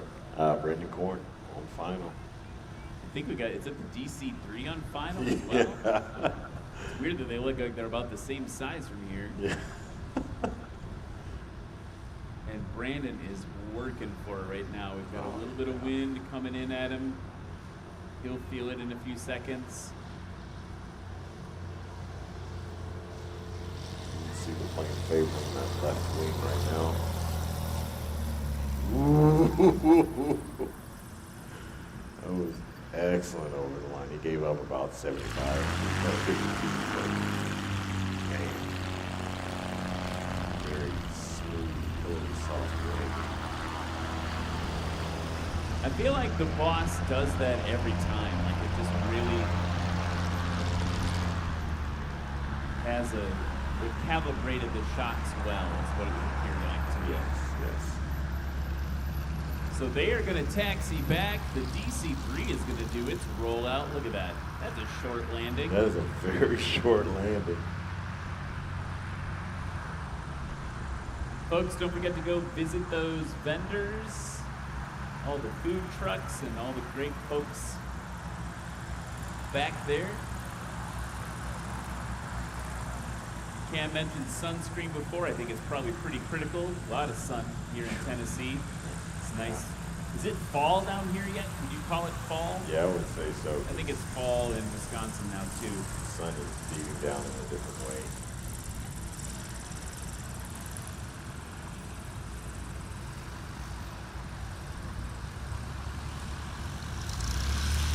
So, one more run of the touring and wilderness class, and then we're going to head over to the kind of the hottest classes of the season. We've got adventure class. And unlimited. And unlimited, man, that is... An adventure class is another one, much like this wilderness class, where things are just getting absolutely mixed up by pilots that are all moving from different classes. We've had a lot of pilots from sport class come over to adventure class, flying new Badlands Travelers. So they're flying something a little bit heavier than they normally do, and that's new. Pat McIntyre slid over there. He was kind of like unbeatable nearly in the sport class, outside of like when Eddie Sanchez would fly. Yeah. Bit of a competition there, but Pat McIntyre doing real work in that class and sliding over to the adventure class now. A couple events in there. See Mike Babcock, who flew the best combined takeoff and landing of practice. That's going to be coming up next, also in the adventure class. He's finally got the airplane dialed in how he likes it. Yeah, and a brand new airplane like that, you know, someone who's putting in a lot of innovation too. Yeah. Trying to really innovate on the airplane. I think you started having to not only change the mechanical stuff, but then as you change the mechanical and your proficiency has because of the change you made. Yeah, that is serious. So when you think about those things, you think that, okay, I'm going to put a model in my airplane. It might fly a little bit different. It might perform a little bit different, but I'm going to be able to, you know, accomplish it and adapt very quickly, and it's not like that. Very rarely like that. No, we saw Jeff Cole, one of our backcountry class competitors, add a couple bays of wings. Yeah. And he took them off. It wasn't working for him. Said no. Oh, nice. That was a good one by Garrett Hine. Yeah, he's using that. I mean, he was bringing his nose down a little bit more for comfort, a little bit much for comfort, rather I should say. But get more air over the wing so that when he goes back on the stick, he's got that much more speed. Yeah. John McCardle leaping forward and then into the sky. That was like a carrier launch.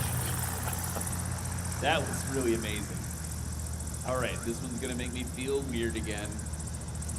Now I'm like nervous before he even spools it up. Like, what's my body gonna do when it spools up? I think at the last competition he didn't have his cowling on either. That was still in front of him. Yeah, it's like it's like a specific tone that it makes. It just makes my whole body go. Wah! And it's the greatest, like right when he passes the airline with the prop, it is just a lightsaber. It's like a sonic weapon. That should be the name of the plane. Yeah. That's a good name for a plane. It's Luke scrambling and sonic weapon. Yeah, 'cause he said he doesn't hear that. Sitting behind it. Yeah, it's coming out the sides. Woo. Okay, I'm calming down. Here's Frank forward in the boss.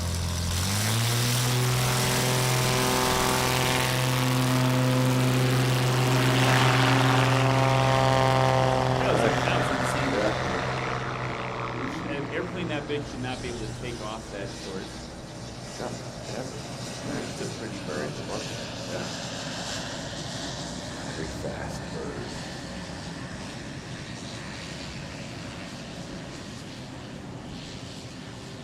So those were the third and final takeoffs of the wilderness class. Jared Garrettson currently still holding on to his lead. Here's Derek Coleman, good over the line, kicking up the dirt. Someone's got to tell that kid to replace his digits.